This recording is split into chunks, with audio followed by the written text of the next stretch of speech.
stay better longer? And that's where everybody should be asking these questions, which is frustrating for both of us, because in reality, if you want to be great at something, for most of us, like you and I think we came into Westside with desire, passion, and some genetics, but we were always lifting with guys that have better genetics than us. Oh yeah. So how do you beat that? You beat them by outlasting them. Yeah, but as you get older, your body's not going to tolerate the sugar and some of the other shit as much. Yeah. Or when you want to start to get leaner, all of a sudden you're not going to have this surplus anymore. Yeah. You're going to start stripping it down. Yeah. And then when it comes down, it has to become more optimal. Sure. Like training, I suppose. Yeah. Like you can do a ton of training when you're younger and get away with it, right? But then when you get older, it's like every single thing has to have a reason here. When you're younger, maybe those extra calories work, but maybe they're also working against you, because if you listen to Charles or Serrano, you have high inflammation. You don't make good natural testosterone anyway.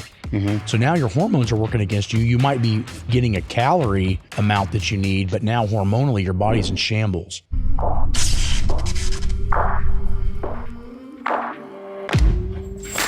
Yeah, now let's get into the whole turd thing, because I'm really intrigued about that. Okay, I'll give you the cliff notes so we won't go too crazy on it. So I'm in graduate school. I'm getting my master's. I'm in my first year. I have no fucking money. I'm making $500 a month as a stipend. I'm working 60 hours a week in the weight room with every Division I sport. It's brutal. And the class loads weren't as high as undergrad, but the classes themselves were much harder, much more research driven. We were doing so much work on projects. And so you're just overloaded for 2 years. And I had bought this big thing of Iron Mind protein, and I had in my work desk from the year before, because I was not only a graduate, but a student strength coach, but I also was one of the first undergraduate paid strength coaches.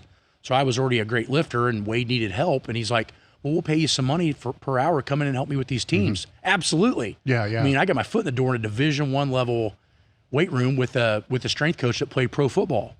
That had all the, he was a master CSCC in the MAC and had all the connections. He knew Mad Dog. He knew all these huge guys. He knew Boyd Epley, and they were friends.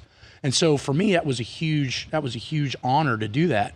So, but I'm broke as shit. And I had enough money saving up as a welder to pay for school for all 4 years, but I didn't have a lot of extra money. So I get out of my desk and I'm like, well, shit, protein doesn't go bad. So I make this big ass fucking like 60 ounce thing, because I'm starving balls and I'm like 280 pounds. And so I drink this massive protein shake. Well, not more than about 4 hours later, we had just won one of the big NIT tournaments at Ball State. So at that time, Ball State was one of the top basketball schools in the country. We barely lost to Duke in the NIT that year. We beat Kansas, right? I mean, we had a team. Yeah. And so Subway, the local Subways were giving everybody that had affiliation with the athletic program free Subway cards. So my buddy's like, well, let's go to Subway and we'll get something to eat. So we got these free Subway cards. I'm like, all right, cool. So I had this big protein shake in my stomach. So then I go get this foot long, double meat, everything on it. I eat that. The next morning I get up and have breakfast. Well, no shitting has occurred. So by about 1 o'clock, I'm starting to get these dry heave sweats. And I think I'm just getting the flu. It's not my stomach that's hurting yet. I'm just getting fluish, and I'm getting like just feeling bad. So I tell Wade, man, I need to go home. I'm fucking dying. He goes, oh, that's cool, man. Take the afternoon off. So I go home, and that's when the stomach pain started to kick in. And I'm like, I'm thinking back in the timeline going, oh shit, that protein. So I get the protein bag and I look, expired in like 2002, and it was 2004. So it was 2 years past expiration. And so now all of a sudden I'm panicked, because now I know. So I'm trying to shit. I'm in the fetal position in an old blanket on the floor. I'm dying. And finally, I'm just like, I don't have very much family back home at that time. My mom had moved to take over part of the sections of the VA. So my grandmother was in town, the one that just passed a couple weeks ago. And that was the one I took on all the motorcycle rides. So I call her and I'm like, Grandma, I need to go to the hospital. And she's like, I fucking knew it. All that heavy weightlifting, you were going to hurt something, right? And I'm like, no, Grandma, it's my fucking stomach. And she's like, oh, well, okay, fine. So she comes and gets me, and I'm crawling to the car.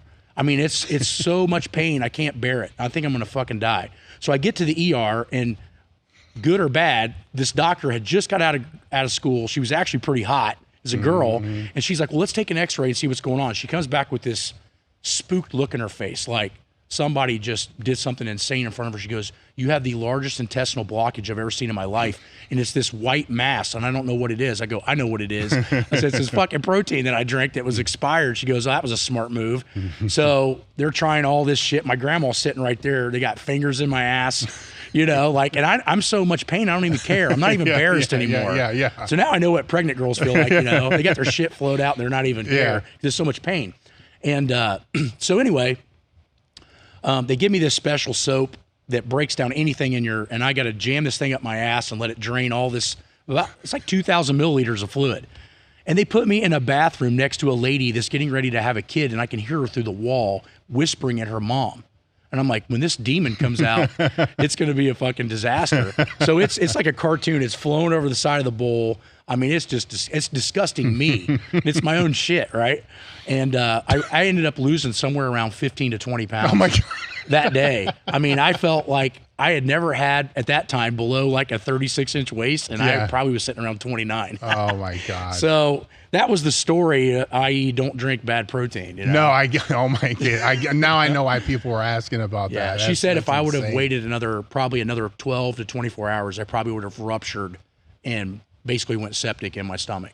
She goes, "You were getting ready to perforate your entire intestines." Holy cow. I mean, I had food backed up from a day and a half on top of this locked up protein drink, and it was, oh God, it was the worst fucking thing I ever smelled in my life. It's like a Trax truck full of Mexican baby diapers. How long did it take you to feel normal? I'd say about 2 to 3 days. I felt better, but it was one of those things that scared the shit out of me. And to be honest with you, I have never been a huge fan of protein drinks after that. Obviously, I mean, I still will drink them now occasionally, but for me, it's mostly real food now, and a lot of that's because of that particular incident.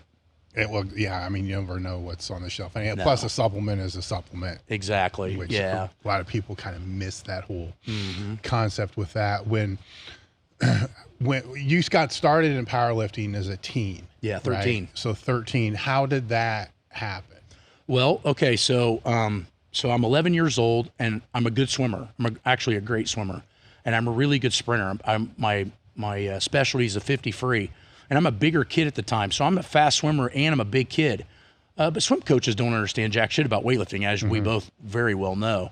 And so you just need to swim longer and more volume, and you'll get faster. And we know that that's not the case. And I was always type 2 fiber. And looking back now, being educated, because I could never, after about 200 meters, I would just flatten out. I just had nothing left. Well, you're just out of shape, I wasn't built for it. So I wanted to play 7th grade football bad. And from my car accident, I had broken my legs, and I was up to cast to my pelvis for a whole year. My upper body, I was an upper body dominant swimmer, so my shoulders and my lats and my arms were already pretty developed for being a kid. And I lived about 1.5 miles away from a YMCA. And so there was one of the great athletes of my particular class group. His name was Nate. He was going to the Y. His mom had given him a membership, and he was training. He's like, "Well, why don't you just come work out with me?" And he was like the star athlete at that time.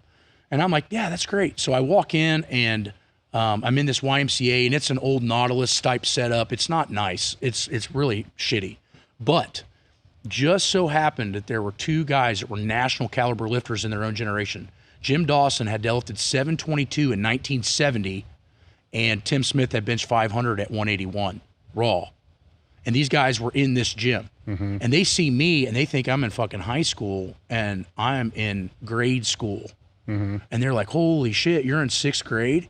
And I'm like, "Yeah, I want to play football for 7th grade." And like everybody else, you go in, and you're like, "Well, I want to look like Arnold Schwarzenegger to play football."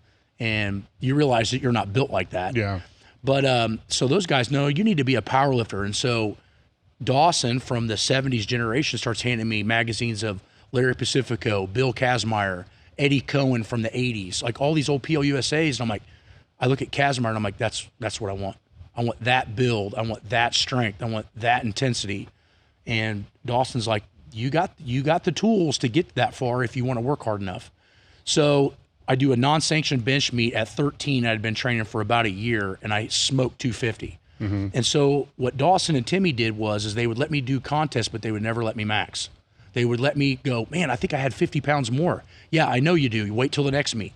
So I would go, this is just a case in point. I bench 250 easy. Then 7 months later, I do another meet. I bench like 280, like boom, smoke it. Next meet, 315. So by the time I'm a freshman in high school, I'm benching 315, which is insane. Yeah. But 315 was easy. They never let me max. And I remember the first time I actually even strained on a weight in a contest, I was 19 years old and I won the first Teenage Worlds. And that's when I had first met you and Louie. I had just won world championships in Lincoln, Nebraska, and I'd come back and went to the Arnold, and all you guys were walking out, and I came up, and Louie was surrounded with you and Halbert and Jerry Obradovich and Kenny Patterson, and I was like, hey, Louie, I'm Matt Wenning, and I'd really like to come over and check you out, because I had the PLUSAs. I had all of his articles at that time, and I had read them.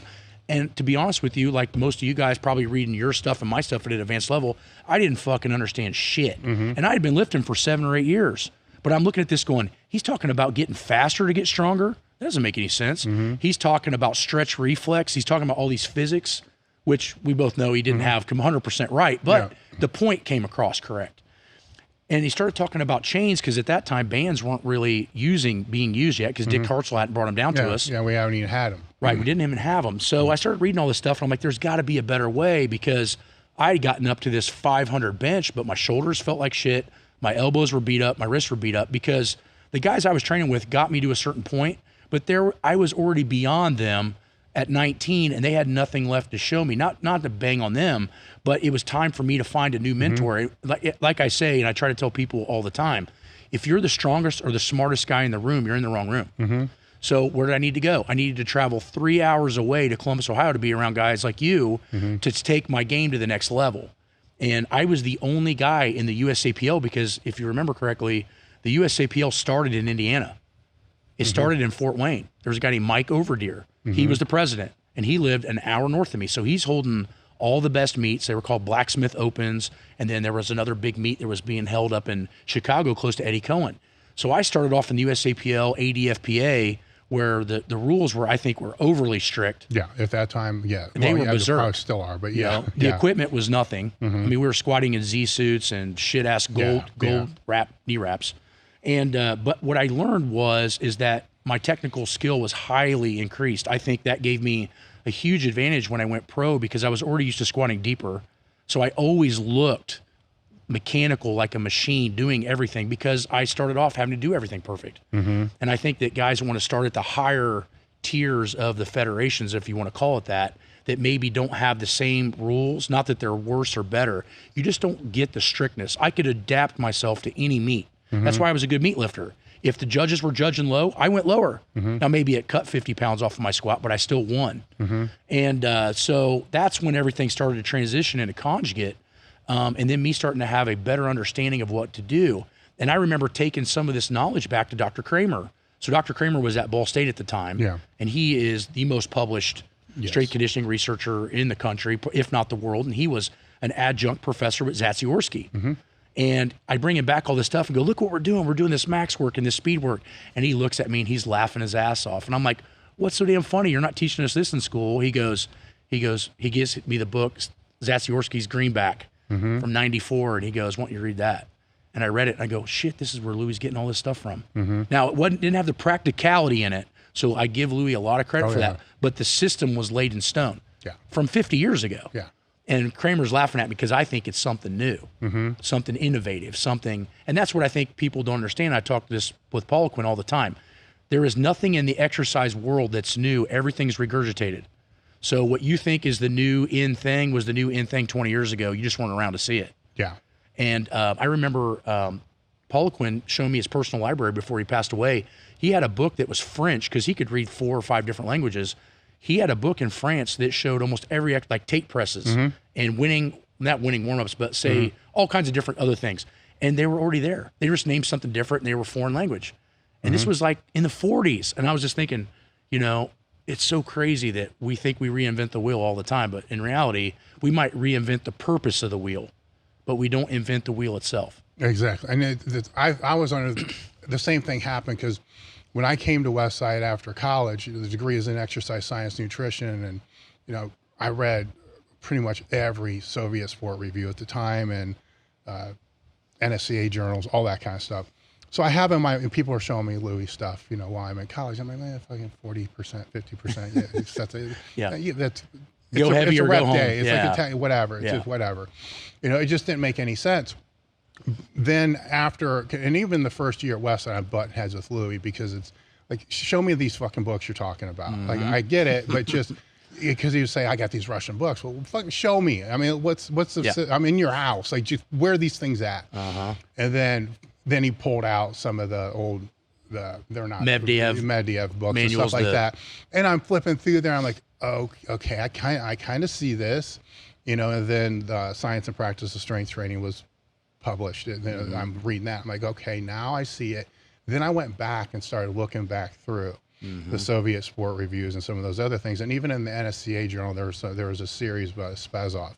And my bias was it was there, right? But Louis had a skill to extract it and you know, kind of put that, but it still was all there, right? But you're I was so stuck in this linear periodized bias because that's what everything was being pushed. Well, it's like we all did. Yeah.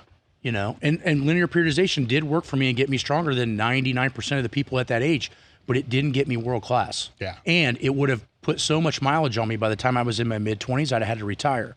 There had to be a better way. And, you know, if you listen to Louis' old stuff or you understand what we're talking about, what you realize is the conjugate system was developed in that particular manner in order to enhance the mileage purposes so that the athletes could last multiple medal runs.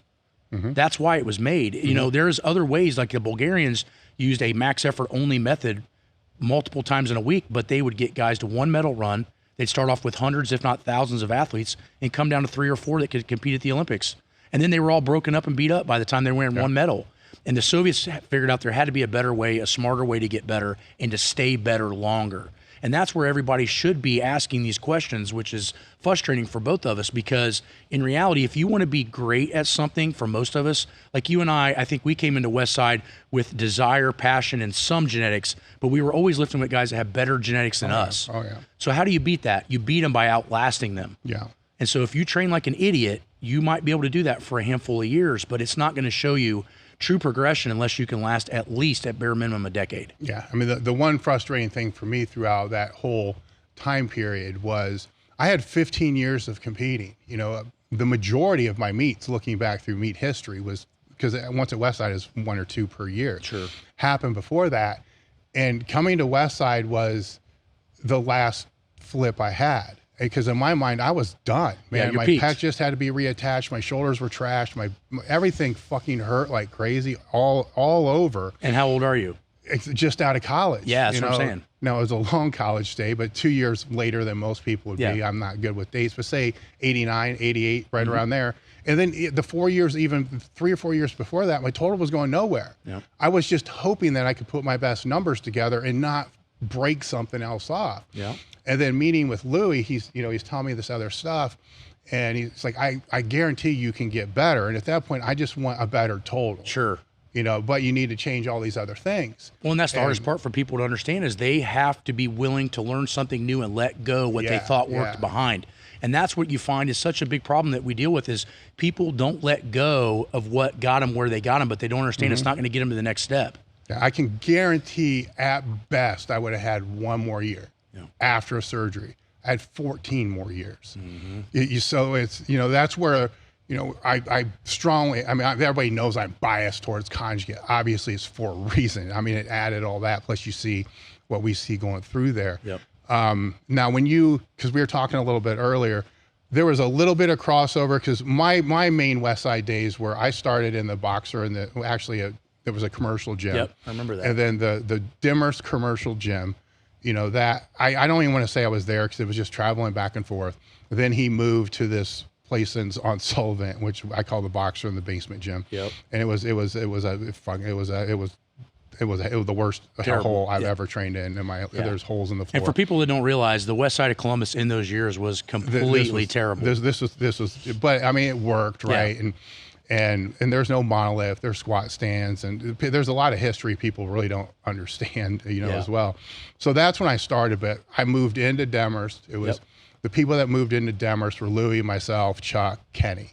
That moved out. that were there when we moved out. Actually, Kenny wasn't there when we moved out. So moving into Demorest, that made it all the way through whatever 14 years or whatever that was Louis, Kenny, Chuck. Yep. You know, and well, no, I'm sorry, George. Louis. Yeah, well, George came in a couple. Yeah, George is really, really close. I'd say George. So I mean, it's a handful of people.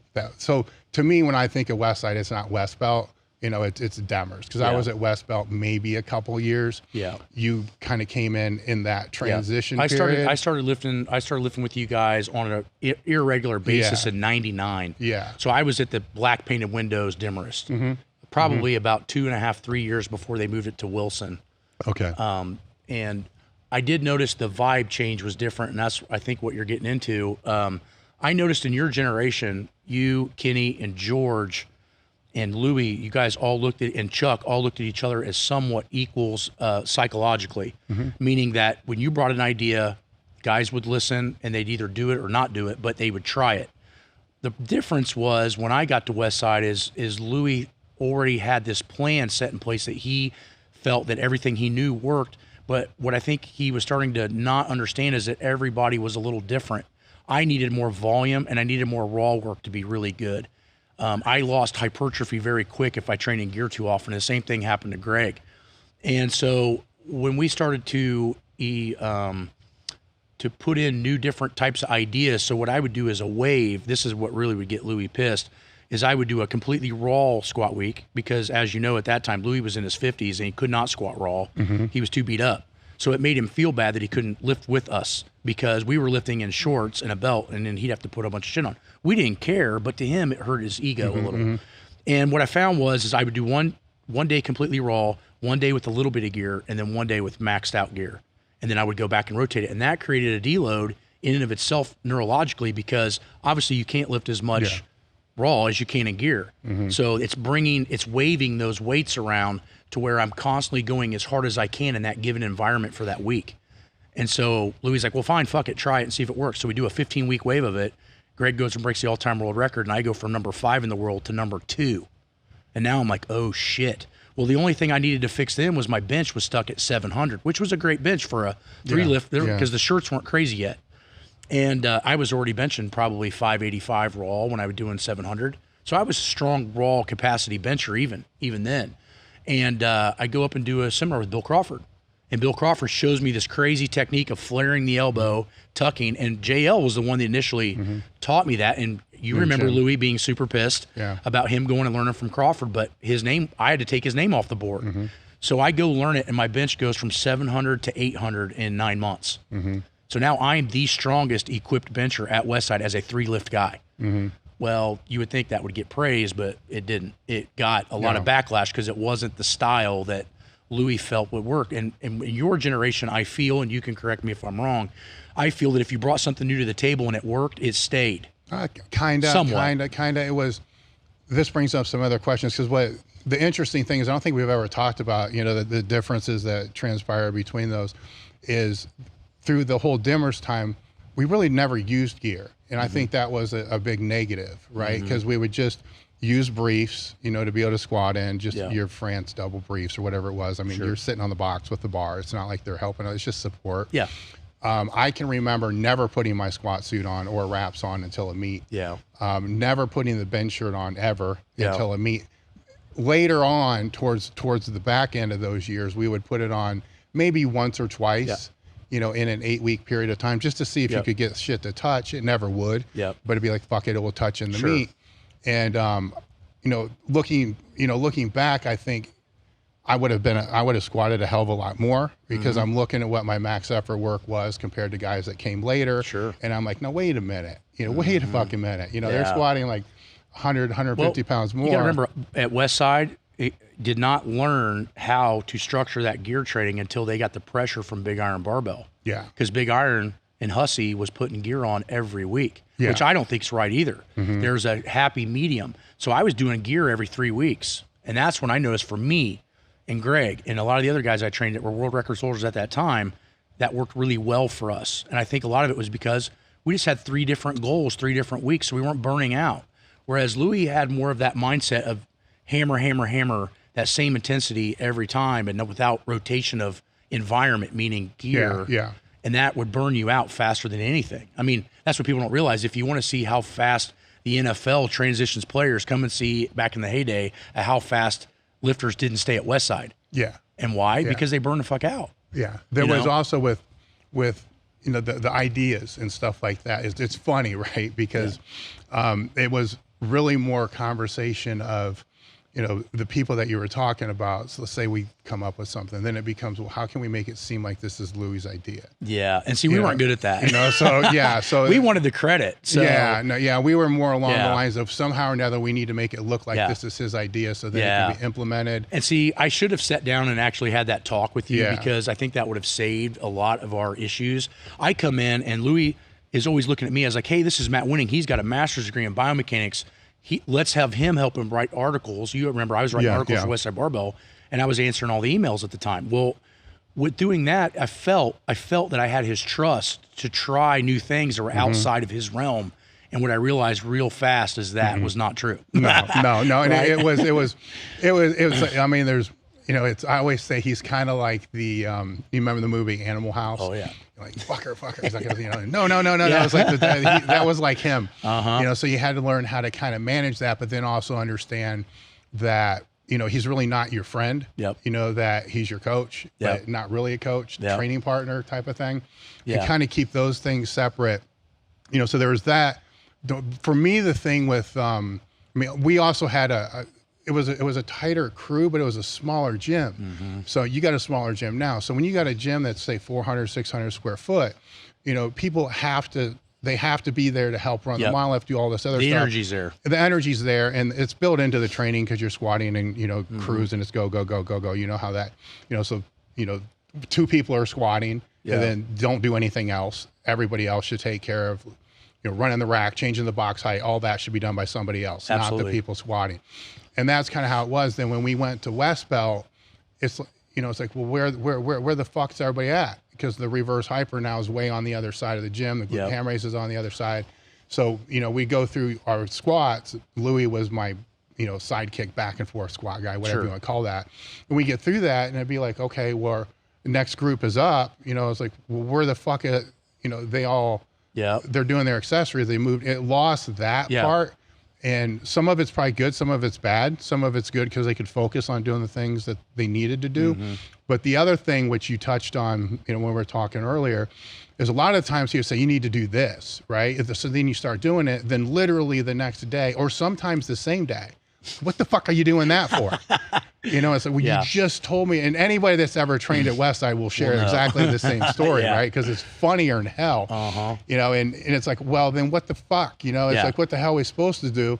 Then you just realize, okay, Chuck squats X, and at that time it was close. It's like Chuck squats about this, so I should be able to handle about this, but his work capacity's here. I got to dial my work capacity down a little bit.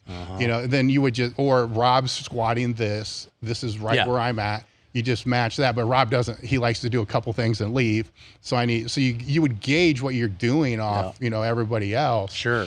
But like yourself, I was during a lot of probably the back half of my period there, because the online and answering the questions and all that, I'm front-facing guy kind of for Westside, so helping Louis with the seminars, consulting, same thing like what you were doing. And then I leave, and then I believe you were next to be that front-facing voice. So I'm trying to remember his name now. Who was the guy that ended up moving to South Carolina about the same time? Stafford. Yes, Stafford. I took Stafford was doing all the emails. Yes. And he was like, hey, man, be careful because it's an open website email and there's a lot of stupid shit on there that I just get all this spam mail. And I was like, cool. So a lot of this times we get these Westside and there'd be 60 emails and 40 of them were trash and you had to sift through them a bunch. And Louis paid me to do the emails, which I didn't care. I thought it was a great honor. But the big thing is I took over for Stafford because Stafford was kind of the more cognitive person when you left. He was kind of the guy that was carrying the torch as far as I felt the education side. He was very smart. And so when I come in, Louis is like, well, this kid's got a master's and he's super strong already. I can put him at that position. And so that was a great honor for me right out of graduate school. And then one of the big things I think that started to become a big rift for us is Buddy Morris was coming down and he was at the Browns at the time. he was coming down, and somehow Buddy and I got to talking, and he didn't know me from anybody. He just knew I was a big kid, and he's talking to Louie, and Louie's like, yeah, Matt's got a master's, and he squats 1,000 pounds, and he's super strong. And I see Buddy's Morris' eyes light up because he needs a new assistant because what's his name's getting ready to leave. I'm trying to remember what's his name. Tom. Yeah. Tom's getting ready to leave, and so I said, hey, Louie, do you think it'd be a good idea? I can get a job with the Browns. This would be awesome. And he acts happy for me in my face, but behind the scenes, he's like, I'm going to lose Matt. And so he stops putting work into me. He stops showing me attention, and the volatile side starts to show. And I didn't even know what I did. I'm just thinking, this is a Westside barbell guy getting ready to get a job at a pro team. This could be a huge, but what he's seeing is I'm giving up my lifting. Well, yeah. You see, because that's all he cares about is that damn board. While you're there, the way that because I've had to have, I remember having a conversation with A.J. Roberts and some other people that moved in, and it's just kind of like, okay, Liz, here's what you're going into. I never had this conversation with you, I don't believe. No. And I lay it all out. Like, here's what you're going into. You are like he's Bill Parcells, and you're playing for the Patriots. I don't want to say he owns you, but that's what it is. So that's all he cares about. He'll do anything for you while you're there. Yep. And afterwards, not so much. But it does any coach. No. You know what I'm saying? So you got to, when it's in perspective, it makes more sense. Yeah. The hard part with me, I think, is when I grew up, Timmy and Dawson and the guys I was telling you that were world-class, national class lifters at the Y, they would bend over backwards even if I wasn't training with them. Yeah. And so that's the kind of loyalty that I was used to, and that's what Louie had portrayed to me. Don't get me wrong, I learned this the hard way. Yeah, so we both did. Right? So that's kind of how that started, and then so by 2005 I finished my master's. I move over full time, and Louie's ecstatic because now I'm there full time, and I squat my first 1,000 pounds in 2006, which was the craziest squat I'd ever done for one major reason. I don't remember if you were there at that meet. It was in Vegas, and they did it in alphabetical order. So I was in the 308 weight class, but my last name was W. And somebody else squatted the 1,003 before me. But he dumps it over his head. Spotters lose 2 fingers between the monolift and the plates, and the guy pretty much scalps his head because those bars are brand new squat bars. They load it back on the rack, clean up the blood and the fingers, and Louie looks at me and goes, if you can get this squat, you're a fucking maniac. Because I already had my knees wrapped. I was ready to jump up because it was the same weight, and it was almost the same rack height. It was like 16 and a half. I remember it completely. And he goes, after that guy just lost his fingers, the guy's like, his fingers are off, and they bombed the dude out of the meet, and they put the weight back up on there, and I got to crawl underneath this thing and just watch about 3 people die handling this 1,000 pounds, and I get it. And that's when I realized, like, I had a different gear. Like, that shit didn't bother me. I was mentally so tough. And the thing of it was, when you trained at Westside, if you went to a meet was 60% of the intensity of a training day. Easily. Because you didn't get that kind of rest periods, and you would rather compete against somebody you didn't know than to disappoint Chuck. Well, that and for me and for my time period, it was the bullshitting abuse or whatever you want to call it, the shit talking, right? Where it just keeps going, and you're like, nah, it's just, you're ignoring, but every night it's like, motherfucker, you get caught up, so a meet's like a piece of cake. Yeah. Where there was, after moving to West Belt, it was when actually Wendler was maybe a year before that, where it was, I remember when Jim and JL came in. And I had a conversation with Lou, and it's like, I want these guys in the gym because at that point in time, and in his mind, it's like, I've already created like 70 or 100 elite lifters just off people in Columbus. Sure. I was the first one to move to Columbus to train migrate. There, and that was it. But I reminded him, I was a pain in the ass for a year. You almost threw me out. Because I wasn't doing your shit, because I wasn't buying into it. And that's only because I already had 3 or 4 elites coming in. I have a degree in this shit. I'm not an idiot. I know this. A lot of this other stuff is foreign to me. I'm just now catching on to it. But once you showed me the information, and then I started to buy in, understood it, and then my total goes up 250 pounds, so I was wrong. But anyhow, and I said, now what you're doing is these guys, they're stronger than I was. I am. they're stronger than I am currently right now. They're also, educated with the same type of degree. And they've also got, to a place, higher than what I was. Yeah. And their intensity was high. Yes. Are you sure you want to do this? Because this is going to bring in other ideas. Well, complications is how I explain it. This Yeah. is going to bring in other complications / drama that you've really never had to deal with before. Yep. Because outside of myself in that 1.5 years, it's people just come here and they just do it. This is what's crazy. So, and it's funny because it's kind of full circle, but where I got that fluctuating raw, medium gear, full gear was from Verkhoshansky. So if you go back and look on the internet, you'll find a long talk somewhere of me and Verkhoshansky on verkhoshansky.com. He actually reached out to me on the Westside Barbell website. He's like, I'm very intrigued by how you guys have utilized what we have talked about for the last 60 years. Could you write me a sample couple of weeks and show me how you guys train? Absolutely. I consider him one of the godfathers of understanding training. And he couldn't speak English, but his daughter could. So she was translating this. And so I show him this, and he goes, that's interesting. It's not how we exactly did it. We would do things in blocks. And I was like, well, what do you mean? Tell me what you mean. He goes, I know you guys use equipment now to lift. He goes, have you ever thought about doing something no equipment, medium equipment, high equipment? And I was like, no, we've never done any of that. And he goes, that would be an amazing way to create a block of conjugate to where you will not overtrain because your intensities can't stay the same. And I was like, holy shit, this is a whole new, and I'm getting this information from someone that Louis learned from. And I didn't overstep him. He reached out to me. Yeah. But he was super intrigued that we were not using this kind of block tier system. And so I started to implement almost a linear periodization to conjugate. I was rotating exercises, but also adapting percentages. So what I would do was I started reading on, I want to say it was Medvedev, and they said that anything above 90% will have high neurological adaptation, but also high burnout. Yeah. And they saw that anything at 90% actually had the same adaptational factors as 100% over a long period of time. So if you were to do 100% for 8 weeks, you're going to get more results than doing 90% for 8 weeks. But for 2 years, 90% wins. Yeah. Because you recover from it. And so I'm starting to read this and I'm going, I don't need to go balls to the wall every week. I need to save it in the tank and only go balls to the walls when I'm trying to break a record. Right? So you have this training force maximum and competition force maximum. And that, I feel, is one of the most misunderstood things at conjugate. They see max effort. They think they need to go to they fail. You need to go until you're stimulated to grow. It's a completely different scenario, but it's one that was very hard to follow at Westside Barbell because we were so competitive. Yes. So if you beat me, I want to beat you. Now I'm doing an extra set that might not even be making me any better. It actually might be making me worse. And for what? Because I say I beat you in the gym. We should be worried about beating each other in the meet. Yeah. And that's where Louis, I think, would lose his mindset.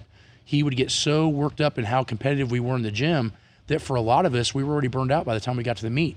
So as I learned how to conserve my energy and do the minimum to get better, my total just kept going click, click, click, click. And I didn't really get to fully understand that entire mindset until Chuck and I left. Chuck leaves first. He's mad as hell at Louis, thinking he misjudged him with something. And now I've got all the scrutiny because I have to take over the morning group. Yeah. Well, there was kind of more to that too, where Chuck did feel like he needed to be in gear more. Yeah. So, because even when I was still there, he would come in and run the monolift for everybody on Friday, but then on Saturday he would squat with his own crew. Yep. They weren't great lifters, but they did whatever he wanted to do. They showed up, and so it was his own crew, and so there was kind of already a little bit of that brewing to begin with. Yeah, and that had been happening for years, even before I was in the picture. Yeah. But what started to happen was when I sat down with Chuck, because Louis kicks me out because I'm doing these raw, medium gear, large gear, and we get into this big confrontation at the monolift right there on Wilson, and I'm like, he's like, I don't know why you're doing all this raw work. It's not going to work. I'm like, Louis, the last time I ordered my briefs, I had to get a size smaller because my legs got weaker. Like I literally lost a half an inch off my quads. And I'm like, this is not going to make me stronger, putting more shit on. And as I did that, I gained it back and had to order another size bigger brief. And I knew the first time I put the full gear on, it was like, ba-boop, right? And I remember going out to your place when it was over by the agriculture center. You remember me squatting 1,003 for 3? And it was just like, ba-boom, ba-boom. I was already learning that I was overtraining. This was a year out of Westside. So Chuck sets me down. He goes, "You're the only lifter I've ever told this. You come in and train with me and do whatever you can that I'm doing, but whatever you got going on is working. You do what you want to do." Mm-hmm. So I came in and squatted every set and rep and scheme that he would do, I would follow, including the technical skill. And then I would follow him as much as I felt I needed to get better in every meet I went to. Well, the first meet on my own out of Westside, I broke the world record. And I pulled 800. And it was one of those things where I knew I was onto something. But I had to be on my own to figure it out. And for me, what I learned was I was very explosive. I was very neurological. I was very intensive, but I could burn out very easy if I didn't rotate movements fast. Yeah. And so for me, a weekly rotation was crucial into forcing neurological or inhibiting neurological burnout, because if I tried to do the same thing in a ramp phase, it seemed by like week 2 or 3, I was cooked. What, for max effort stuff? Yes. Oh yeah, I was exactly the same way. I was faster than I was strong by far. Yeah. And for me, it drove me crazy in the gym because on max effort day, and this is getting to where you're talking about the competitiveness, I'm getting smoked by people that are squatting 200 pounds less. And it took me a while to realize, you know what, just deal with it. And then I would start saying, okay, well, come fucking, do the dynamic work with me on Friday. And then kick their ass because they couldn't, they couldn't even get the weight I was using out of the fucking rack. But there's a continuum I think everybody kind of falls on, and then you got to figure out where you fall, and then what you're going to do, you know, with max effort and work I think or that dynamic. Louis, you and me are probably one of the best people to, I would say in the last 20 years, that can pick people's weaknesses out and fix them. But I think once you get to that point, I think the hard part that Louis had, and even all of us have at some point, is how do you make that fit your training better? And I don't think Louis was as good at that, because he could find your weaknesses and tell you what needed to work on, but the actual work that needed to be done, sets, rep schemes, how to rotate the exercises, I feel was a little bit more up to you. Yeah. But the problem with that is up to you means there's a lot of mistakes along the way, versus there's no clear-cut thing, because we're all different. And that's the hardest thing is people ask me, what's optimal this? How would you train this? The answer is, I don't know who you are. I don't know what you can recover from. I don't know your stress level. I need to know your chronological and training age. Then I might be able to turn the closet on with the light and aim at what I need to hit. But people think it's easy, like, hey, I want to train to play football. How should I lift weights? What's your weaknesses? And you can drill that into people's head 1,000 times. They don't understand. They think it's a specific goal, when in reality, it's a specific individual need. Yes. And that's the important thing to selecting the proper training protocol. Exactly. Right? No, I agree 100%. It's with the weaknesses, the way I look at that is, first off, training age matters, right? Because a beginner's form and all, it's going to suck. And it's going to get worse as they get fatigued. Yes, exactly. Whereas an advanced lifter, if you watch Chuck, set after set after set, he's going to get tired, but he doesn't change form. Yes. That is a learned skill over many years, and most people do not just inherit that. They have to work for it. Yes. And so that's the biggest problem that I find, that most intermediate and beginners, they don't know where their weaknesses are. They think they can follow a generalized template. And the problem with that is it will give you generalized results, but it may not specifically be exactly what you need at that time. Therefore, you're leaving poundages on the bar that could be lifted, and you're increasing mileage in areas that probably don't need the mileage. And you could be wasting time. And which energy. Which is kind of the same thing where if you go about 4, 6, 3 weeks, whatever it's going to be, doing something that doesn't address that weakness, then you're still going to have to address it at some point. So now you just pushed it down the road. And most people they're not going to directively try to fix a weakness until it becomes an injury. Well, actually, you get what I'm saying? Yeah, so I get it. They'll avoid, and the body will adjust to it. I had to pause only for a minute because I don't work with most people. Like I'll see a technical issue and I'll say, okay, here, this technical issue is just 100% technical. But if we take a beginner or intermediate lifter that we don't have direct touch to, the problem with most people is that they will start to train and they will start to gravitate towards their strengths and things that they like and ignore the things that they don't like. And then until it becomes an injury, then they want to fix it when it's, I wouldn't say too late, but it's behind the 8 ball. Big time. Right? And now you've created this motor pattern that's incorrect.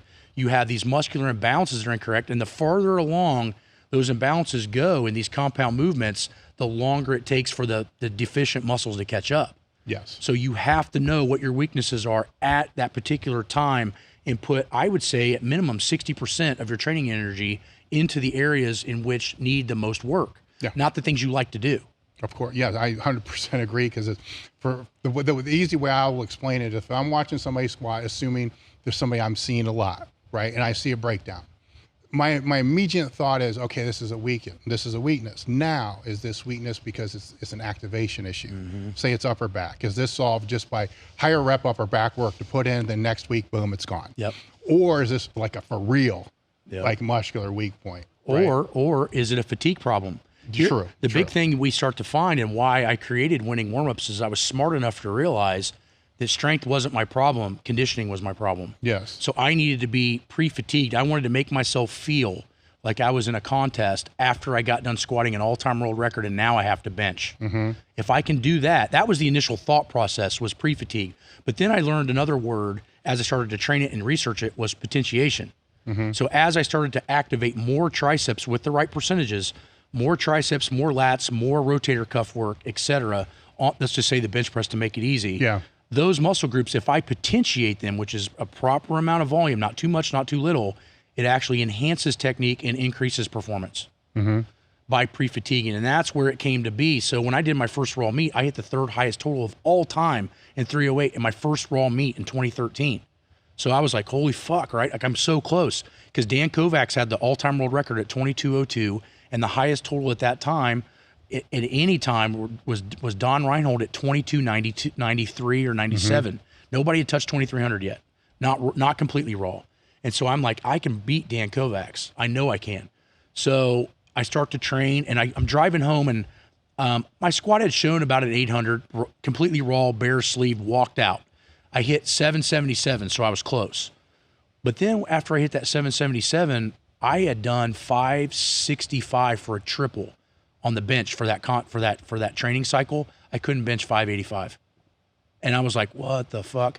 And I started to go home and go, the average meathead goes, I just need to get stronger. It just wasn't my day. And I'm like, no, there's something else to this.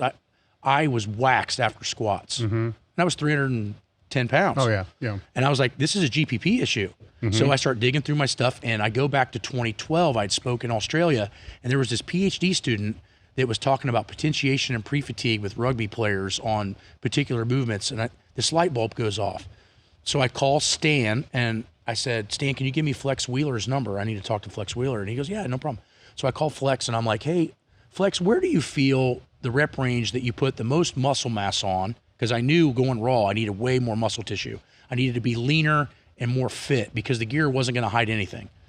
And he goes, oh, without a doubt, 25s. So I'm like, why'd you like 25s? He goes, because it forced me to not have a high enough intensity. If you can do it for 25, it's not that heavy, but the volume amount is so fucking high that it starts to really create a hell of a GPP base. And I'm like, oh fuck. So now I'm thinking, okay, where's my three major weaknesses? So I find the first exercise is a primer. So it's like, if I'm going to flat bench, then I'm going to use flat bench dumbbells. Not incline, not decline, flat. But if I'm going to decline or incline that day, I'll warm up the exact angle. But it's not that heavy. Now, I want everybody to understand, this next meet, I benched 606 like an empty fucking bar, and I never used more than 40-pound dumbbells. So when people ask me all the time, I'm sure it's in the questions, when do you up the Wenning warm-up? It's not about that. It's about consistent volume over a year. It's not about, oh, well, I use 70s now. That may or may not make your bench go up. For most, it's probably going to make it drop. The Wenning warm-up is designed as a primer. Yes. So I prime the movement, and then I select two weaknesses that I think are the worst. So for me, watching the video, I can't bench that 585 or 587 or whatever it is. I get right here, and it's just like a sticking point. So I'm like, I need more triceps. My form was perfect. The pause was perfect. I don't need anything on that. So triceps was another muscle group I knew that needed 4 sets of 25. Then I watched my lats. And what I noticed was, because I lock in so tight on the squat, my upper back was tired, so I was having a hard time keeping my shoulder blades pinched to bench correctly. And yes, you should pinch your shoulder blades and hold them to bench press. Yes, I will second Jesus fuck. So I don't want to answer that fucking question again. So especially, okay, so let's not go crazy. So I start to do this, and I start noticing that not only am I putting on quality tissue, my technical mastery is rising without doing any technical work. And I'm starting to gain all this muscle tissue and GPP where I cannot be fatigued. So I'm like, okay, I just tried it on the bench. I didn't fuck with squats or deadlifts, no Wenning warm-ups. I wanted to take my experiment and lock it down on one lift. So I go to Raw Unity in 2014. You were there. I was wearing an Elite FTS shirt. I break the all-time world record in the squat. I do 832, beating Scott Weech's 826, which had been a record for a long time. I bench 606 like an empty fucking bar. And I'm like, holy shit. And then I tear my groin, which I took the world record total because I was down in Florida hotter than shit and I was dehydrated, drinking Monsters. Thinking, because I didn't know all this shit at the time. So I'm dehydrated, I tear my groin. But the point is that I broke the all-time world record in the squat and I benched 606, which was one of the highest subtotals raw ever at that time, especially at my body weight. So what I started to realize was winning warm-ups were the real deal. So I started to implement them on the squat and the deadlift. And then the next meet, Dan Kovacs' world record was broken. And so what I started to notice was it was a GPP problem. It wasn't a strength problem. So for all the years of dynamics, I was quick. For all the years of max effort work, I was strong and I could grind. And then for the about 9 months of GPP work with winning warm-ups, I couldn't be fatigued. So every lift, I was 100% fresh because I was used to training pre-fatigued and potentiating weak muscle groups. Now, when you came into Westside, because a lot of this resonates for different reasons, just basically accidental causes, right? So when I was in the dimmers thing, before we squatted, I would always do 4 sets of 25 or 30 on the glute ham raises, 4 sets of pull down abs, hanging leg raises mostly just for distraction. And 3 or 4 sets of reverse hypers. That was pretty standard. Like everybody was kind of doing that. When pre or post lifting? Pre. Okay. And then it was super light. Now we still did those movements after the squat too. Heavier. But it was part. That was the real training. See, I never knew you guys did that. No, this was just the warm up part, right? And that's well, there wasn't a lot of things to do either. So the glute ham raises were super light, just base glute ham raises, super. Well, because see, at my time when I was there with training with Chuck, they weren't doing that. Chuck came in and it was time to fucking squat. Okay, so like we squat. If you're going to squat that day, you walk in, you might stretch out a little bit, get the bar. We'd have to loosen up, under the squat bar because all of our shoulders were tight for being big benchers. But once you got warmed up under the bar, it was squat time. There was no warm up at that time. Yeah. So, and there was never any of that type of warm up at Westside when I was there. I can't say everybody was doing it, but a lot of us were. I mean, I was coming from training people too, so it's like my back's jacked. I need to move, do something, and then on the bench days it was like pull downs, or every day Chuck was doing like 25 sets of pull downs, before training. So that's what was curious to me is because that in an indirect way and not as specific, right? We were doing similar things like that as part of the warm-up because some of it could have been I just didn't want to drag the fucking sled. Sure. It didn't make sense to me. Like, why am I going to do that before unless my knees are jacked up and it's a backward sled drag or something like that? To be honest with you, when I use a lot of sled work, and I even post me doing sled work, I usually do it 6 hours pre or post main lift. I don't ever get a lot out of it around the lifting. Yeah. But the problem is I was always trying to do things at an elite level. So if I had to train twice a day, I would. But it seemed to me that the sled away from training worked better than the sled with training. For me, it did. I did it the day after. So like Monday was max effort day. The sled work was, I worked as a trainer. Yeah. So the sled work was upper body sled work. It was 4 times a week. Again, away. Yeah. Because to me, it didn't make sense. The heavy sled work made no sense at all. No. It just like, why do I need to do this and then have to recover from this? Now, I think the only way I would do that is if I was limited equipment, I would use the sled just for the sake of possibly some sacral and lumbar traction after squats if I didn't have a GHR or a belt squat or a reverse hyper. Yeah. That might be something, because a sled you can use for a lot of things. So I don't want to tell people don't do sledding, because I think it is a great exercise that does have some traction benefits if you're a very limited traction type. We have all this stuff in our gyms. Yeah. But, that could be an option. But in my opinion, if you're pushing for the best, I would put sled work away from training. Yeah, I would 100% agree with that. Unless it's what you're talking about. If they don't have anything else. Yeah, just do what you can. You gotta build through what you can there. When you were there on West Belt, were you guys, before you started doing this, was gear being implemented much at all? Full gear. Suit, straps up, knee wraps. It was becoming very, very common because of Big Iron. Yeah. So we would go there, and Rick Hussey would have all these great lifters, and they were hitting these big numbers at lighter weight classes, and Louis feeling pressure because Louis was the strongest gym in the world. Yeah. But then Hussey had a couple of classes that we couldn't touch, and that's why he went and outsourced Phil Harrington and brought him in, which was a completely bad idea for all kinds of reasons that we don't need to go into. But the big thing is that we started to implement gear more for that pressure. And I started to notice we were using gear too much. We almost needed to go back to what you guys were doing. So that's what I was thinking. It would definitely, because now that's all, gear's all circa max. I mean, to be honest. It is. It's all, so that. And it's high neurological drainage. I mean, the thing of it is, if you can squat, say, 750 with no gear, but you can squat 1100 in all that shit, your CNS is squatting 1100. Yes. And so even though people go, well, that's not real. Yeah. Put that shit on your back. It's fucking real. Oh, yeah. And the recovery demands are really real. I'll tell you this. When I squatted the 1197.6 world record in 2011, when I picked that up, that was one of the few squats I picked up and I felt my femurs actually bow. And that's when you know shit's about to get real. And Ed Cohen wrapped my knees, and I remember telling him to back it off 50% because he was wrapping them like old IPF style days. I'm like, dude, I can't wear my knees wraps that tight because I need to feel that weight and stay in balance. What people don't realize is when you lift 4.5 times body weight or whatever the fuck that was at that time, what you start realizing is that coordination and balance is more important than power, because that weight cannot get a quarter of an inch out of groove, or you're not getting it no matter how strong you are. And that's what's really important with not only raw lifting, but geared lifting, and why, in my opinion, the small muscles and the technical proficiency become what separates the average strong guy from the elite. It's the small things. It's the little muscles doing everything right. Because let's face it, you and I in our prime, if we were to hook an electrical stimulation system to our fucking quadricep, we probably weren't much different. But what was different? You know what I mean? Yep. And the point is the small shit. Could I lock my obliques in better?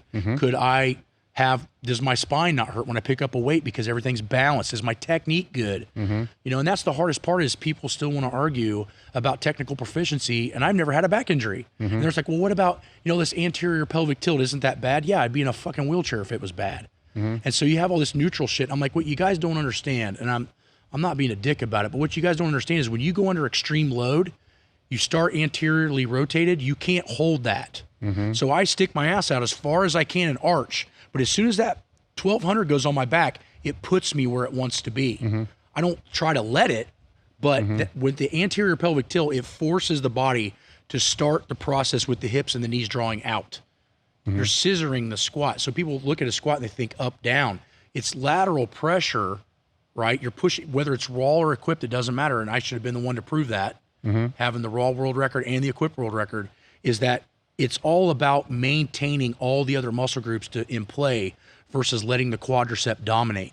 Once the quadricep dominates, it's a domino effect of disaster.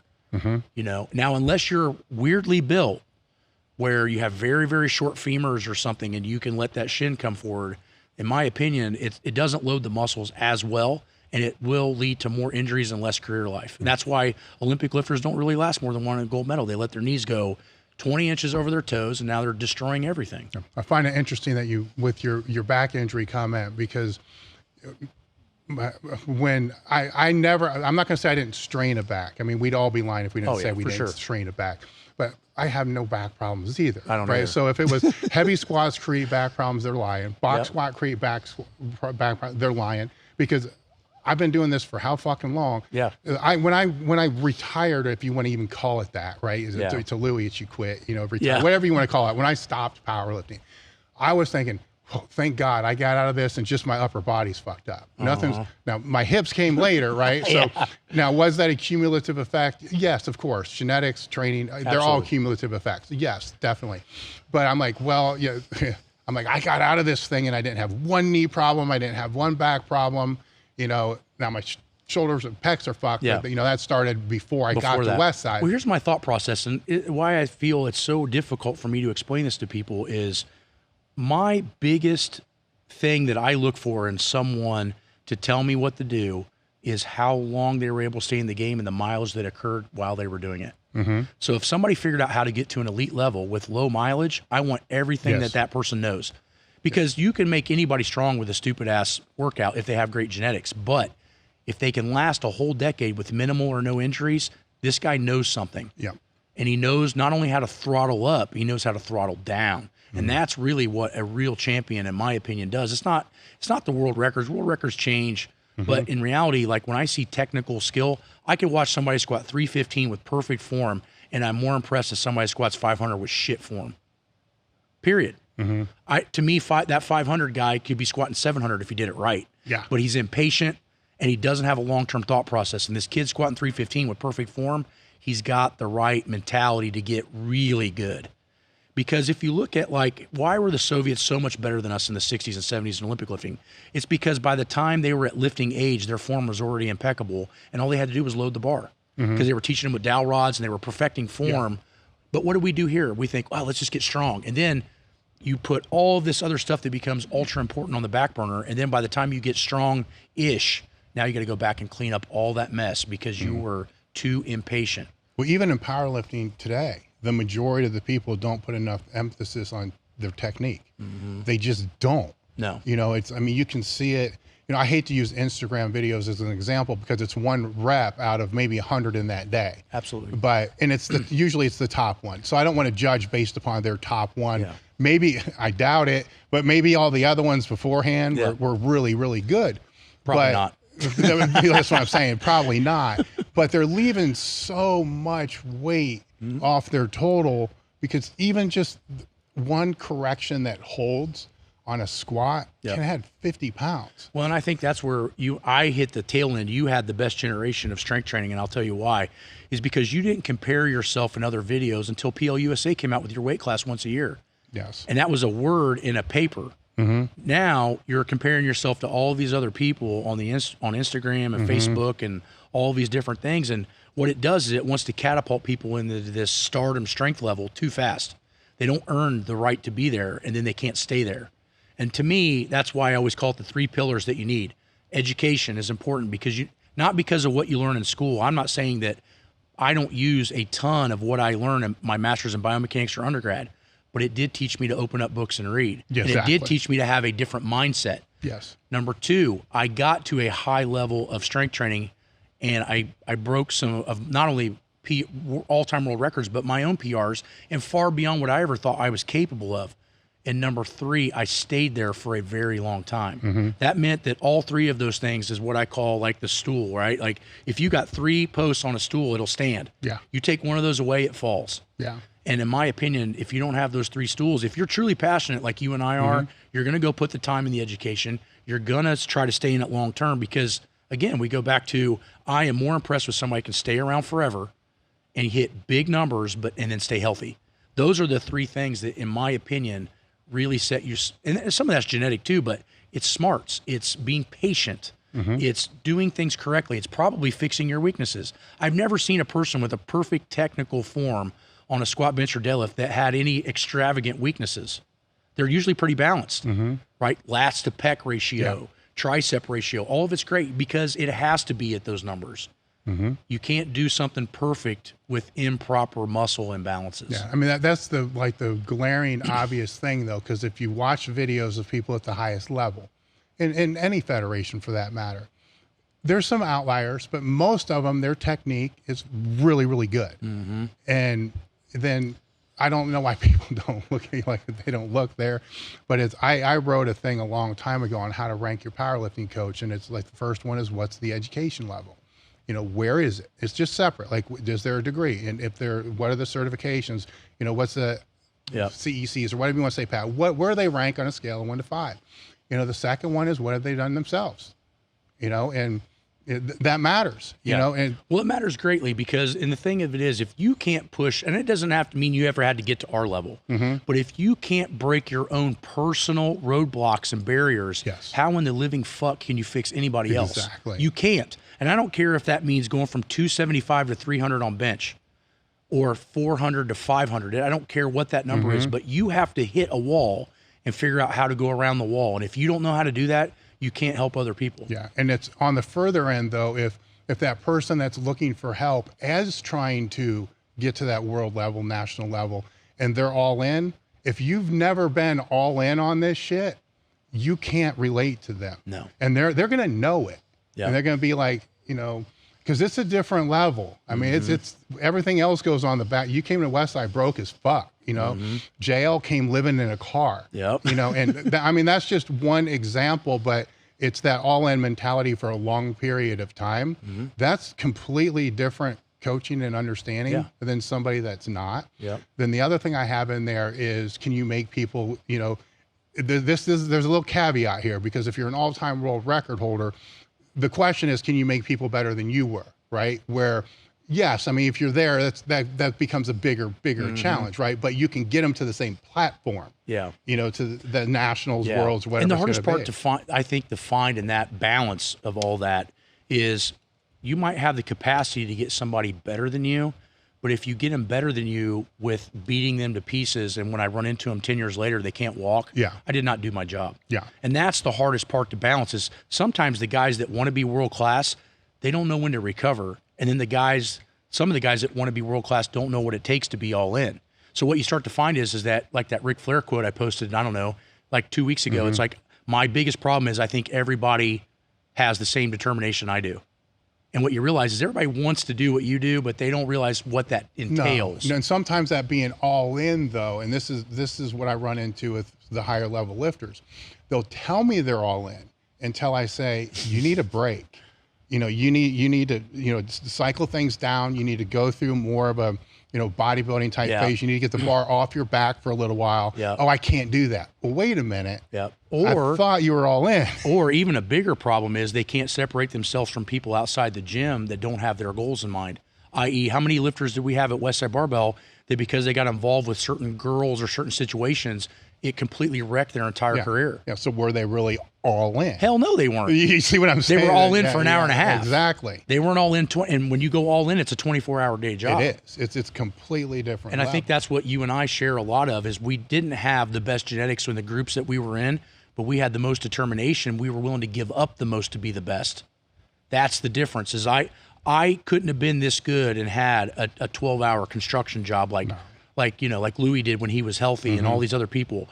I had to sacrifice everything to be at those numbers that I want to be. And that's what puts me in the stance that I am with, we talked about answering questions and people getting upset about that kind of stuff. Think of the things that I sacrificed to know what I know. You know, show me that you want to put skin in the game, because I, as a broke high school kid, was putting $20 that I didn't have in my gas tank to drive 3 hours away to squat with you guys.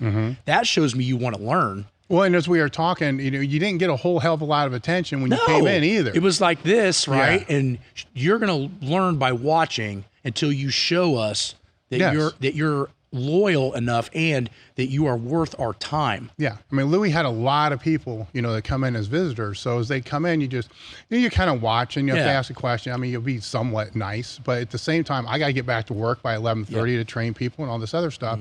And it's like, you know, okay, you know, it's just like you have to manage. You have to manage your energy and your time. Are they going to fucking listen? You know, because if I'm going to spend the time, you know, are they going to listen? That's the first thing.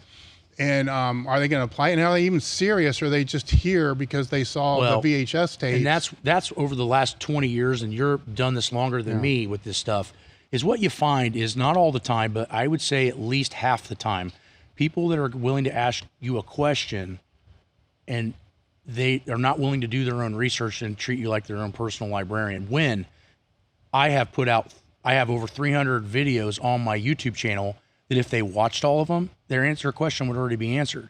So why are you mad at me that I won't take the time to answer your question when I've already put that information out? Because it shows me you don't have the work ethic. Like, I learned this because I went and opened up a fucking book and I read it, and then I experimented with it for 20 years. But you're mad that I don't want to ask a question. And what I find interesting is, behind a paywall, like my Patreon channel, is that those people are ultra respectful of my time. They also utilize everything that I show them. And so that, to me, just creates a barrier. It's not about that. It's not even about the money. It's about having the respect that you're going to use what I show you. Yes. And this is what we were talking about earlier, because it's a lot of the questions were kind of about the paywall and all this other kind of stuff. And you know, people will say, well, you know, Dave gives all this information for free. What they don't understand is it's not free to produce, and it's not free on my time. You know, I work 80, 100-hour weeks and have for 24 years, you know, and it's the products that people buy that create the revenue to be able to pay for the content team, which, if people have been listening to me in the last 2.5 years, whatever it is, we lose money through our content team, you know, and the sales aren't covering, you know what I'm saying? Yeah. You know, don't cover that. So is it marketing? Yes, it's marketing, but I learned, you know, during COVID that doesn't help. You know, it doesn't help when things are tight. Yep. Now, a core group, yes, that helps. That's what's kept me in business. But to grow the business, that's why we're looking for sponsors for the podcast and the things that we're doing there, because it's the margins on content are vast. You know, they're big, but it's not really scalable. Yep. Margins of product are, it's just a different style of business. So people will ask, well, what do you think about these guys, you know, that don't answer questions and all this other stuff? And I'll look and I'll say, well, there's YouTube videos, you know, most of the people that are in the space of monetizing their content have a lot of free content out there. You see, so they're not, they don't have profit from other stuff to be able to put in there. Yeah. You know, and so it's two different. Well, and I think the other thing is, you think about it in this perspective, some people, and not that they know any more or less than me, their job primarily isn't a coach. I'm a coach. Exactly. I am not a coach. Yes. So I go to all of these contracts with Riker Automotive and train all the diesel mechanics and all these fire departments. And the thing of it is that's how I make my money, by what I know. Now, I do make money with what I sell as well, but it's just hard because they don't realize the expense that it costs to put out 2 free videos a week. You know, and all of the media team that it takes to do that, and all the media team it takes when you click on the website, everything works. Like, that costs money. And what I try to tell people is, like, you know, if you can't pay $5 a month to ask me a question, you sure as fuck don't have any of my manuals, and you're probably not supporting my business in one way, shape, or form. And it's just interesting to create the negative energy because you feel like you're being singled out, that your question's not important. Everybody's question is important to me, but the answer is it important to you?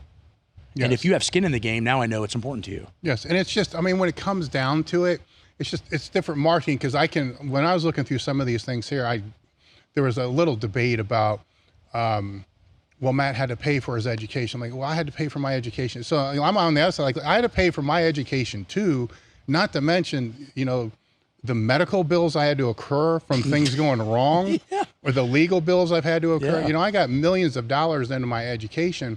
So there's what people I don't think understand is, as you just said, the majority of your revenue is coming from coaching. You know, the majority of our revenue is coming from the product sales. Now, and so I'd say 65% of what I make comes from coaching, and 45% comes from what I make on the website. Yeah. So for me to give out free information like I do on YouTube twice a week with pretty in-depth topics, I feel is a way to give back, but it creates business for me, no question about it. But it's a way that I give back without having to answer everybody's individual question. Because, you know, once you get so big, you don't want to ignore anybody, but you can't help it. You know, when I leave here, I got to go work at Riker for 3 hours tonight when I get done with this. So it's not like me and you are just sitting around on the computer answering people's emails constantly. We have to keep everything rolling, and people don't see behind the scenes. They don't see how much, you know, you're putting 40, 50, 60, 70 hours a week. I'm doing 70 hours a week. We're all busting our ass. And then to give all this free content out like you do, which I'm very humble as you put out so much cool stuff. It's one of those things where, you know, you almost like, does anybody respect it? Well, the other difference too is how with the stuff that we put out, how deep can we go? Like, I can't go deep on anybody really on that individual specific level, you know, because I don't offer those services to be able to do that. And if they're not standing in front of you, how would you know? You don't. And that's the other problem is, I don't know how many questions we get where you absolutely know they don't understand the variables. They don't understand. You just told me you want to be a better football player, but you didn't tell me how fast you are, how tall you are, how much you currently squat, how long you've been training, who are your coaches, do you have any previous or existing injuries, surgeries, what's your blood work look like, all of these things. You know, if somebody sent me an email like that and put that much time into it and gave me all those lists, I'd be more apt to answer it. Well, yeah, and as we were looking through the questions here, you know, the bunch of them I highlighted was kind of the distinction between block and conjugate. You know, they think that all these things are completely separate and they can't be integrated.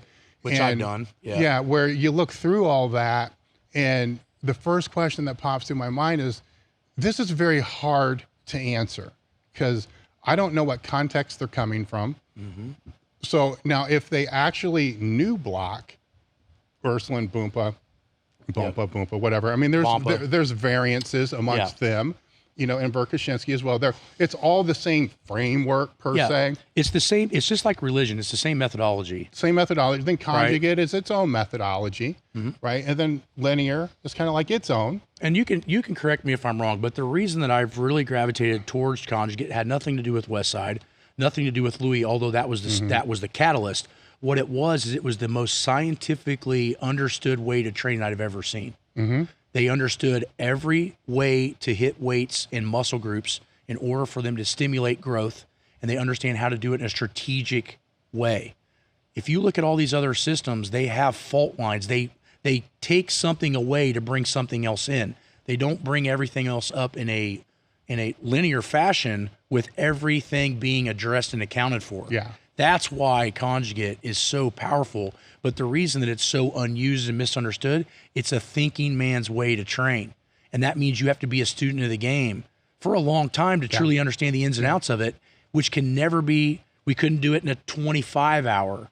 So that's where a lot of these questions become very difficult and complex to answer, is they don't have an understanding of what this philosophy of block is. They don't have an understanding of what they know the understanding of maybe linear, that's pretty easy. And they don't have the understanding of conjugate. Then they're asking a question about combining two things that we can break into pieces to discuss separately in an intertwined way, and without the understanding of taking the time. My point is they're not taking the time. I think the biggest thing, if I can give it to the listeners on how to decide what you do for conjugate, is we don't just sit down and write a 15-week cycle. We write a 15-week cycle. We write a 15-week idea. And then what I do is I use some linear periodization in this conjugate system. So what I'll do is say, when I squatted the 865.5 all-time world record and just sleeves in a belt, what I did was I squatted 700 for 5. Then I took that video and I watched it, seeing what I was doing right, what I was doing wrong, and hopefully picking up the muscle groups that I felt needed that 1% more kick in the ass. So the next 2 weeks to 3 weeks, I trained to attack those particular areas in which I feel were huge issues. So I'll give you an example. I squat 700 for 5. I noticed that my upper back is starting to kind of kink just a half an inch, because we're talking big numbers and I don't have form break. So I see this. So I'm like, I need safety bar, because safety bar is going to force me to arch in. So I put safety bar in a week, and then I noticed that I'm not keeping my abs tight. Then I put camber bar in the next week. The week after that, I squat 740 for a triple, and it's fixed. Now I'm watching that lift. Okay, I felt like my foot pressure was off. More hamstring work, more glute work, more focus when I'm speed squatting. Slow down the eccentric, match it to the compound movement of which that speed is. So I'm timing the squat, saying, okay, it took me 4.3 seconds to go down. Now every speed squat is 4.3 seconds down. It's as fast as I can go up, but it's 4.3 seconds down. So I'm matching my body's time limit. Now my foot pressure's fixed. Now I hit 775 for a double. Go to the meet, boom, hit a world record. So to me, that's the beauty of conjugate, is you can pivot and adapt like that. Adaptability. And all those things matter. That timing, the time under tension, however you want to call it.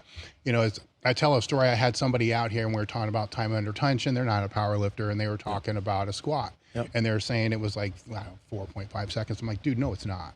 Like, it's way more than that. And let me show you a video, and it's, hell, it may have been you. It could have been anybody in the meet. I'm like, I want you to watch something. As soon as they grab the bar and they place one foot and the second foot, watch. Everything's, isometrically, isotonically contracted. You're contracting.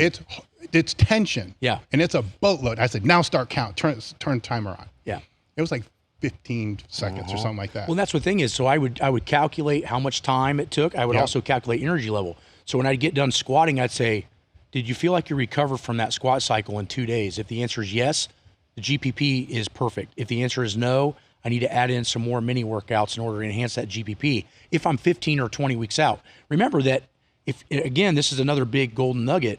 If you're 4 weeks out from a meet, there's no fixing anything. Exactly. You're fucked. It's peaking at that point. It's peaking. It's what you have at that point. But for 20 weeks out, you can still polish. So I had a polishing phase where everything would adapt. And then every time I hit a back squat with a straight bar, no chains, no weights. That was my detailer. So that was my assessing tool. So I'd use that. Remember, we talked 700 for 5, find the weaknesses. Then the 765 or 50 for triple was another assessment tool. And then in between those blocks were areas in which how to fix the areas I thought were the deficiencies. And then it would just ramp me up to the point I'd hit a world record. And so that's the thing, is the adaptability and understanding of what you need at what time is really the mastery of periodization. You could have all these different kinds of blocks and train any kind of way you want, but if it's not matching your needs at that time, you're wasting your time. That's how I think that's where I understand that blocks will put those specific attributes in a certain block, but who gives a shit if, you know what I'm saying? If it happens when you don't need it. Right. You know, that never made sense to me. Yep. Now, outside of powerlifting, you know, football. Yep. I think right.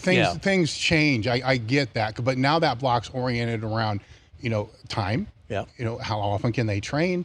Is it in season? Is it off season? Do they start? Do they not start? But still, again, where are their weaknesses? Well, and then the weaknesses is the key point. Yeah. The next key point is accommodation. So now if you've seen that block before and your body's been through that stimulus, it's no longer as powerful. So now you're playing this game of, my body already understands the question. I need a new question because now I have the answer too easy.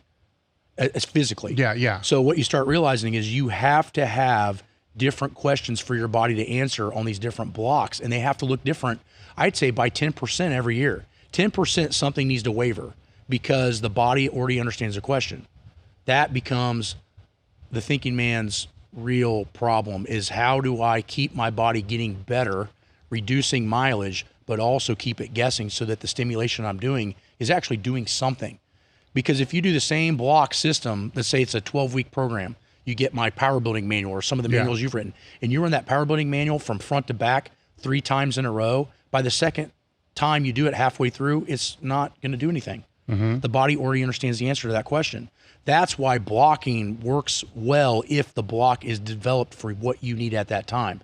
Just because you want more muscle mass doesn't mean that you don't need more neurological stimulation, i.e. speed work, or you don't need more technical work. Those are blocks of different types of training that should be specified depending on what you need at this time. And that can be very difficult to understand once your form is perfected, once your GPP is really high, and once you're very explosive. When you have all those 3 things lined up now, it's a real card game because you could be right, you could be wrong. And the problem is when you're starting off, the reason we get so confused with training is when you are first getting strong, everything's black and white. Yes. Right? You either train or you don't train. You either get better or you don't get better. But as you get elite, that gray area becomes smaller and smaller to the point that you could fuck it up way easy one way or the other. Versus when you're weak, you just train. Yeah. And that's where it gets confusing because people are like, well, I don't know. Do I need to train like Matt? I only bench 250. Yeah, because I focus on weaknesses and I'm training with technical mastery and I have all these different things lined up. Now, if you train with a straight bar to straight bench all the time, initially you will get stronger faster, but you're also going to create a ton of mileage. Yes. And then you're going to start having shoulder issues, wrist issues, pec issues because you didn't address these weak points and you didn't have a rotation of stimulus, which is increasing mileage. There's actually a paper I have on at home. I don't have it cited, but they talk a lot about how specific motor patterns done too often actually make everything go backwards. And that's pretty interesting because that also fortifies the way we train. Yeah. Right? If you or practice, because I mean, I immediately went to like different drills. Absolutely. For soccer, football, stuff like that. Yeah. You know, it's how often, because here's an interesting thing there is, if you've played other sports, and if I'm helping people with their training, I always go to this. Yep. If you play other sports, did you do drills just for technical aspects that weren't game playing, just the drills? And oh yeah, all the time. Now, did you do segmented drills? Yeah. Like you really sucked at this drill, so they just took a part of that, then you just worked that part. Oh yeah, like, oh, interesting, isn't it? Well, and the problem is what's the transfer? Because if you have these drills per se and they're not new and you get, are you mastering the drill or is it transferring to ability? Yes. That's the other problem that you have. And so all of those things need to be wavered in and factored. And then everybody's a little different. So that becomes a very difficult equation. And nobody wants to hear that. They think the training's easy. But in reality, once you know more, you realize what you really don't know. Yeah. But in powerlifting, they don't look at those lifts as assessment tools. As assessment tools. It's how much. Yes. It's not how good. Where that is that football player's game. Exactly. You know, it's like, how are you breaking down that lift? You know, it's, you know, board presses are stupid. Well, isn't that just segmenting of certain part? Let's forget about the strength component. Right. Isn't it just segmenting a part of the technique that you might be screwing up? And I find it hilarious that most people refute and want to argue about shit they're not good at. Right? Yeah. So if I go, camber bar doesn't help my squat at all. Oh, why? Because you suck at it? Yeah. But you know as well as I do, I would rather take an athlete. If they're coming in, let's just take athlete A, athlete B. If I take athlete A and he is good at every style of squatting, camber bar, bands, chains, boxes, narrow, wide, I have more of a capacity to get this guy better, i.e., remember like the 3-sport rule that they use like Ohio State? They play track, basketball, and football, and then when they get to college, they play football. That is a better athlete because he has a better base versus this one guy is really good at a straight bar, but everything else I put him in, he sucks at. That dude is going to be injured fast, and his career is going to be short. So it works the same way. You need a humongous base to build a tall pyramid, and that means you need a lot of different variation, not only for mileage, but also for long-term lack of burnout.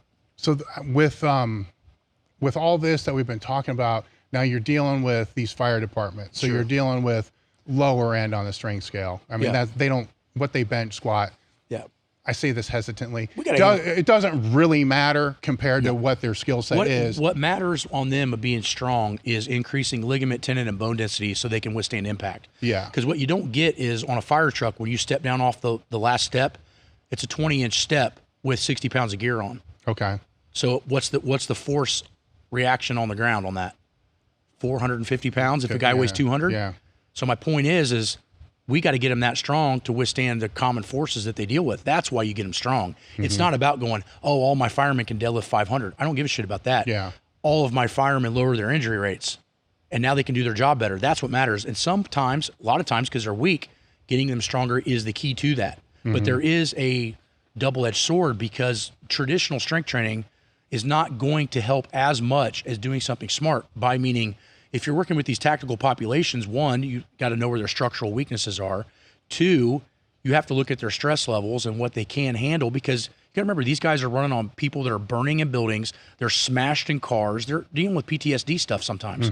So that can change this intensity level of the gym. And three, traction versus compression. Everything they do is compressive based. So most of the exercises that I have them do is traction based. So they do a lot of belt squatting, a lot of GHRs, a lot of reverse hypers, a lot of lat pull downs, because it's creating space and because everything they do is compressive. And that is a huge factor to training tactical, whether it be military or fire, because of those particular issues of everything's high impact to them. And so that's where you have that big problem. And then the next thing that the fire service really needs updated on is their nutrition's terrible.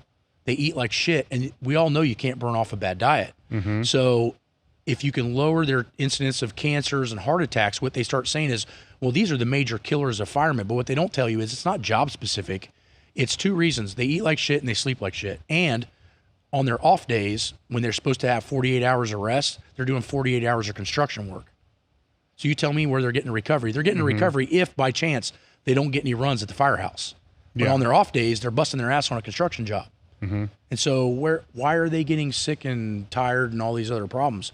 And so we try to go in there with a holistic approach and fix their sleep and fix their imbalances and then get them stronger. And I have some rules on that. Like we try to get everybody to double overhand deadlift 405 because they don't have straps and they don't ever get to really do this a whole lot with their tools. So I'm like, if you don't have the hands, it doesn't matter. And I like the symmetry on the spine. So if I'm pulling double overhand, I don't have that that twist, which over time, as you know, causes a lot of fucking problems. Yeah. Well, here's the other issue. A fireman comes in, let's say at 22. He has to be on duty till 52. And he has to be able to do the same fucking thing that he could do at 22 at 52. And powerlifting, fucking retire. When shit starts getting beat up like we did, you just stop. Yeah.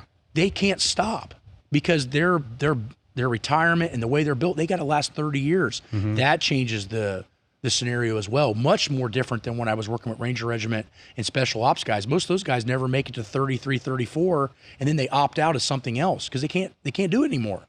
So the training protocol, if somebody only has to last till 33, 34, is much different than somebody has to last till, say, 55. Those are becoming the major factors on what you utilize and what you prescribe and how you train. Then how do you get them to buy in? Because I understand the reason for the construction work. They don't make shit. I mean, yeah. Well, they didn't used to make shit. They make about $100,000 a year now. Yeah. So a lot of it's, and I'm not being a dick to my firemen. They all love me, but they want that new truck every year. They end up marrying people that are stay-at-home moms, and then they have 5 kids. Yeah. That's not. Yeah. If you lived like a normal person, $100,000 a year, you can do pretty well. Mm-hmm. But a lot of it's just we get sucked into wanting more, and then all of a sudden we're working 70, 80 hours a week. And so that's what we try to help with. I'm like, guys, you need to build in this recovery because you're not going to be able to enjoy your retirement. That's how you get them to buy in. Okay. This is what's going to happen at 55 when you got all this money saved back and you finally can go do whatever you want to do, and now you can't do anything. Oh, I didn't think about that. Yeah, dude. So like these guys lifting 400-pound patients and taking them into the hospital and doing all this stuff, you have to give back to your body or that job will take from you more than it gives. Mm-hmm. And who wants to be 55 with $2 million in the bank and you can't do anything with it because your knees are beat up and your back screwed up? And that's the problem is many fire departments hire in guys that are average capacity and then expect them to be the same capacity in 30 years with no physical training. It's not going to happen. Mm-hmm. I mean, if you and I didn't train, I'm 43 this year. I think you're 54. 54. Yeah. If we didn't keep working out, I'd be fucking a wreck. I'm already kind of a wreck. I'd be a total wreck. But now imagine your job is lifting heavy patients all day and going and taking runs and taking people to the hospital, and you're lifting them out of weird positions because they fell in the tub or between the sink and the shitter. Mm-hmm. You get my point? Yes. So the mileage on that, because it's awkward, is so high that everything that we have to do in the gym is low mileage, high benefit, high restoration.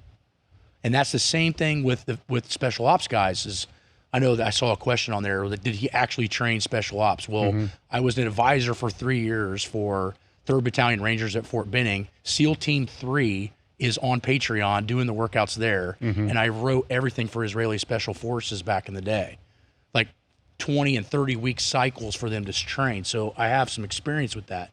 But the point is the thought process is the same. How do we get to this higher level with reducing mileage and fixing and correcting imbalances and postural weaknesses? If you have that mentality, you're going to do a better job than they've ever seen. You don't have to have everything.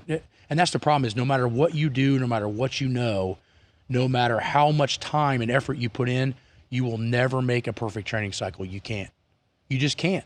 It's too many variables. And the more you start realizing, the higher education you get, the more you start realizing you don't know shit. Exactly. Like if you want to know that you don't know shit, go to the Swiss conference and sit into all these different neurological guys and hormonal guys and go, oh my God, I didn't understand any of this. And it's back to square one again. Yes. And that's the thing is I think the only way we would ever be able to make a perfect training cycle is if we stayed in our prime. Let's say me and you stayed at 29 years old for 50 years.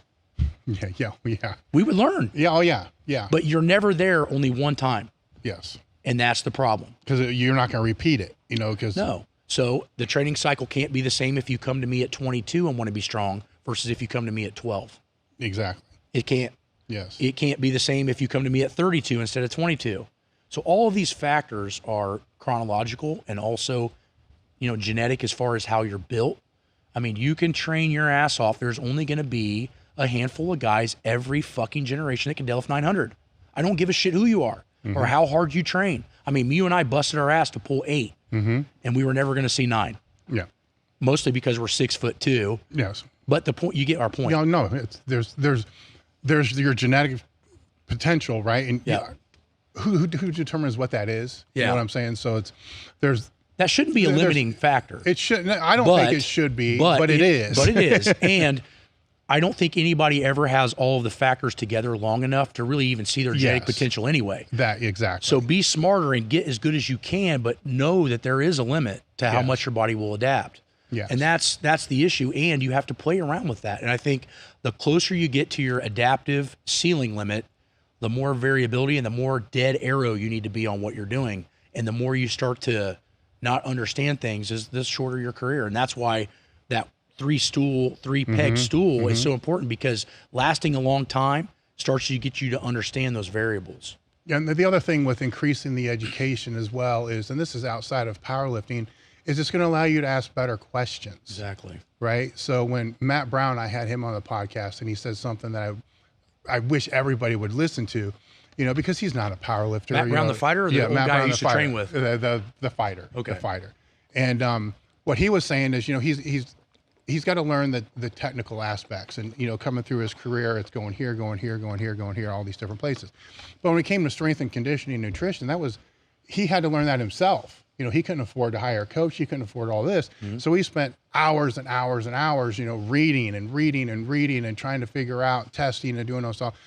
He's not a power lifter. He's not a strength coach. He's a UFC MMA fighter, but he wasn't going to leave any stone unturned.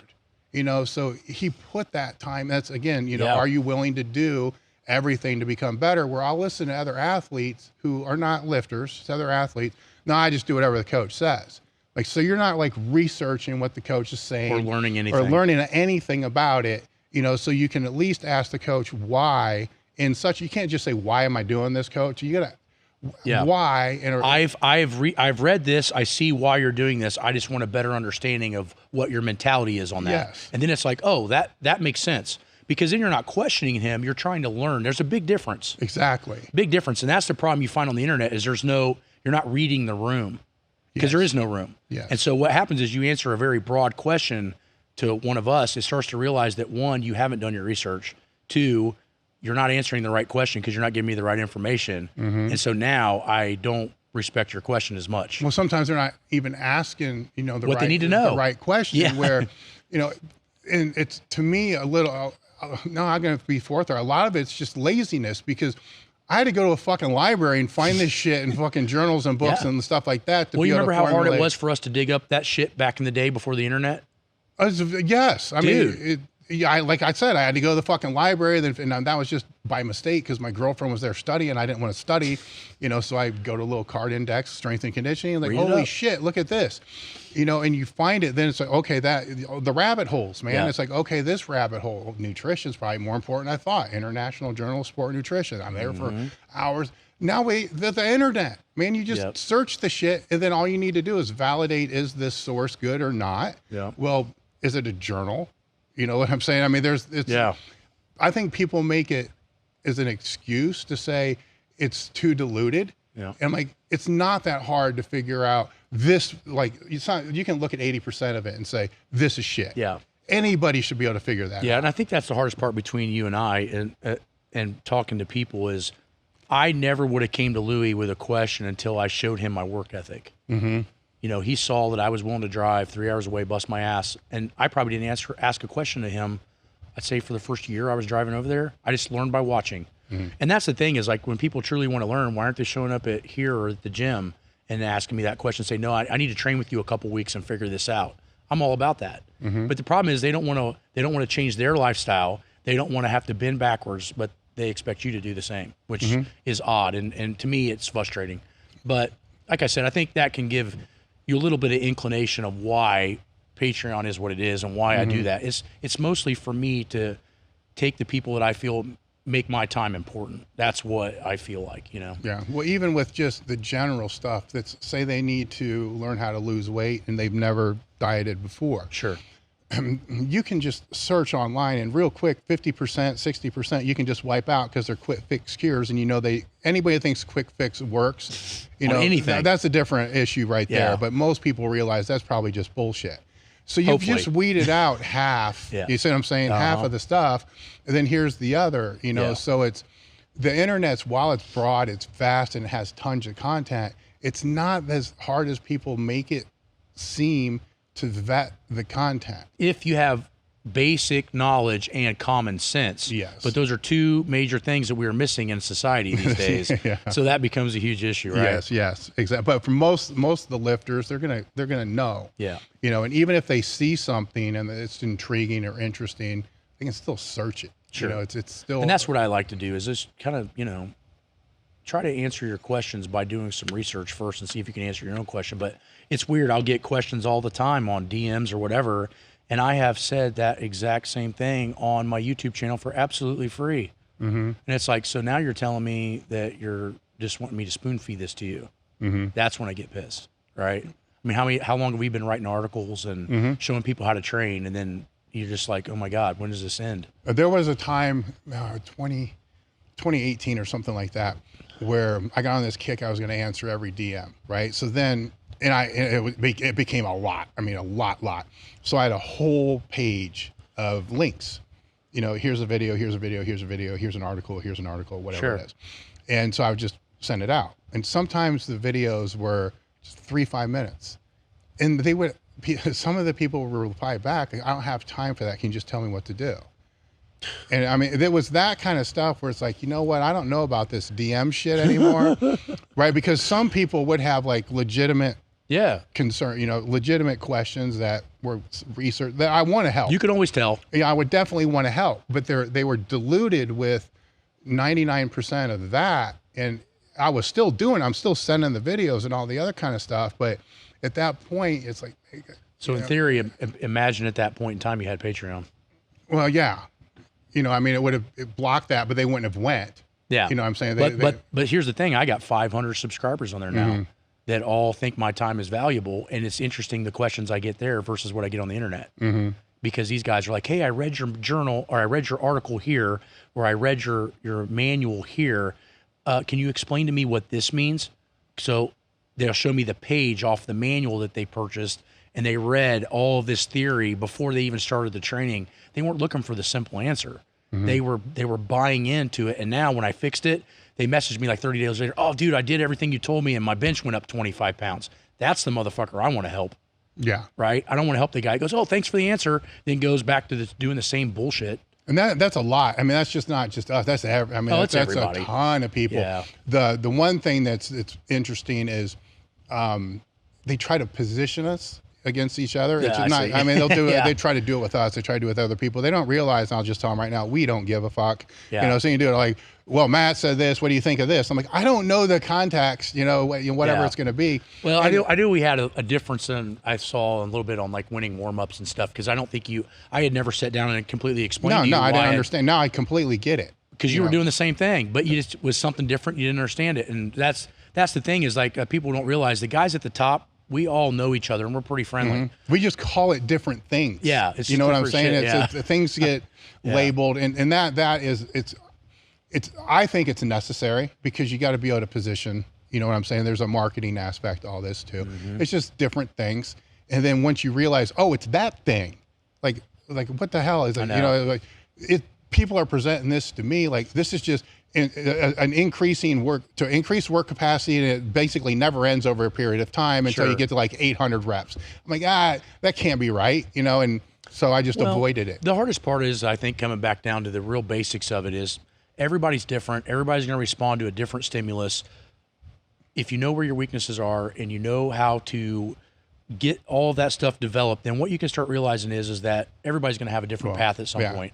And so my way and your way, it's probably somewhere in the middle. It is. And Brian Carroll's way is different, and everybody's different. So none of us are right, none of us are wrong. It's a gray area. But if it worked for you, then maybe it worked for you at that time. But maybe I'd be better off doing something Brian Carroll says or you say. I don't know. But my point is like that becomes the guessing game, because most of the people I've had on online coaching, we have them for about 24 to 36 weeks. I start realizing how they adapt. That's when I can make the progress. Yes. So usually a good coach is not going to be able to fix you for 6 months because he's trying to figure out what you need at that time. And the more information you have, the faster that happens. But in general, it takes that long to figure out, you know, some people can't handle the way we used to train. Yeah. Well, the one question that is actually when I have the small group events that I have to explain the dynamic effort and waves. And the way that I explain it is I'm like, okay, look, I already know where this is going to come. I already know what the questions are going to be. You're going to say, Louis says you need to do this 3-week wave. Matt says you got to do this 3-week wave. Nate says you have to do this 3-week wave. Brandon Smithley said you need to do 3 of this. And all of them got different percentages. So the first thing I'm going to throw out there is all of them are based upon and biased upon the demographics and the population they specifically work with. So Louis is definitely going to be different because they are all high advanced guys. If I can have an advantage, I think there's another variable to that will make sense for people. I think Louis got an understanding of what percentages need to be for speed work, because in our era, maybe not yours, in our era, most of the max effort work was done with equipment. So the speed work was the only day you were getting raw work. Whereas when I flipped to raw, I realized real fucking fast that if I'm doing all raw max effort training, that the speed work needs to be lighter and synergistic to the max work, because now I don't have the equipment helping me lift more weight. So both days are high muscle tension. I don't have a high equipment tension, and then speed work that's high muscle tension. And that's where I think that became confusing, because I think that if you train in equipment, you need to train speed work at a higher percentage. But if you're trying to raw bench or be athletic, you need that lower percentage, higher force output. But the problem is most people have never seen an accelerometer and they don't understand bar speed. So when I showed Charles Poliquin my bar speed, I did 185, 3 chain on each side and a double red at 1.13 meters per second. And he about shit his pants. He's like, how in the fuck can you move that fast? I said, well, I wave it, but 185 is 33%. And he goes, I've never heard somebody training that light. I said, well, I went down to that after training raw because I want that over 1 meter per second. But then I started noticing my bench went 606, 611, like it was boom, boom, you know, and that's the thing is I think depending on if you need more muscle mass at that time, more dynamic work at that time, that could vary. It changes. Well, that's what I tell them is those are starting points for all those guys, you know, so if you're working with them, it could go down, it could go up. That's what's being presented in whatever program or manual that's out there. And it will adjust, you know, kind of from there, because it's all based upon, like you said, bar speed. I think if you could make a rule of thumb, I think for most people that I have seen help that I've never met before, just questions, lighter's better. I believe so too. You go heavier, you're going to start tapping into that maximum effort and tempting, and then what's going to happen is it's actually going to regress your max effort day. What I want the speed work day to do is progress the max effort day. Because in reality, if I'm trying to be a lifter and be strong, the max effort day is what matters. So is the speed day helping or hurting? And in my opinion, if the percentage is too high, it's hurting. Yeah. See, I also see the dynamic day as technical reinforcement. Absolutely. Because you have more first reps. Usually after 3 reps, a higher advanced lifter can probably maintain technique for 5, maybe. Fatigue becomes a factor. But usually after 2 or 3, for most people, they check out. You know, so this is why I hate like 2 sets of 5 for intermediate. So you get 1, 2, maybe 2 good solid technical reps. And that's it. You're toast. Where forget the speed aspect of dynamic work. If there's 8, 10, 15 sets of 2, look at all the technical practice that occurred. Well, absolutely. And the other thing too is you got to remember, if you can do something under high velocity perfect, you can do something under high strain perfect. So if I move insanely quick with say 225 on the bench and it's perfect form, my chances of moving perfect form with 500 are high too, because it's another side of the spectrum. I have to do that 225 perfect. It's lighter, but it's so fast that small mistakes are like that. Whereas the 500 is obviously not going to move as fast as that 225. But if I can practice under high velocity, when the velocity slows, I'm better. You brought up a good point that I think a lot of people miss, is that dynamic work still needs to be done with technical intent. Like you can't like hyperextend. You can't just try to, yes, you want to push with speed, but you don't want to like, you know, muscle, you don't want to muscle fuck it up so it doesn't look like what that max effort. That's absolutely true. I mean, the speed work needs to look as dialed in as say 60, 70%, but it's just under high velocity. And that is a very high level skill. And I would say that speed work also creating, you know, obviously a high rate of force development. One of the other things that you're hitting on is it creates a high level of technical mastery because you're hitting it at high velocity. And that's where it's maybe even more important than actually speed work itself. Assuming they're maintaining that technique. Now, if their shoulders are coming off the bat, you see the stupid shit people do. That's, to me, that's like wasted effort. You know, it's you're not tight, everything's not done right, but you are correct. I mean, just the level of learning, you know, mastering a skill, it has to be done with speed, then it has to be done with max load. Well, think about it like shooting a target, right? If I can pull my gun and you'd be like, pow, and hit a target like within a 3-inch diameter, how easy it to do it if I sit there for 5 seconds and just line it up and hit it? That's way easy. Well, what if you got to do it in the middle of a war and it's storming? Or you need to squat that 1,000 pounds after somebody else just blew all their shit off. You see what I'm saying? I mean, that's where that technical mastery shows itself, is in those chaotic times. It's like, no, I've been here. So let's reinforce that. So speed work, rate of force development is high, technical mastery is high, and then the ability to do something unfamiliar is high. Now, how do you get jargoned in anything? You don't. And that's the thing, is like, and then when you and I were doing it around Louie or Chuck and they're staring at you like they want to kill you, perfection is right around the corner. And that's the thing is like, again, I'm more impressed with people that can do things perfect than I am heavy, because most of the time when I look at stuff on Instagram that's berserker heavy, the technique is so bad, I'm just like cringing. No, it is. It's Yeah. You just kind of go past it real quick. One of the other things I want you to touch on, because you have a strong raw background, and I see this all the freaking time, and how I know the answer. I just want you to explain it in a way that I haven't explained it before. Okay. How important is the walkout on the squat for the, from first set all the way through competing? Because look at how people walk out the bar 135, and then they're fucking up the walkout at a meet. I will say, let's start it by this way. I see people messing up the walkout in a couple of different ways. One, they're not staying tight. So now they're wasting tons of energy in those small muscle groups that end up being the major factor. Two, why do you need to walk out more than a foot?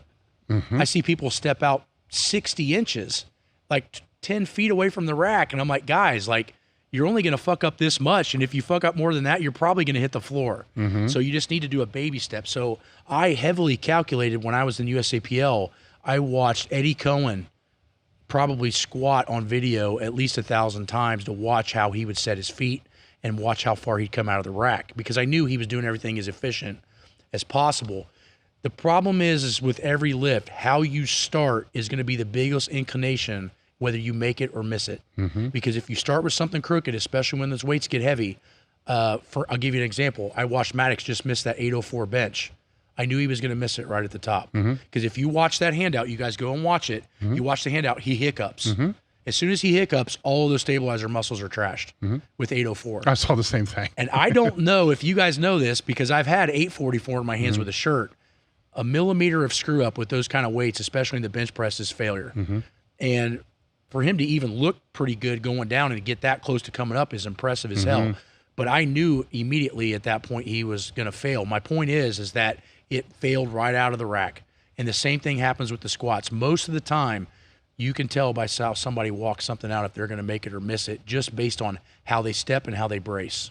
And what I try to harp on that is, for most lifters, they don't put any thought into it. They don't think the lift starts until the judge says, and it's like, no, it has to be set. The steps need to be small. I mean, when I started competing, there were no monoliths. Right. So and I didn't have monoliths in the USAPL. So I squatted 826 at the USAPL Men's Nationals as a junior, which was crazy. But my technical walkout was so perfect. And when you get up to 800 plus pounds on walkouts, you know real fast how important those walkouts are. So I only think you're having that conversation with guys squatting 300, 400, 500. Oh yeah. Or it's a little bit heavier, but I remember when, because there was no internet at the time, and the gym I was training at, a guy named Jack Buchanan trained there. He played football at Findlay College at the time. And he had a 900-pound squat, and he was kind of part of the crew we were training with, not really, but he watched me, and he's like, we spent, oh my God, I bet 2.5 hours. Just, nope, put it back. Nope, put it back. Nope, put it back. Nope, put it back. I'm like, what the? And I didn't, after that day, I realized this is important. Well, and I'm glad that you reposted the Learn to Squat video we did 12 years ago, because how long did I spend on him teaching how to set up on the bar? Exactly. What, a half an hour? I mean, that whole video reel didn't show it, but I literally taught him from A to Z on squats, and up to R was before he picked up the bar. Yes. The SWD, all the rest of the alphabets. That's after you walk it out. Yes. Because you would be so surprised at how people set up a little crooked. They don't have their hands right. They don't have their sternum up high. They don't have their back arched. They haven't figured out when to breathe. They don't know when to breathe. You can't. And that's an art with walking out, because you can't hold your breath the entire time. You have to pick up, walk out, get your feet right, and then reset your air for the squat command. I mean, I couldn't hold my air that long, not with 800 pounds. What do you want to risk it? Because what if the judge takes extra time? Because they will. They give you the command. You know what I'm saying? So you got to figure it out. Yeah, you judge 200 squats. After a while, you're going to make some, like, you know what I mean? Yes. I see it all the time. This is a question that gets thrown out. Where do you see the future of powerlifting going?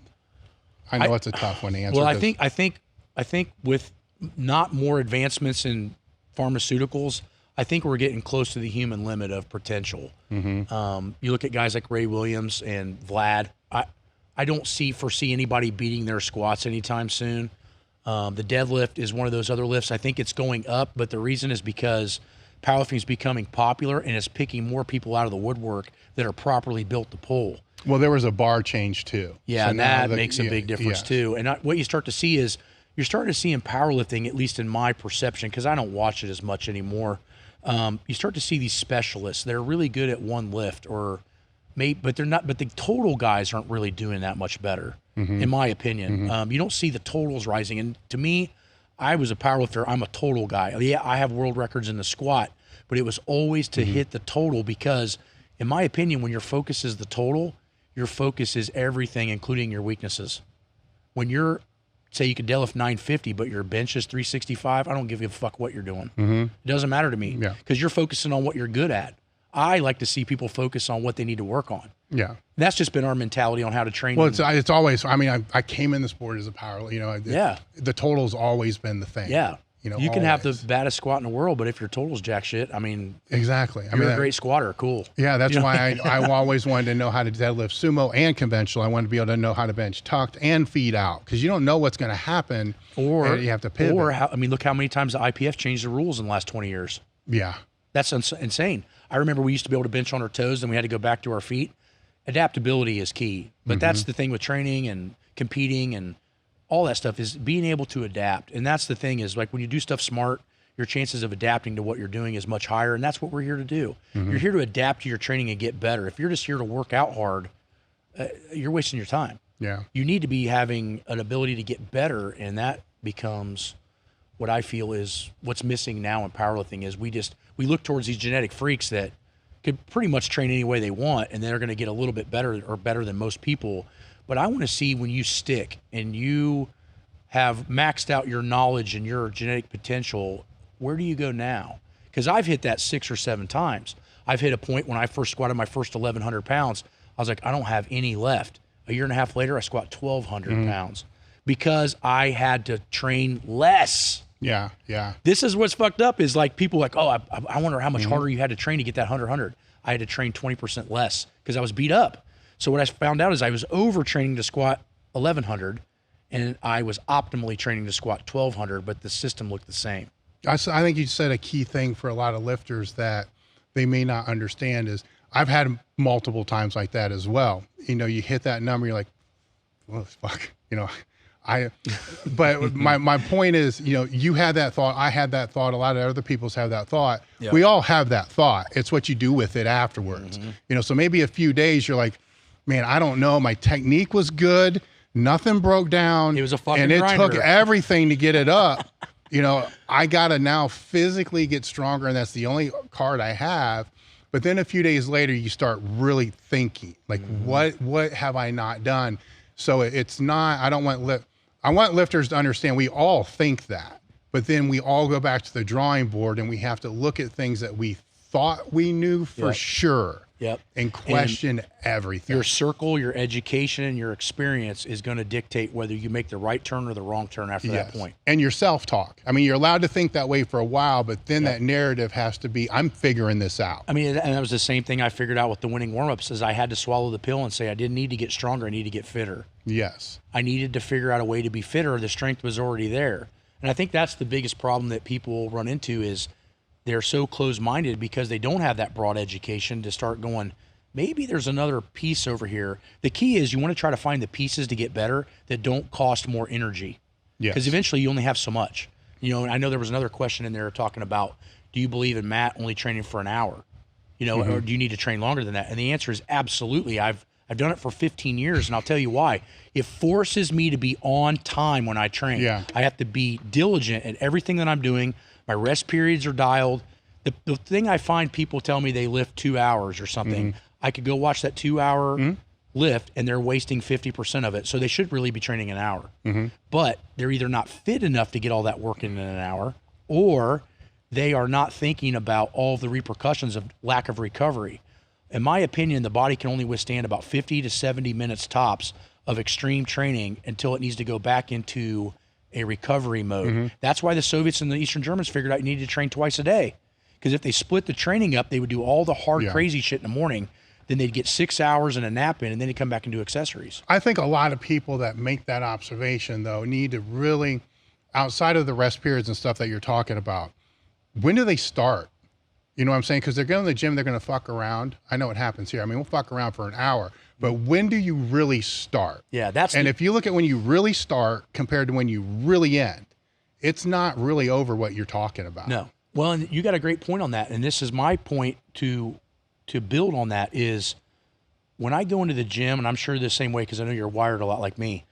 When I step into the gym, I'm in an anxiety state. I want to fucking kill weights. I can't fuck around for an hour because my body is like, you know, like, and I probably learned that a little bit from Chuck. Like I walk in, it's time to fucking go. Like I turn on my music and in about 2 minutes, I'm already sweating because I'm starting to get my shit done. When I walk into the gym, it's all business to me. I have friends in the gym, but we're friends afterward. We talk and sit in the office after training. But to me, if you start keeping your energy in the gym too long, it actually overtrains you just being there. How much anxiety was it to walk into Westside every time? Well, yeah, 100%. So you want to be in there another hour? Then you have to be? Yeah, well, I can't. I mean, here it's different because, it's part of the office where you kind of run into it as well. I have to actually leave the office and come back, right? And then a lot of times you got to wait, for other people to get here. But so I have to flick that switch. Like at Westside is walking through the door, you flick the switch. Exactly. I got to flick it at a different time now. Yeah, but for the normal person, they're not having a job like we have. No. So what I'm saying is do not stay in the gym any longer than you have to. I 100% agree. Because it will wear you out faster than you possibly imagined. Yes. And that's what I'm getting at is so if you're in there an hour, you don't have time to fuck around. You don't have time to talk and communicate and do all this other shit. I'm talking for the listeners. I see so much wasted energy and time in things that's not making them any better in the gym. And then they're wondering how I get all this shit done in an hour. I mean, I did my workout. It was hard as fuck yesterday. And it was 104 in my gym, about as hot as it was in here, maybe even hotter. And I was done in 52 minutes. And I'm going to walk you through this. 4 sets of 25 isolateral curls, extensions, and shrugs. Then I deadlifted 6 sets of 8 on deadlifts with 6 chain in the middle, working up to 405 with 6 chain, which is about 520. Whatever, for 8 reps. So, 8 reps on sumo deadlift is not any fun. No. Then I do 3 accessory exercises, and I have all of that done in 52 minutes. So when did I have time to fuck around? You don't. Right. I mean, so the point is now I'm not burned out of going to the gym. But if I sit around and I get that anxiety because I'm, it's like people ask me all the time, Matt, they have all these local meets, powerlifting meets. Why don't you ever go watch them? Because when I go watch them, I go into contest mode. I can't do it either. And I'm watching everybody and I'm like, I will fucking murder everybody in here to squat. You know what I mean? And then I'm watching somebody get buried on a weight. And I'm like, I would have smoked that shit. And then I start walking out and I'm tired. I've actually gave energy to nothing. And that's why I can't watch it. And probably that's my competitive nature. I'm sure Michael Jordan would have a hard time going and watching a basketball game. Because he'd be like, I'd be out there. I could do that better. I could do this. I would have done that. I do that to myself all the time, so I can't watch it, It's tough. I can't go either for the same reasons. I mean, after I left Westside, I went through a few, just because Chuck was lifting or something like that. But man, it was the same thing. It's like, man, this is exhausting. I try to sit in the back. I try to hide, and just stay away. And just then walking in the warm-up room is way worse. Because the intensity's there and everybody's psyched up and then you get sucked into it. And that's my point is when I walk into my own gym, even though it's where I work now more than where I train, I still get that. And then when I got that, I got to get the hell out because next thing I know, I go home and I'm just staring at a fucking wall. Like I just wore myself out for what?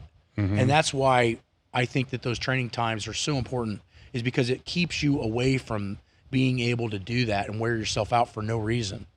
What are some other things that you think lifters are screwing up on? Well, I mean, obviously they're taking programs that aren't designed for them or their structural weaknesses. That's a huge one, and you could tell that by half the questions people send. Yeah. They are not understanding what they need at this time. And that becomes very, very frustrating because people think, and people sell that they really think it's that simple to work out smart. It's not. The human body is the most complex organism that we can possibly ever master. I remember having this conversation with a general when I was in charge of 4th Infantry out at Fort Carson, Colorado. And I'm telling him, hey, look, I need to have these guys in about a 2-week class to understand how to train smarter. These are guys that are like majors and colonels and guys that are going to be in charge of PT, right? And he goes, they need 40 hours to understand all this or more. And I'm like, and there's a tank sitting out there. And I'm like, you see that tank? I go, how long does it take to learn how to drive that tank? And he goes, oh, that's a pretty complex piece of machinery. That's like a 6-month or a year class. And I was like, the human body's 1,000 times more complex than that tank. Mm-hmm. I mean, if you think about hormones, biomechanics, muscle fiber typing, neurological control, internal and external motor coordination. I mean, you start going into a rabbit hole of insanity. Mm-hmm. And people really think it's that fucking simple? That you can just go copy Boris Chico's fucking bullshit? Yeah. I honestly think that Chico, this is another thing I think I wanted to talk about. I think Chico actually posts those programs just to see if people are stupid enough to do them. Oh, Because I look at them, and I'll be honest with you. At 20 years old, when I was just first getting around Louis, I saw a Chico bench program, and I tried it. And after about 12 weeks of doing it, my shoulders were so fucking grenaded. And I'm like, there's no way in capacity a human can handle this kind of volume. There's no way. So in my opinion, I think that all that shit's bogus because we don't even know if that's translated right. And I know this for a fact because I sent a handful of pictures of A.S. Mevdiev's training books, you know, from Livonia Press. Yeah. And sent him the actual Prilipin chart. I sent Verkhoshansky the Prilipin chart. He goes, some of those numbers are not right. So they didn't even copy it right. So what I'm saying is how did Chico's programs get over here? Maybe those numbers are skewed and flipped up and they don't even know it. And that's the problem is Russian to English is not that easy to translate. So my point is like, you need to be knowing what you need at this time, not just copying somebody else's shit. And that's the hardest part, you know? And that's why I almost never wanted to sell manuals because I get questions. Hey, I'm on the power building manual week 3 and blah, blah, blah. And I'm like, did you read the first 10 pages of warning? This is not designed to copy. This is designed to learn from. Yes. This is designed as a template to understand volume parameters in this particular block of training that you want to do, and you're copying it verbatim. Yeah. There's the problem. Yeah. And I'm just like, oh my God. Now, You know one what of I my mean? first T Nation things that I did was like a 8-week sample,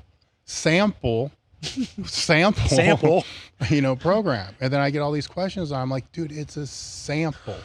You know, and I wish if I could go back, I wish I would have just wrote a template, you know, main movement, supplemental exercise, Yeah. you know, and just, but even that's highly variable. Yeah. The basic thing is that you need to give somebody a canvas and then show me what paint you're bringing to the table. Yeah. Now I can start making the picture.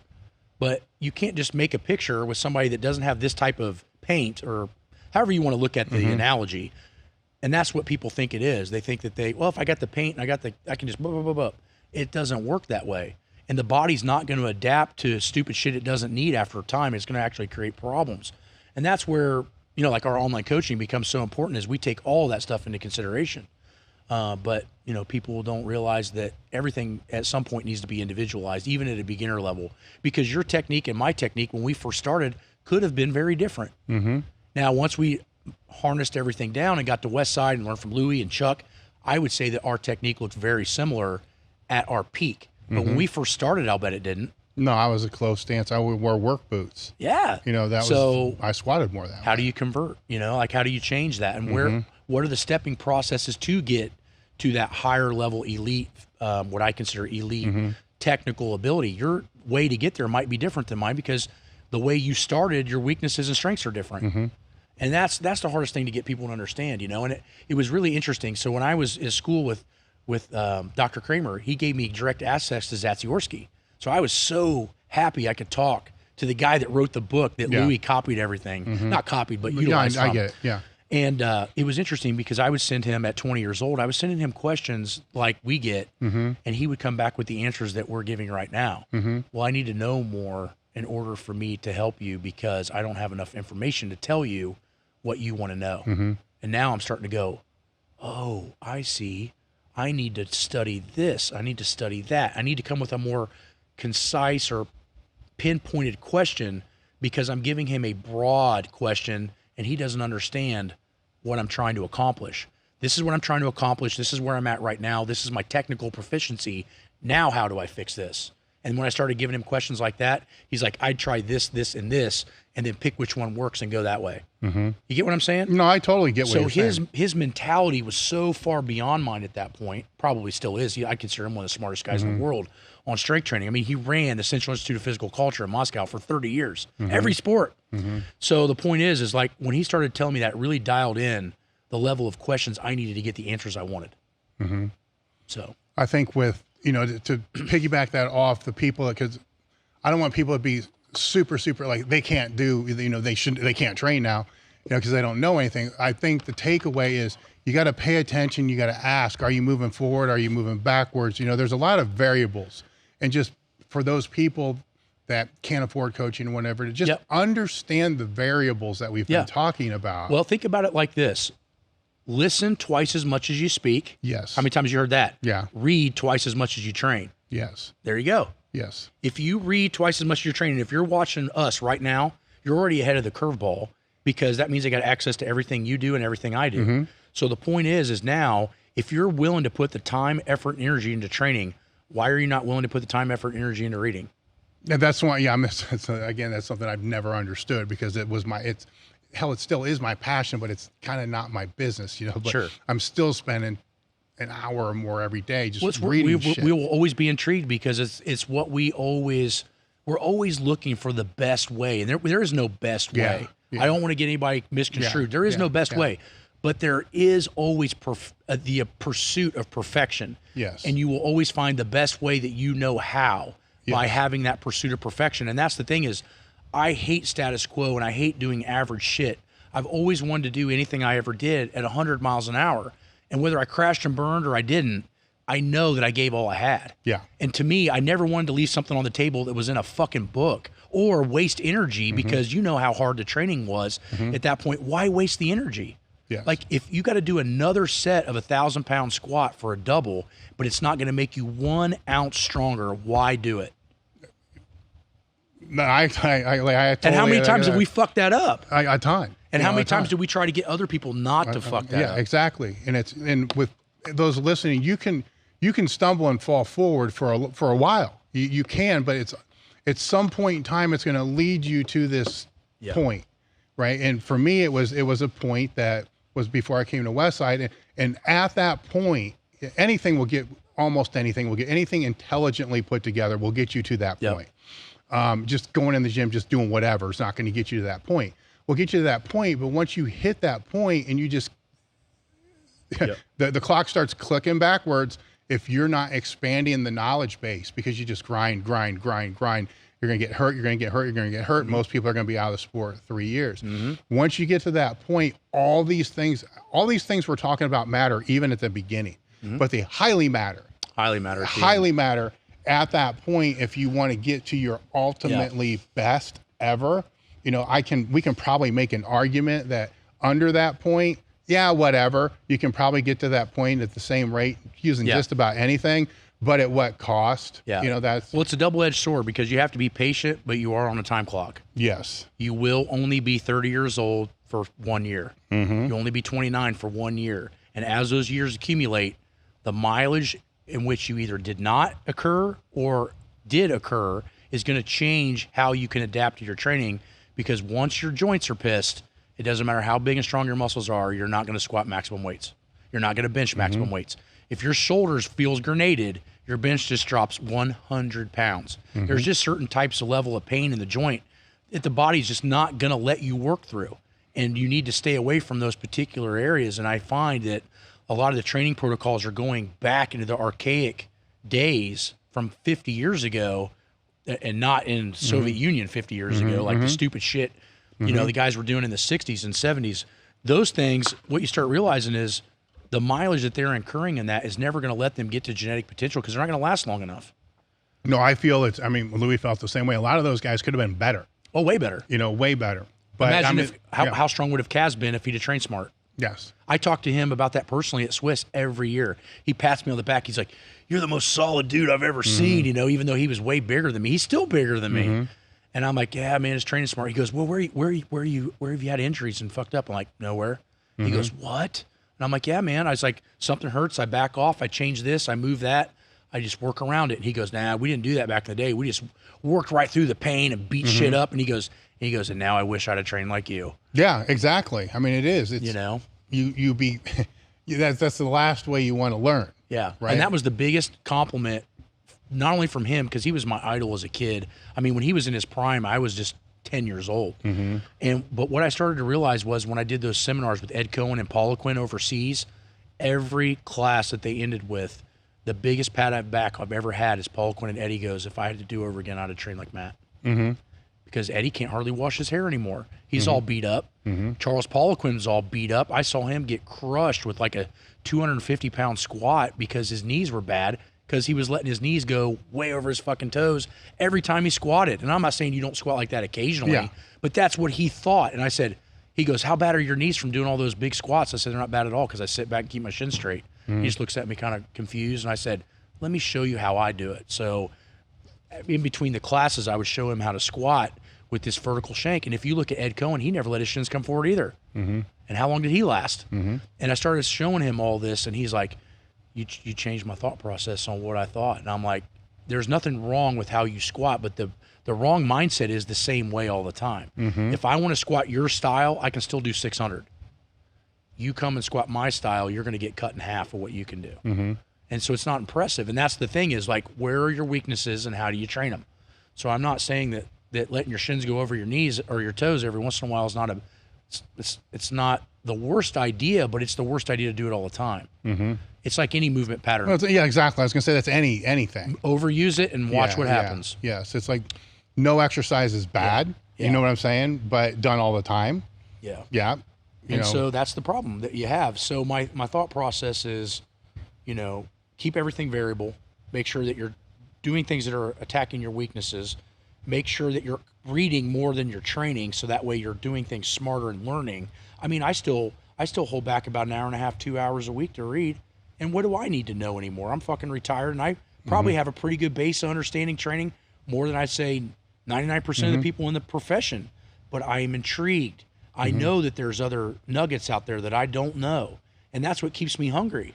Some of these rabbit holes, like you said, when you go to Swiss or something like that, you get exposed.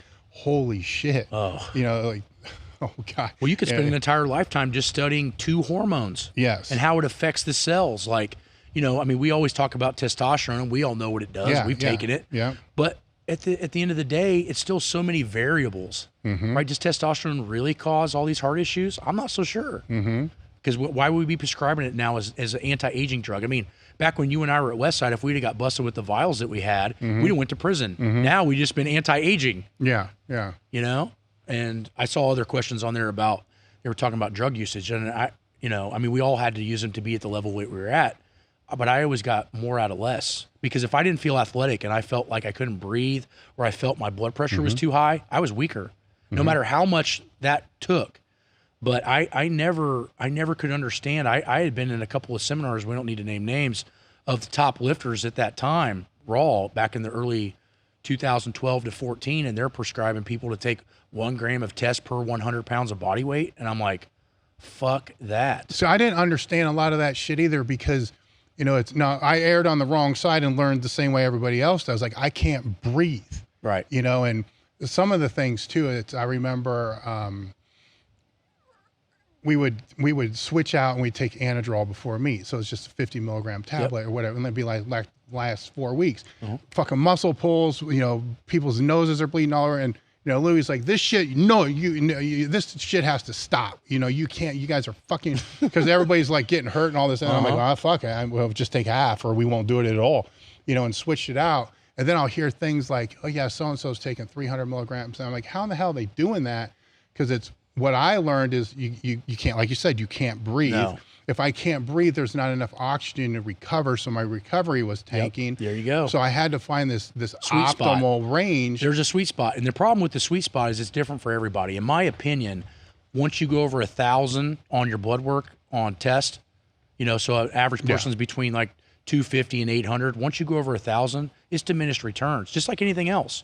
Right? Just because you can do 20 sets of squats, like you and Chuck probably did that one time, it doesn't mean that 8 sets you could have stopped and probably got better. No, that was stupid. I mean, it was that was just the shit that would happen that we were talking about. Did it help? Did it not help? But the problem with our society, whether it's training or drugs, is we think more is better. And in reality, only optimal is better. And once you hit that optimal point, and I want to make another big statement on this, is drugs, in my opinion, are only give you a capacity of maybe 10 or 15% more than what you got now. Do not take that shit when you bench 300.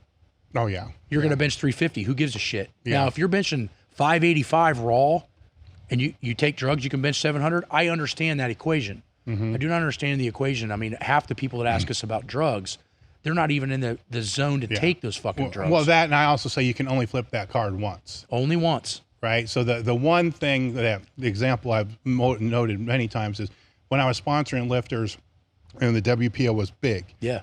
A bunch of them came up to me. I mean, just through the years, and they tell me they're drug free, and I'm like, there's no goddamn way they're lifting what they're lifting. Yeah. And then over a period of probably 9 to 12 months, each one of them said, I think it's time for me to go on. And it made me mad because I'm like, I felt like you all think I'm fucking stupid. Like this is some joke that they're making. Like this is bullshit. Yeah.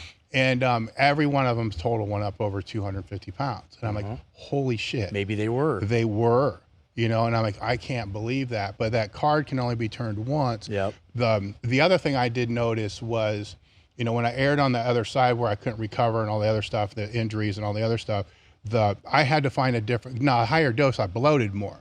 So then it's, okay, I need to find this optimal range, but another way to get bloated, because that bloat, it changes leverage. Well, and then once you're dealing with equipment, maybe your equipment doesn't fit anymore. Exactly. And that's a big problem too. Yes. That's why you saw so many guys in that era not be able to touch in their shirts, is because they'd be at one size to fit the shirt. Yep.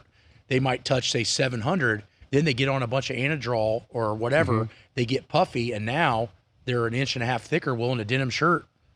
You're fucked. So that was the big issue with the equipment side. On the raw side, I think the drugs were more crazy when I went into raw than they were in equipped. Really? Oh, by far. The stuff I was telling you about 100,000 milligrams per 100 pounds body weight, I was hearing that from raw lifters, like top guys. And I'm like, there's no fucking way I'm taking that much, number one. Number two, how can you even feel like you can finish a meet, let alone squats? Well, I question if it's real. Yeah, then you wonder if it's real. But then my question is why, and I've never been this way, but if it wasn't real, why would you stand up and tell 30 people that? Yeah. Because to me, that wouldn't be a terrible thing to do, because now you're putting everybody's health at risk to tell a lie. Yeah, I don't know if they know it's real or not. You know, to be honest, they may think it is, but that was like the Anadrol thing. You know, and even like the D-ball type thing. It's I always sorry, I don't mean to cut you off, but I would go. I'm sorry. Go ahead. Yeah, I would see so many people take say one Anadrol and then go to two Anadrol, and shit would be tearing and noses would be bleeding, and then all of a sudden 100 milligrams is a normal dose, but people need to take 200-300. I'm questioning if it's actually real that, or if it's a 10 mil and they think it's a 50.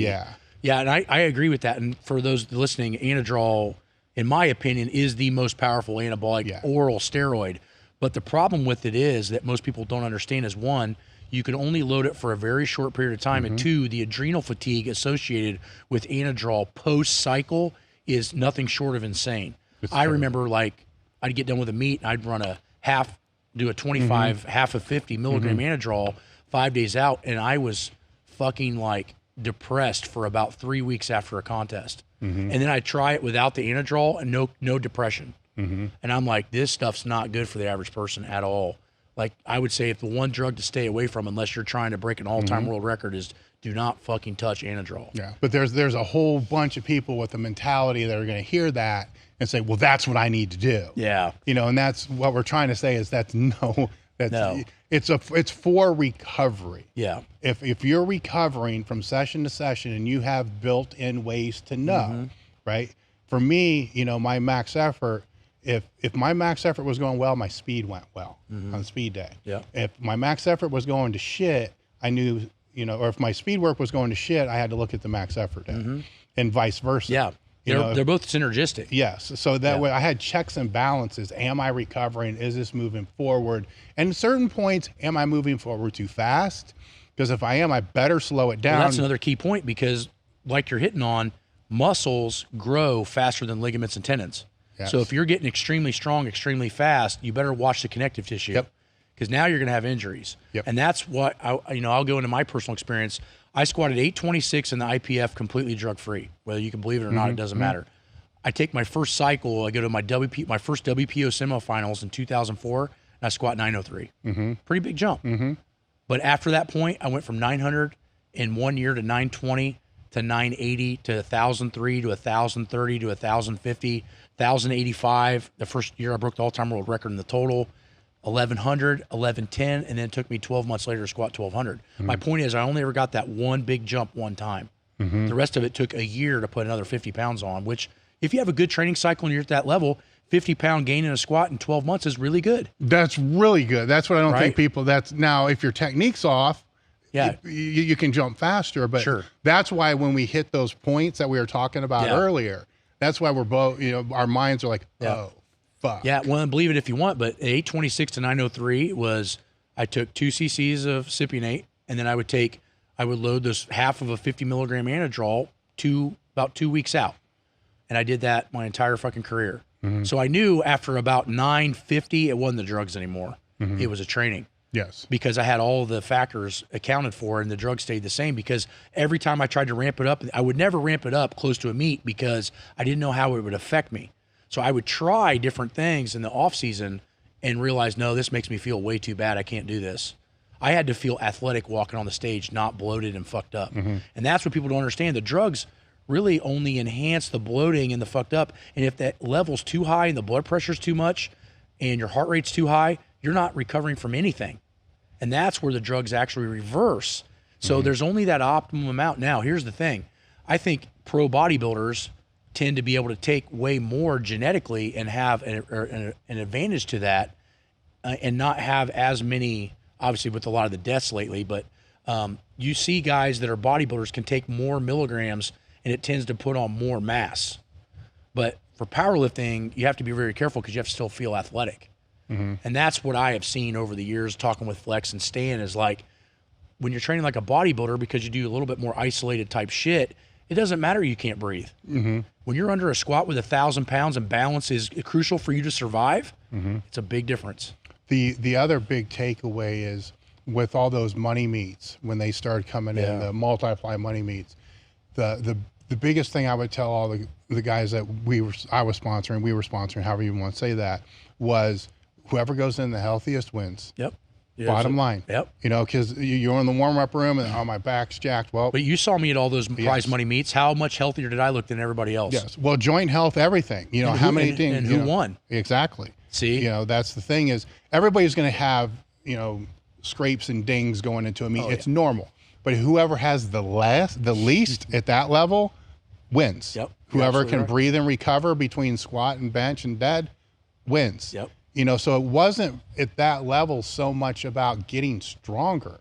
It's going in to display the strength you haven't been able to display in the past because you weren't conditioned. You were too beat up or whatever. Or you didn't approach it strategically. Yes. Right. And I think a lot of lifters fuck up too because they'll go to a meet, say it's leveled down, say they go to the meet and they smoke 700. Well, then they base all their training off 780.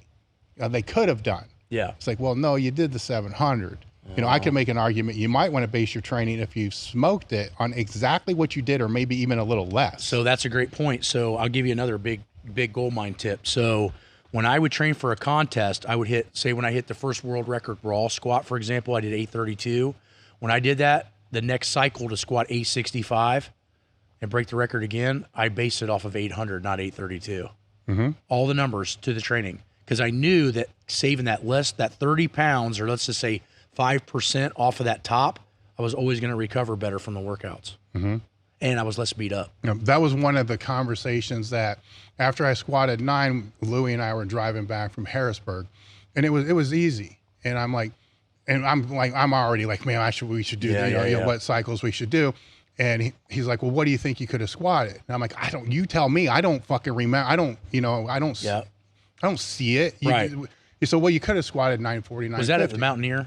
No, this was at the IPA Nationals in Harrisburg. Got it. And he said, well, you could have squatted 950. And I'm like, well, then I'm like, he's like, no, listen to me. You don't hear what I'm saying.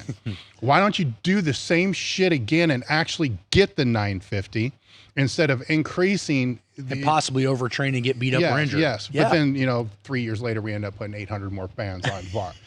So, and that made sense to me because it's like, okay, this makes sense. I don't have to change this final 4-month dynamic wave. That can stay the same.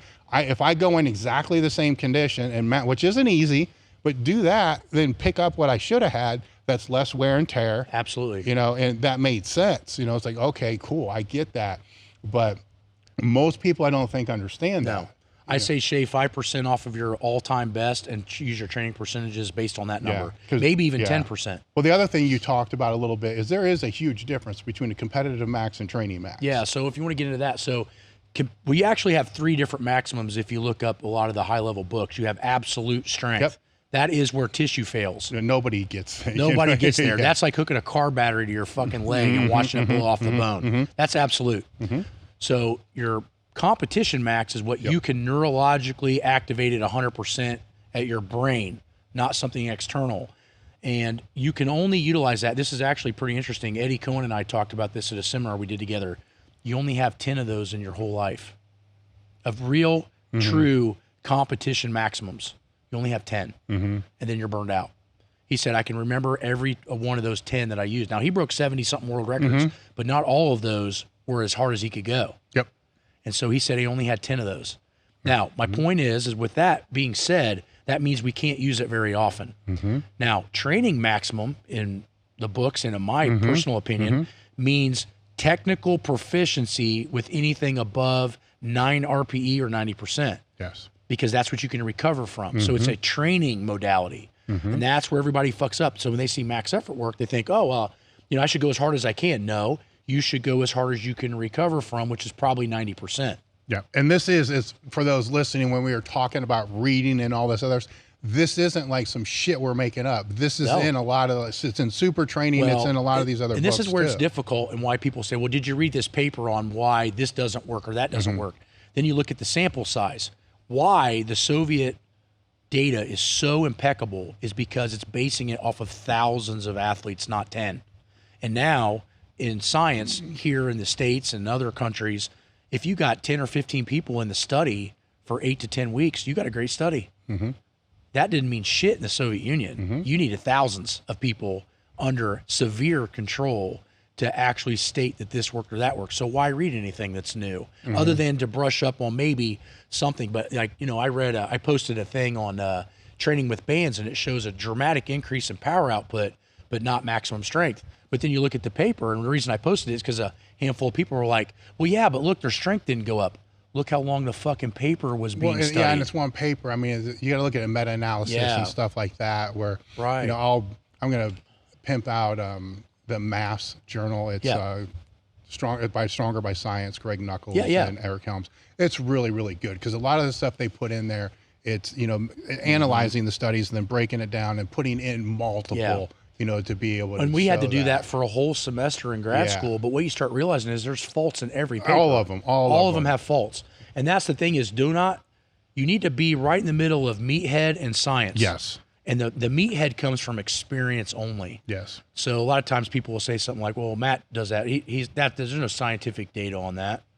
Well, in some ways you need to have stuff. Well, I have a fucking world record. You don't. Well, there's an art and a science. And then that's the art. And then the other side is, okay, I'm going to read this and study it and get better at it. And maybe this is leading me down another path that I didn't think about. So it's having a delicate balance, but basing it all on science, you're going to have a problem. And being all meathead, you're going to have a problem. 100%. You have to be in the middle. And that's where it's difficult because really, we can't really prove what you and I did other than what we done. No.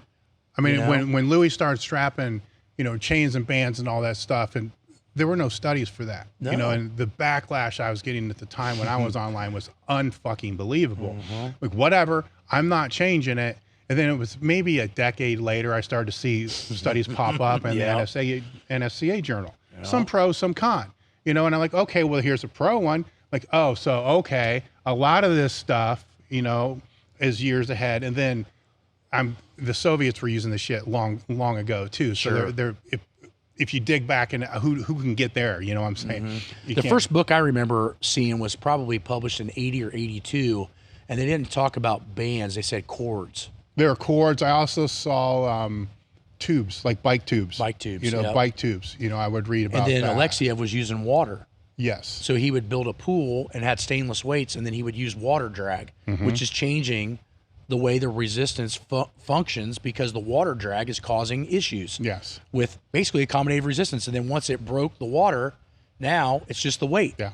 So what's the difference? Yeah. And well, you keep going back, there's the cam. you know, that came out through Nautilus. Nautilus. You know, so it's all there. It's just because it wasn't with this modality, you know, all those people, it's bullshit. Like, whatever, think what you want. You know, we're all breaking records. And so I think Louis, you know, he received a lot of criticism that he really shouldn't have gotten, you know, at the time for all that. Now, he had other things which are whacked, which he admits to, you know, 100%. But you're only you got to have a lot of different things that you're playing around with. Absolutely. And that's the thing is and let's just say for the sake of saying that bands and chains don't work. The only reason let's just say for this sake, they may have just worked because they're just a different environment. Yes. You have to master a new environment. And we talk about law of accommodation constantly. Straight weight acts a certain way under gravity. So if you change it by putting bands and chains on it, let's just say they don't work because of the reasons people say, it's still a different environment. And it's still close enough to create transfer. Yeah, if you want to talk specificity. So whether you fucking believe in bands or chains or not, you probably ought to have them in your training just for an environmental change. You make a good point, because those same people will say a front squat will help build, and maybe even a safety squat bar will help build, because it's specificity. Yeah. Well, this is still, let's assume it doesn't work for like you said. It's get more specific than that. Yeah. The movement pattern really doesn't change. It's more of a specific movement pattern than a front squat. I know. So it makes it. Yeah. So that's the thing is, I think, you know, just keep an open mind with your training. Try to figure out, you know, there's going to be things that don't work for you. I personally like chains more than bands, mostly because being a gym owner, you can't fuck up chains. You can run them over with your car and pick them up. Bands, you got to be careful with. So I noticed with firemen and stuff, I have to be careful with bands because they're just beat them up. But the bands tend to have more elastic energy, which I think creates more central nervous system fatigue than chains. But they also can create a high level of peaking if you know how to use them correctly, which I saw another question about circuit max and should it be done? Absolutely. The reason is your body has to overreach at some point to make new progress. One way to do that is to circuit max and create high tension so the central nervous system, here's my thought process, and I don't think anybody studied it, but if you take a bar off and let's say you got 900 pounds of tension at the top, when you go down, let's just say that band's half and let's say it's 750, your brain doesn't know it's not still 900. So that means it's activating all the tissue thinking it's squatting 900. So what happens when your old max was say 750 and now you squat 785? Well, some of that could become from central nervous system adaptation, and now you're innervating more tissue because the band has allotted you a new neural pathway. That's why it works, in my opinion. It doesn't make you stronger, but it allots a better motor unit pathway to innervate more tissue. So by doing that, you can't tell, you can't feel, like if I pick up, you know, 600 and 300 pounds of band, I get to the bottom, I can't feel those bands getting looser. It feels like I'm gonna fucking die. Yeah. Well, what that happens then, now your body is neurologically prepping to squat a heavier weight. The problem is though, is you can only use it in very sparse amounts, because it's so overreaching that it will overtrain like that. Yeah, and going into it, you better make sure the shoulder mobility is good, your upper back strong. You got to predict the weak points. Because those issues are what get beat the most. And we never used more than 35-40% band tension to weight ratio. And that's probably the same for you guys too. When I squatted 1197, I did, I want to say 855 with a blue, green, orange. So 350 pounds of band, right? Yeah. With 800 pounds of weight. There you go. That made a 1,200 pound squat. It was a little like 1260 or something at the top, but you get my point. Yeah. I didn't have 700 pounds of band and 405 on the bar. Yeah. You know what I mean? Yes. So I think you need 60-something% weight with 40% band. That gives you, allots you the right amount of neurological adaptation. Yeah, I was definitely part of the crew that failed on the other end of that, where there's like 315 and 500 pound of band tension. I mean, just ridiculous amounts of shit. You got to try new things sometimes. You guys were the ones that were kind of the guinea pigs. Yeah. And we were the ones that had a little bit more of the blueprint. Yes. You know?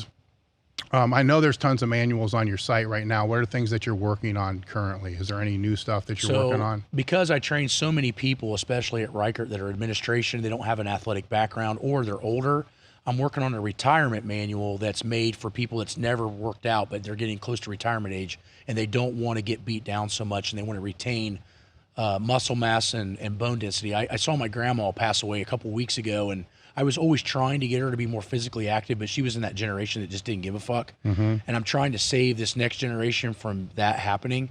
And so I'm making a manual on that. I also have a manual that we just came out with, which was the over 40 manual, which I actually designed for Stone Cold Steve Austin. He reached out to me and asked me to make him something to train with. And that was interesting because he's beat the fuck up. Oh yeah. And so I designed that, but then I decided to make it a over 40 manual and change it so it's not so specific to his needs. I got another manual I'm working on too. Oh, I'm doing a mass manual. So I have a power building manual and a hypertrophy manual, but this manual is actually how I'm training right now, which is a lot of weird things that I've learned or researched, and is actually experimental because some of these cycles that I'm doing right now I haven't ever played with, which is actually, I can tell because my muscles kind of doing a WTF type thing. Like, it's like, I'm used to all this other shit you're doing, and now you're like stretching in between sets. I'm not used to that. And I'm doing like very slow tempo shit. So now for speed work, I'm doing 10 count down, 10 count up. Okay. Which I never did concentric tempos. So what I'm trying to do is throw a lot of spokes or wrenches in the spokes. Get my body to go, what the fuck are you doing, right? So that's like a mass building program that I'm designing right now, which I think will at least open the eyes for people to see different templates and loading parameters where they can get new stimulation. Because for a lot of us, we've done the same thing for so long. How do you stimulate new growth but not ignore basic scientific principles to make sure that when you go back to training for a powerlifter or an athlete, it doesn't matter, that those things will transfer. Or just from myself speaking, keep it in a challenging way. Absolutely. Like, give me something that I got to train hard for, which isn't going to beat the absolute living shit out of myself. Exactly. So the off-season manual I designed last year, I don't know if you got that one, but I did split Hatfield squats, safety bar, 500 for 5 each leg. Single-legged, 500 for 5. Yeah. And I got a video. I was hoping that video would go viral because I don't know how many fucking people can do that. Not many. But yeah, it was fucking berserk. And my left hip still is paying for it a little bit. So I'm trying to make manuals for all kinds of different parameters and different goals. So that way people can at least have a blueprint. Again, getting messages all the time. Hey, I'm on week 3, week 5. Dude, it wasn't designed like that. It was designed for make you think. And that's why I put so much science and begin at like references and theories. And, so some of it has stuff that Paul Quinn talks about. Some of it's like Joe Ken stuff. Some of it's Mike O'Hearn. Like how they changed. I mean, they all train different. Yes. But really the optimal is a hybrid of how everybody intertwines all of that. And that way your body's always constantly trying to adapt to something new. And so that's all those manuals that I have on my website, other than like the retirement manual, obviously, I have done personally and absolutely dialed into a T. Now, it was dialed in for me at that time, but I had 15, 20 other guys on at the same time, who are all different ages and abilities, and they all got better. So I'm like, okay, we're on to something. So usually when I design a manual, I will not publish it unless I know it worked for 15 people in my gym. Then I will publish it because now I know it's pretty foolproof. Yeah. Versus just having some theory of shit that I don't know if it works or not, right? Yes. And for the guys watching this on YouTube, he does have a YouTube channel. It's where most of the questions you ask are already on there. And the content is really good. I mean, it's I see the comments where people are, ripping him for the Patreon and all that kind of stuff. The content on his YouTube channel is really good. Yeah. And then the subscribers don't what I want to say, it doesn't match what that content really is on there. And that's just the nature of, education. We run into the same thing with our YouTube channel, trying to grow that as well. Well, that the problem is that YouTube is not very good at promoting education. They want to promote stupid shit. Yeah. And that's the problem that you and I are fighting. We're trying to make everybody better and smarter. And I'm going to be serious, like, social media wants everybody fucking stupid. I brought Matt back because when he was out last time, for the guys that listened to the podcast, it was like 3 hours. Yeah. And we both had to piss like crazy and everything else. There were some things that we didn't get to. We didn't get to some topics like the overhead press, longevity, and nutrition. So I wanted to have him back for that. And then Matt just recently broke Tom Platz's squat record. And after he did that, he sent me a funny text, to be honest with you, which cracked me up. Then, we decided we should talk about this because it's a feat that's been around for a long time, which is controversial. So we'll talk about that, but more the training that kind of goes into it, because in some ways that can parlay into 225 bench, so there's a strategy that can go into that. You just don't, some try, right? You just don't on a whim, just say, hey, look, we all have done it. Hey, look, I'm going to try this, right? And anybody that's if anybody's not tried to squat X amount of weight for over 20 reps, try it. Some people have died doing it, so I guess I shouldn't say that, right? Well, I mean, it's been close. I mean, yeah, I think anybody, regardless, if anything over 300 pounds for 25 or 20 reps is impressive. No, it gets you, because there's this. First off, there's a strategy, because I've tried this many times, right? It's like, okay, I'm just going to do them as fast as I can. Nope, wrong, can't breathe. Yeah. I'm going to do 3, pause, do 3, pause. Nope, wrong, don't. Yeah. So there's, the one fact of the matter with all of it is you have to be fucking strong. Yes. That's the first part about it. Yeah. That I do know. So, so getting to it was what, 525? 520. And like I said, we tried to calibrate it all to get it exactly perfect. That way, if there was ever any controversy, I got all the plates laid right there. I used a Mastodon bar. So that way, that made it easy. That's a 62-pound bar or whatever. Yeah. So long story short, it's in the vicinity. I don't even know if anybody ever saw the side of Platz's squat to know if it even was more than 5 plates. There's been video on Kazmaier saying that it wasn't real, and he backspotted him in it. And so I don't really know. I think most of the controversy is, well, why don't you do it high bar narrow? And that's valid. But the other valid is how tall is Tom Platz? Well, here's the other thing. Who cares? Exactly. Number one. Number two, the problem is that the style in which we squat, if I did it Olympic style at my height at 6'1", I'd be lifting 3.5 feet a set. You know what I mean? So it's just, or a rep. So it's just, for me, I had to put it in my strongest position, which actually was narrower than I used to squat, just because the hips are 42 years old now. So it was a little bit more leg for me. But in my opinion, watching the video, I am very, hard on myself. Is I looked at every rep and said that would count at every meet that I've ever been to. And that's all that matters. Yeah. Before we get into the training, let's put the video up real quick, because I'm gonna ask different type of questions, right? Because I've done shit like this. Can we put it on our yeah, okay. Put it here. But yeah, it's one of those things where Mike O'Hearn, I'd say the first time that I attempted it, Mike O'Hearn was like, hey, how many times can you squat 500? And I was like, well, don't start it yet. Get it back there. Yes. All right. So a couple things for anybody that wants to try to do some rep work. And before you started, you're not like hitting ammonia caps. No. You're not doing anything to increase your arousal. You want it low. Mellow. As mellow as you can be. As you know, from watching me compete for years, I never was about getting jacked up. Yeah. And I actually learned that from Ed Cohen. Ed Cohen, when I was a kid, I went up and trained with him a couple of times at Quad's gym, and he said, you got to learn to hit big weights relaxed. He goes, if you watch Chuck, our old training partner, you watch Chuck, he said he's missed more lifts than he's attempted. And a lot of it's because he's too zooted. He's too out of control. He's too aggressive to touch the bar. And I think you were somewhat that way too, and you're competitive. For me, it was about beating the weights with finesse. I had to get in complete control and focus on every little thing to do perfect. And I had the power to do it.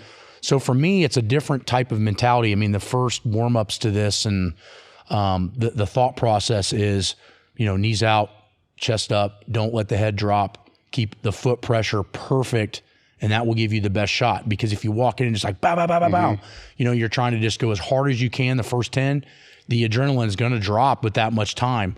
If this might have been a sped up version of the actual lift, because when I first posted it on YouTube Shorts, you only get a minute. So we sped it up a little bit. It actually took about 1 minute and 47 seconds. So as anybody knows, at 45 seconds, if you're doing something kind of hard, that's when shit hits the fan. Now do it for another minute. With that being said, the thought process on that, your adrenaline has to stay calm. You can't use adrenaline on this because you will burn the gas tank out. So I knew that I didn't really need to take much air or breath to do 12 or 14. I could probably do that in 2 or 3 breaths. But I knew to last over 20, I was going to have to segment that down, kind of what we were talking about, and go, okay, hit every, and I don't remember watching the video, but every 3 or 4, you need to stop, pause, take some air in, get everything rebalanced, and boom, boom, boom, boom. So basically break it into 5 sets of 5. Is that what your strategy was? That was my thought process. Okay, yeah. Once I got to 5 and 5 was just scooting, then the next thought process is, do I need to try to outrun the lactic threshold, which is 45 seconds to a minute? Yeah. Because I knew when I hit a minute, no matter how easy it felt, inside was going to be a fucking battle. Yeah. So, but my initial goal thought process when I first stepped under that bar right there was do 5 sets of 5. Okay. That's what I was wondering, is what the strategy is. Yeah. You know, because when I've tried the rep stuff before, that's where I fucked up. I'd always like, you would get 10. Then after I get 10, let's chip away at 5. Yeah. And it's like, ooh, no, oxygen debt. You know, you're too gassed. Well, a lot of it was mental too. If you think, I only got to do 500 5 times. Okay. I mean, some people watching this is like, holy fuck, I can't do that for one. But you got to remember that at my peak, I was at 900-ish raw, and I squatted 1,200 in gear. So when I pick up 500, it's like a normal person picking up 95 in my mind. Yeah. I mean, obviously it's still fucking hard, and I'm over 40. But the point is like when I crawled under that, it was going, okay, you only got to do this 5 times, 5 times. That's what I was thinking. Not because when you think 25, that's like not putting your head down and climbing up the mountain. Yeah. Don't look up and see how much farther you got to go. Just put one foot in front of the other. Yes. All right. So go ahead and let it roll. So I think we're 2 reps into it. So if you watch, the first thing I do is draw the knee out and sit the hips back. So I'm trying to break, about an inch below parallel, which you would agree that's good. I don't want to let the knee go too far over the toes so I can distribute the weight through the quad and hamstring. But what I'm trying to use is glute. Now, the big problem with most people trying to do this is going to be their core is not going to be able to hold this much weight for this long. All right, pause it there. I think we're right about 12, 13, something like that. Right now, what you're starting to realize is that the average person, even if they were super strong, their lower back and their abdominal wall and their breathing would be completely fucked if they're powerlifters. So where are you there? Right there. My wind is good. My strength's good. My balance is good. I don't feel shit. I'm like, I got 20, maybe more than 25 right now, but I'm still sticking to the plan. So in training, what I'm thinking, what I thought was, and I was right, was I needed to up the amount of reps I was doing on reverse hypers, and I needed to up the time in which I was doing my 45-degree back extensions and glute ham raises. So now instead of doing sets, I'm trying to get it somewhere, trying to do it as much as I can in 2 minutes. Yes. Because I knew I'd probably needed, I broke it down to say it's going to take maybe 3 to 5 seconds per rep, which it was faster than that. But with that being said, it was going to be somewhere between 1.5 minutes and 2 minutes to do it. I knew that what it was going to take. So I tried to make all of my timing of my sets for my accessories, the small muscles that I knew were going to get pissed around that timeline. They were already used to training that long. All right, go ahead and roll it. So we're at 13. Now, the tough part now is you can see the balance is starting to get a little shaky. So now I'm focusing on foot pressure, and I'm trying to not let my quad take over so that my back doesn't round over. That's what I find is the big issue with squatting, either with your head. Pause it again. So you can see that the breathing is starting to get to you. Yeah. But your torso is still staying tight. Yeah. You know, that's where other people will screw up. Exactly. So what the big thing to focus on that is to keep everything in my opinion, arched. That way the ass is always leading first, and it's always trying to take the pressure, because if you try to do this all quad, kind of like Tom Platz did, but you're not 5'5" and you don't just scissor down easily, it's going to be the other muscles that go first. So what I find is that if I can stay in a perfect symmetrical position, for me being 6'1", that it just makes it the lift as efficient as possible. And that's what we always talked about. When you draw the leg out and you push out on the knee, and you get the chest up and the sternum up as high as you can, depending on how you're built, it makes you a very efficient squatter, which not only lifts maximal weights, but also can make maximal reps. All right, roll. So now I'm really just focusing 19, on foot pressure. 20. Yep. And now this is where I see why people are dying. Yeah. So stop there. This is where you can tell about 20 is just where the threshold of human limit starts to happen. And depending on how strong you are, it could be the weight. But the reason that's been a record for so long is because the lactate threshold. But for me, the wind was fine. It was now the burn was a big problem. And the burn was so severe that it was shutting shit down that I couldn't control. So that's where it gets really, really finicky. So with that being said, the hardest part at that point is maintaining focus. Because what you don't realize in that gym right then and there, that was a couple of weeks after we did our how hot was it in here just sitting and talking? We were already sweating. People were asking why your face was red. It's 92 fucking degrees in here. Today it feels like 68 and perfect.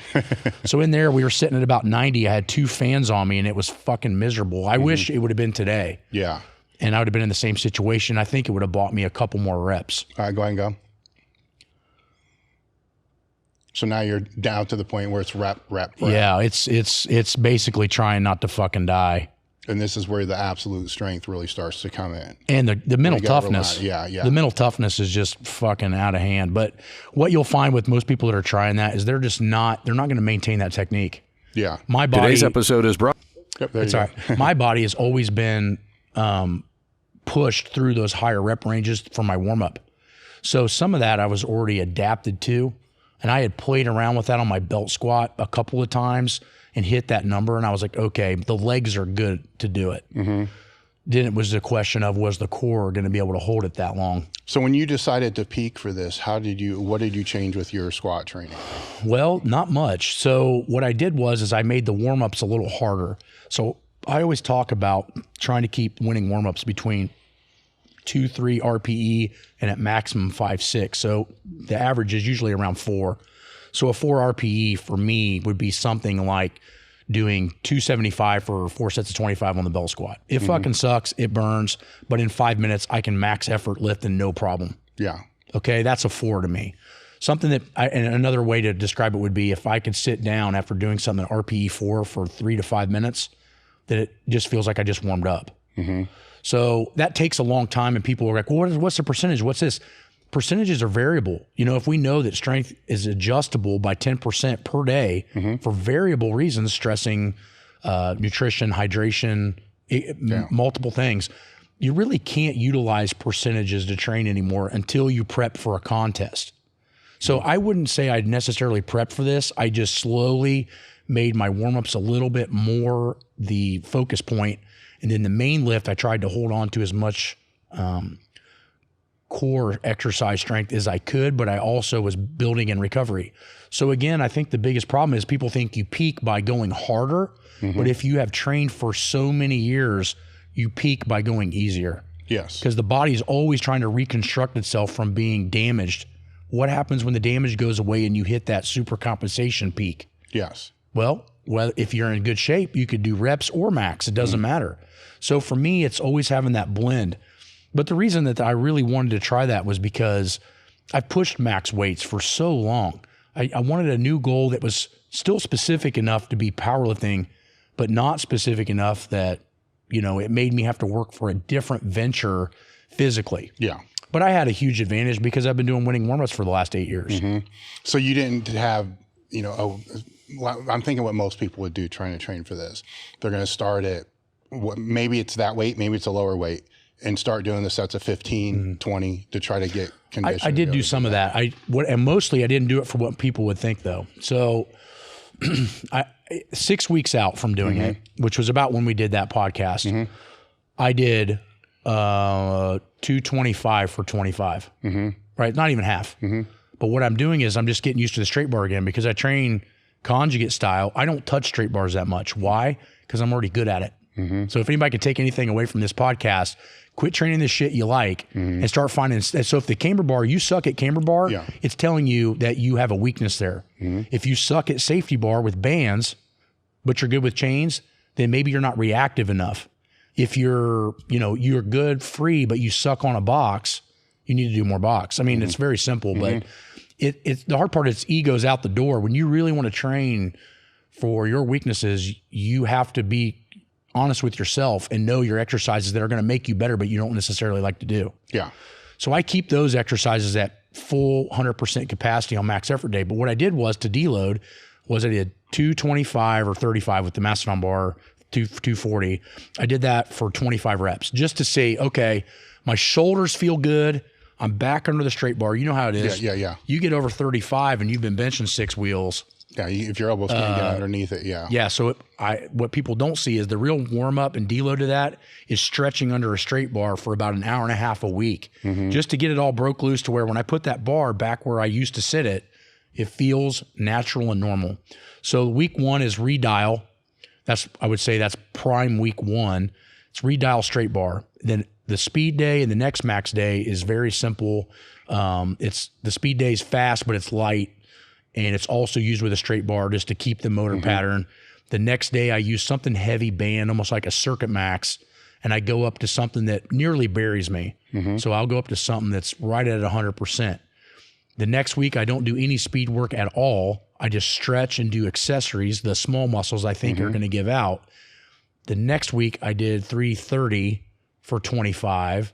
And then that's when I started posting, I'm going to try this record in a couple weeks. And people are like, oh, you fucking, that's only 300 pounds. You don't have a prayer, motherfucker, you know, all the same bullshit. And I'm just like, whatever. So I do that. And then the next week, that week right before I try it, I actually just go in and warm up with the straight bar to about 50% of what feels like a 5 RPE. I do 5 sets of 5 at that weight just to break it loose, start going that 5 sets of 5 mentality. Ba-boom, ba-boom, ba-boom, ba-boom, ba-boom, ba-boom.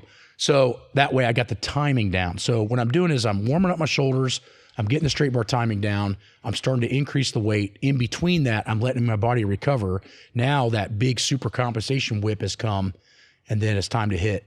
So then I walk into the gym, it's hot. I'm like, God damn it. So I'm already seeing these dominoes start to stack against me. But I'm like, I got to do it now because I was going to speak on the East Coast. You know, the business has been getting crazy. And I'm like, I got to get this straightened out. I got to do it now or I'm just not going to do it. And I started thinking, every year I've thought about doing it, I put it off for something else. And I wait a whole nother year. I'm like, how much longer is my body going to let me? I'm at 40. I'll be 43 in a month. So I said, no, I'm just blocked it all out. I'm doing it today. So I went 1 plate for 5, 2 plates for 5, 3 plates for 5, 4 plates for, I think, 3. And then I did the actual weight, 520, and just hit it for a single. Walked away, felt it out, got the jitters away, got the foot pressure, knew exactly how I needed to set up, went and sat down for about 10 minutes, and then went to the fucking hammer. So with, you took up the volume, I would say, the volume or time of the back raise and the reverse hypers. Were there any other exercises that you pulled up too? So 45-degree back extensions, reverse hypers, glute ham raises, because I wanted the hamstrings and glutes to play as much of a part as they possibly could. But the problem with the GHR as a heavier guy, you got to back it out sooner because it is a lot of damage. You know, you don't want to get down to that squat at 19 and start pulling hamstrings. Because it's probably going to come off at that amount of weight and that amount of fatigue. What do you mean by a lot of damage for the people that are listening? Well, GHR is, you know, for a heavier guy, you're talking, you're doing hamstring curls with 60% of your body weight. I'm just throwing a number out there, but I say that's what it feels like. So if you can do let's say you're a 250 pound guy and you can do hamstring curls for sets of 10 with 200 pounds, I don't give a fuck how strong you are. That sucks. So when you're doing GHRs like that, that really starts to bring out the ability for the hamstring and quadricep to kind of work in synchronicity together.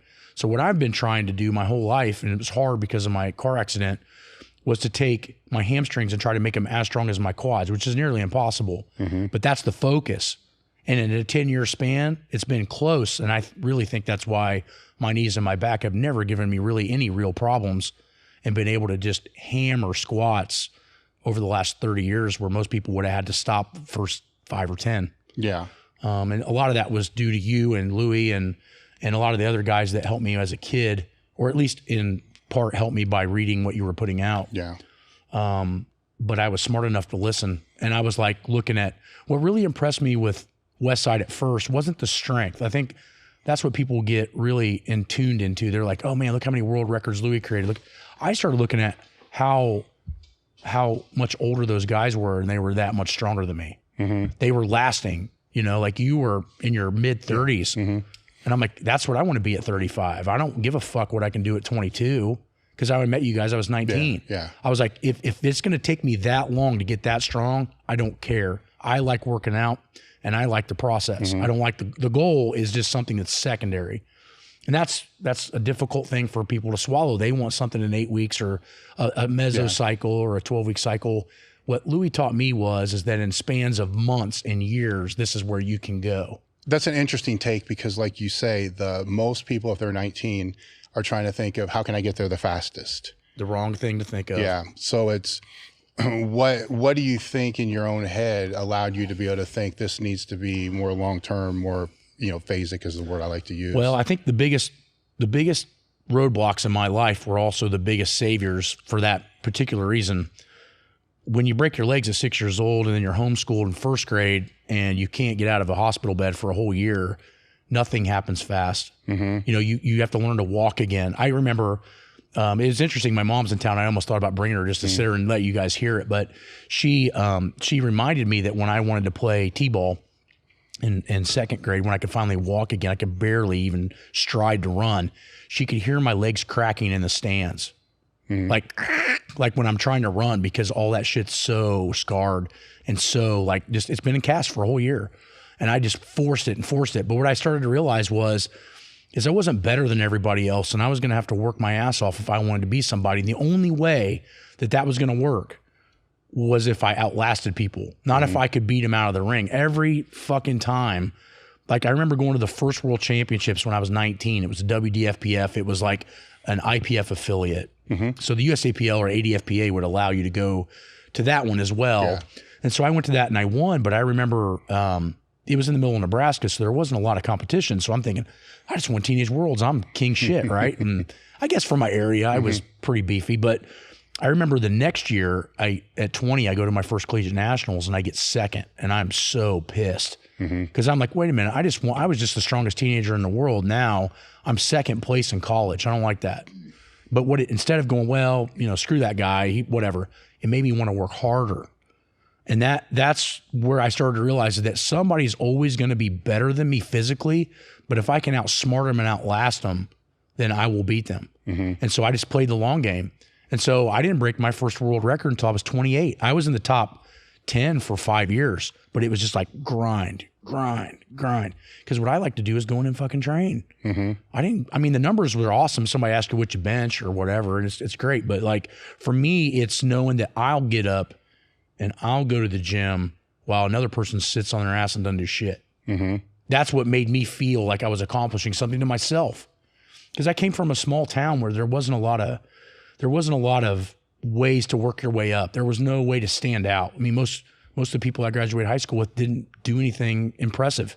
They were just, you know, your basic run of the mill. I'm going to turn 19, have a kid, and get married to somebody I fucking hate, and right? Yeah. But the point is like, I didn't want that for myself, but that's kind of where I lived, and that's what was kind of expected, you know?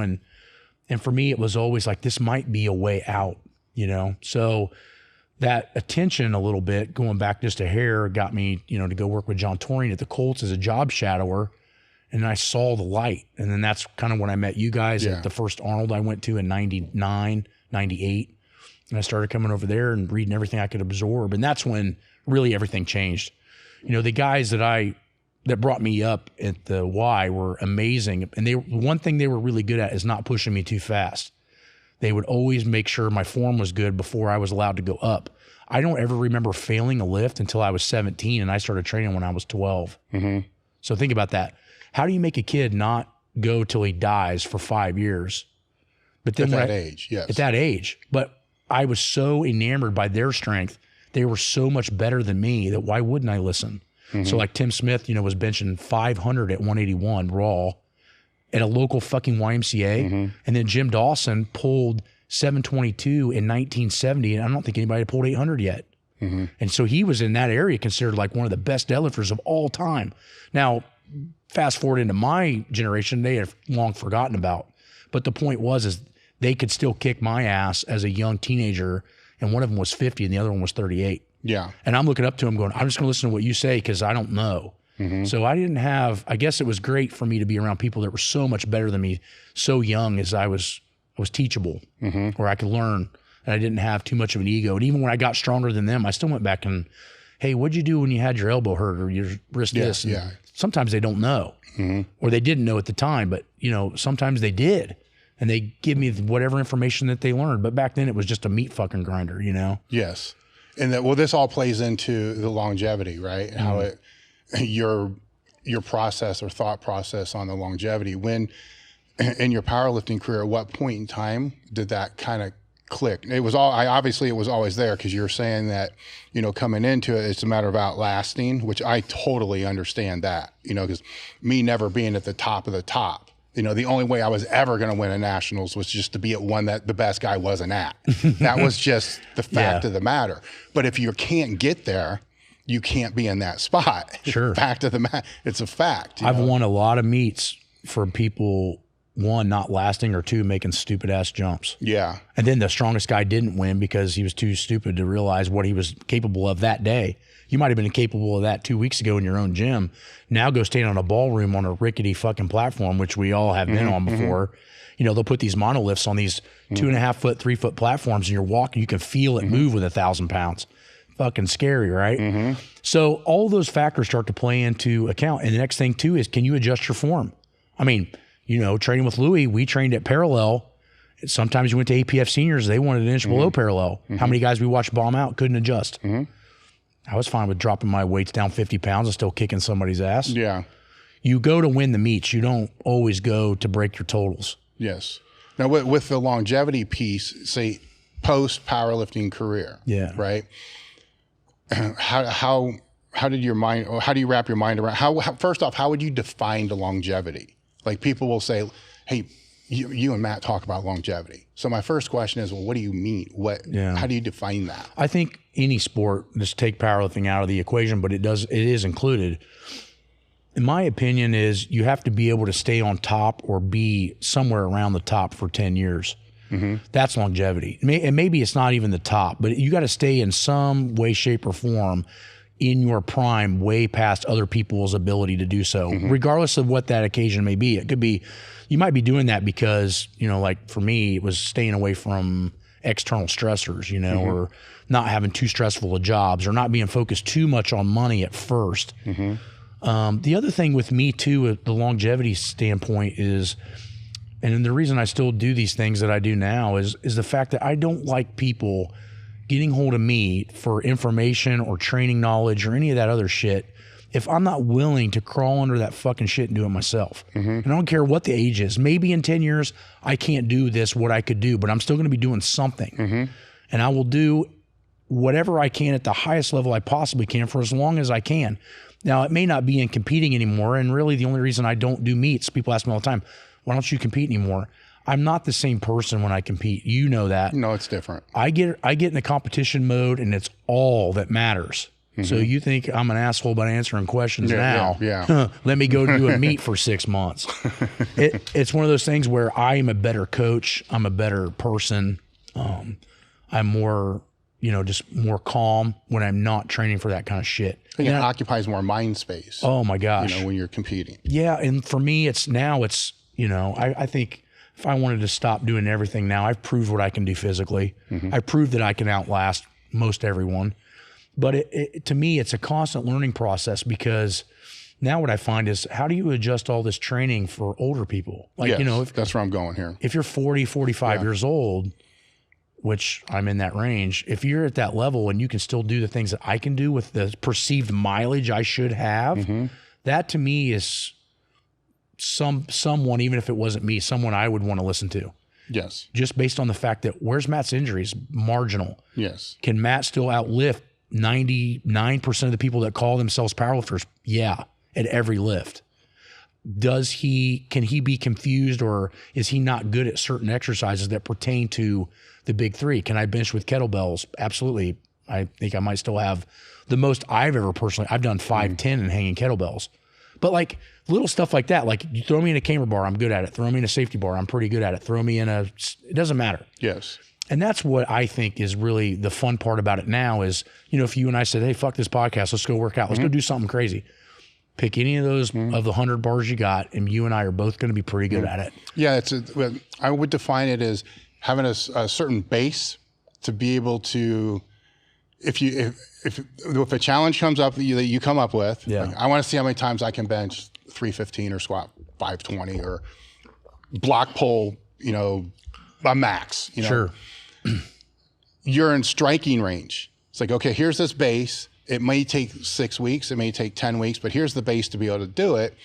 And that base I consider as part of this longevity thing, that you have to have that base to attack from. Yep. Whatever it's going to be. Longevity, in my opinion, comes from the absence or the marginal amount of weaknesses that you have.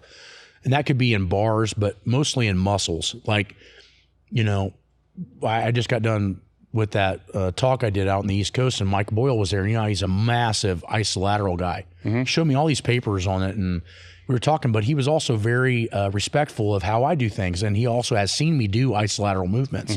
So he knows that I take into account what he's talking about. But the thing of it is, what I found interesting was that he was very understanding of the limitations of that for bilateral strength if you're going to compare it.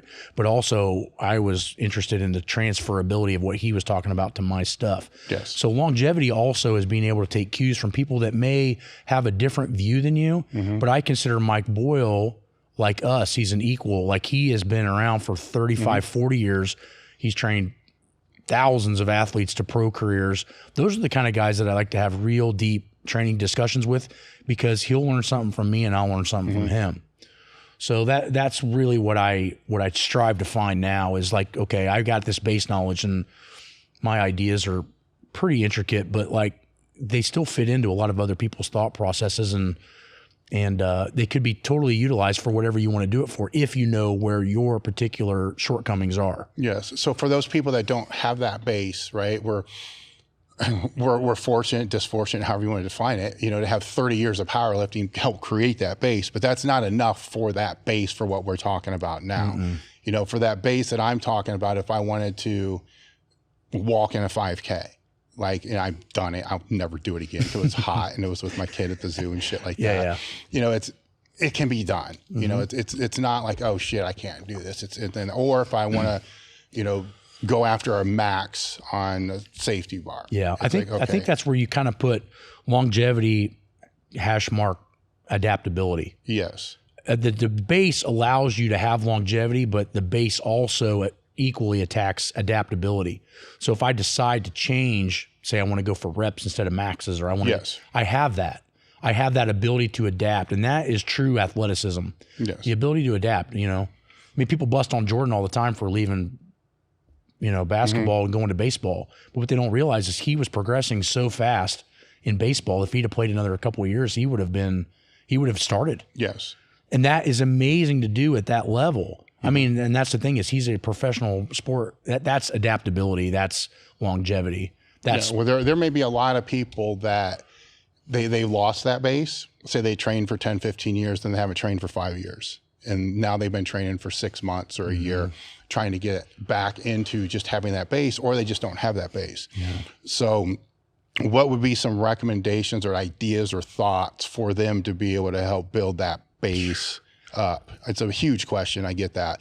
But so for instance, some of the shortfalls that I'll see with it is they do too much. Yeah. Like they come in right away, they find some bodybuilding program, they're doing 10 exercises per day. Yeah. Within a month, they're burned out. They can't do shit. Or they think that they're at the level that they left.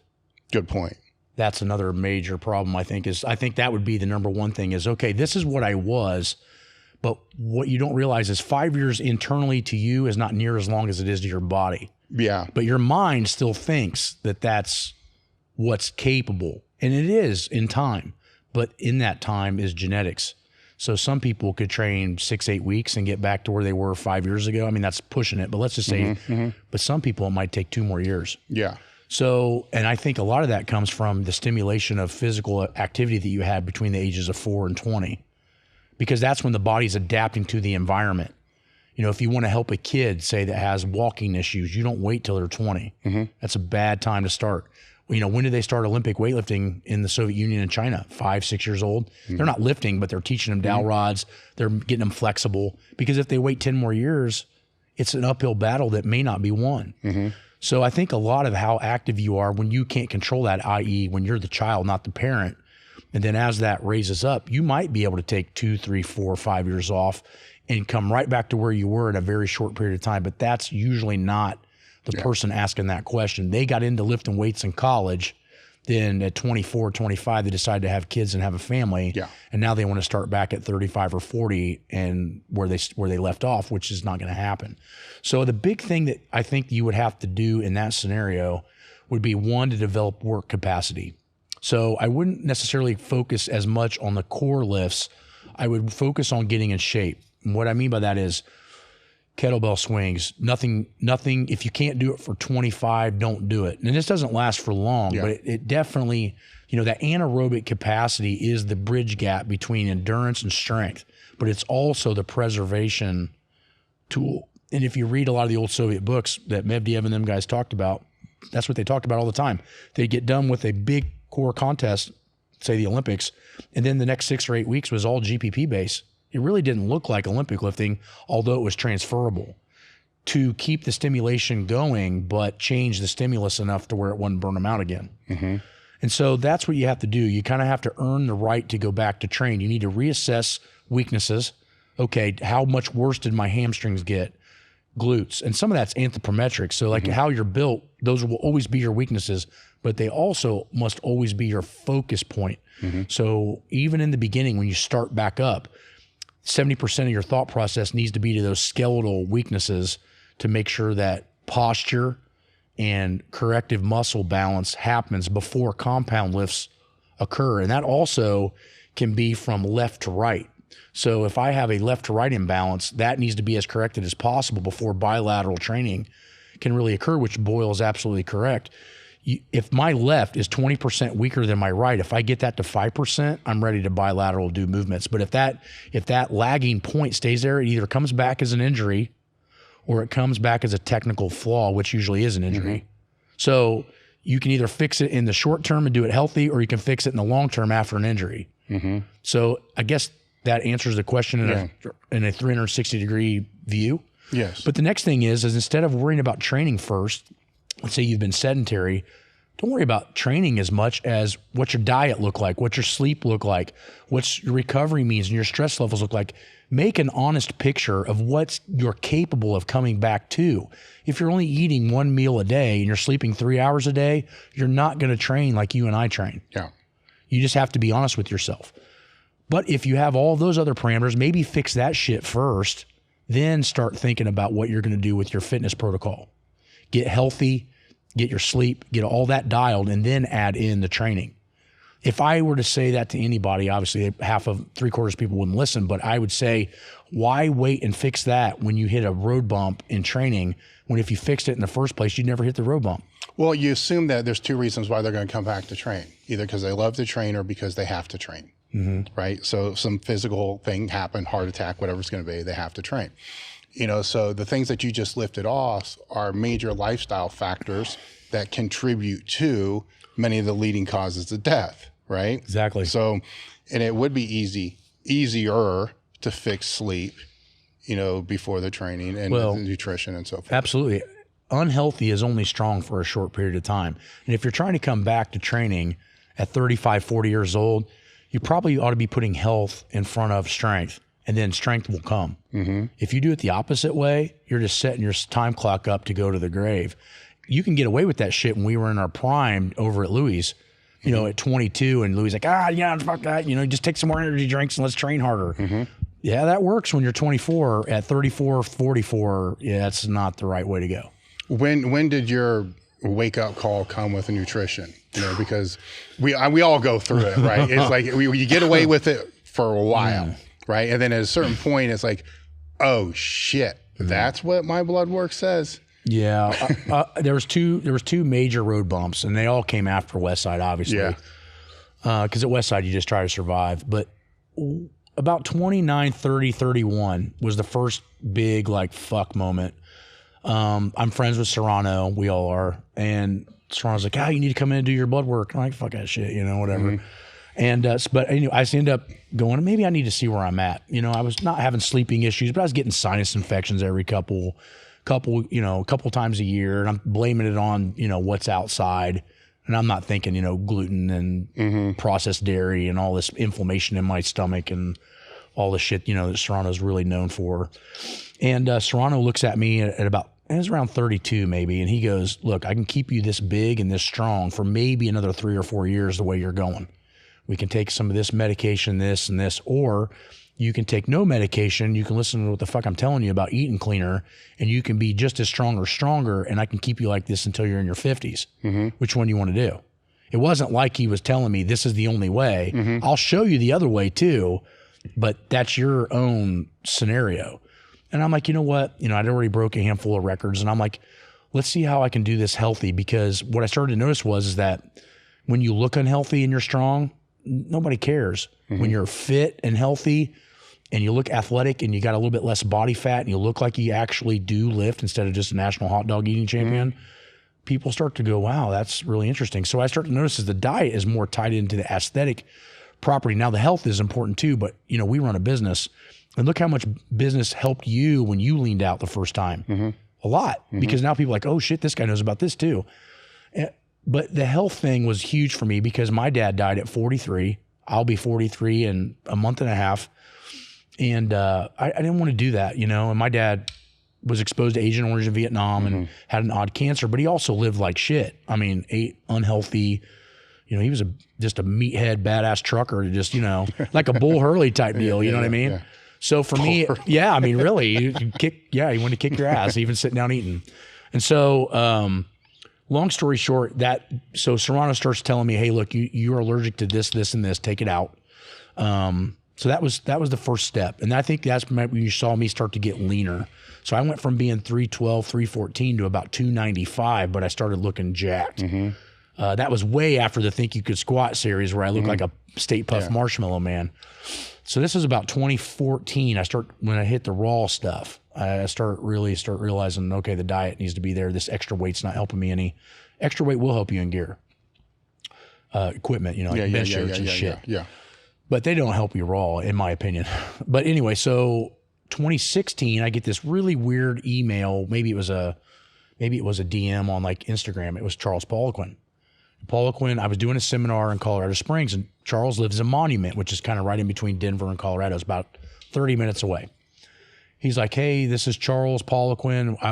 I live in the area that you're doing a seminar. I'd love to come and listen if you don't mind. You know, it's very respectful. And I'm like, fuck, this guy wants to come listen to me talk. I had to read his shit in high school. I was reading his shit in high school and college. This dude's a fucking man, right? He shows up, and he's way shorter than I thought he was. He's like 5'6", if he's lucky, but just a genius. And he's looking at me up and down, and first thing we started talking about was the dynamic method. And he goes, you know, I haven't used that a whole lot, because he kind of came from bodybuilding. He did a lot of tempos, ISO holds, which I'd never used before. So some of that stuff you'll see in the manuals. A lot of that came from Poliquin. But he was like, let me do a bioprint on you. I'm like, what the fuck is that? So he's like, he gets his calipers out and does like a 14-site skin fold on me. He's like, these are where your inflammation points are. This is what you need to change in your diet. Ironically, it was the same shit that Serrano was telling me from a completely different scenario. So he's telling me this with blood work, and he's telling me this with inflammation calipers. So I'm going back home with all this. So Charles, take this supplement, that you're deficient in magnesium, you're deficient in this. So boom, boom, boom, boom. He gets me hooked up with ATP, which, you know, gets supplements out of Canada. They're super high medical grade. I take that, and within, I shit you not, 4 months, I had dropped probably another 4 and 5% body fat and put on 2-3 pounds of muscle on the DEXA. And I'm like, oh my God, what if I'd have known about this 10 years ago? So now I'm like 292. I got veins popping out. I'm benching 611 raw, you know, squatting world records and shit. And that's when I started to realize full circle at about 36 that the nutrition was tying into the strength. And if I'd have known that 10 years earlier, it would have been a completely different scenario. But I think you learn things in the time in which it was important, or you need to learn them. So when I was a kid, I felt that I mastered volume, intensity, and technical proficiency. That alone takes a lifetime. But I felt by 26, 27, you had seen me lift. I never was a technically not good lifter. No, everything looked great. So now what's the next thing to learn? So again, you got to start somewhere. Some people start with nutrition. Maybe that's a better way for you. Maybe that's your interest or your passion. Then it leads you into weights. Then it leads you into this. For me, I was just a static. I wanted to read and study as much as I could about technical proficiency, percentages, and reps, and what was optimal. That led me into Soviet system training, Louis stuff. But then there was these big holes, I think my biggest gun in my pocket that really I could use against everybody else was I was always an early sleeper. I was dead tired even when I was a kid at 8:30. I never liked to stay up late. If I stayed up past 10, I felt hungover. So I always wanted to go to sleep. Maybe that was a car accident. Maybe I don't know what that was. But the fact of the matter was I was always wanting to sleep 8, 9, 10 hours when I was younger, if I could.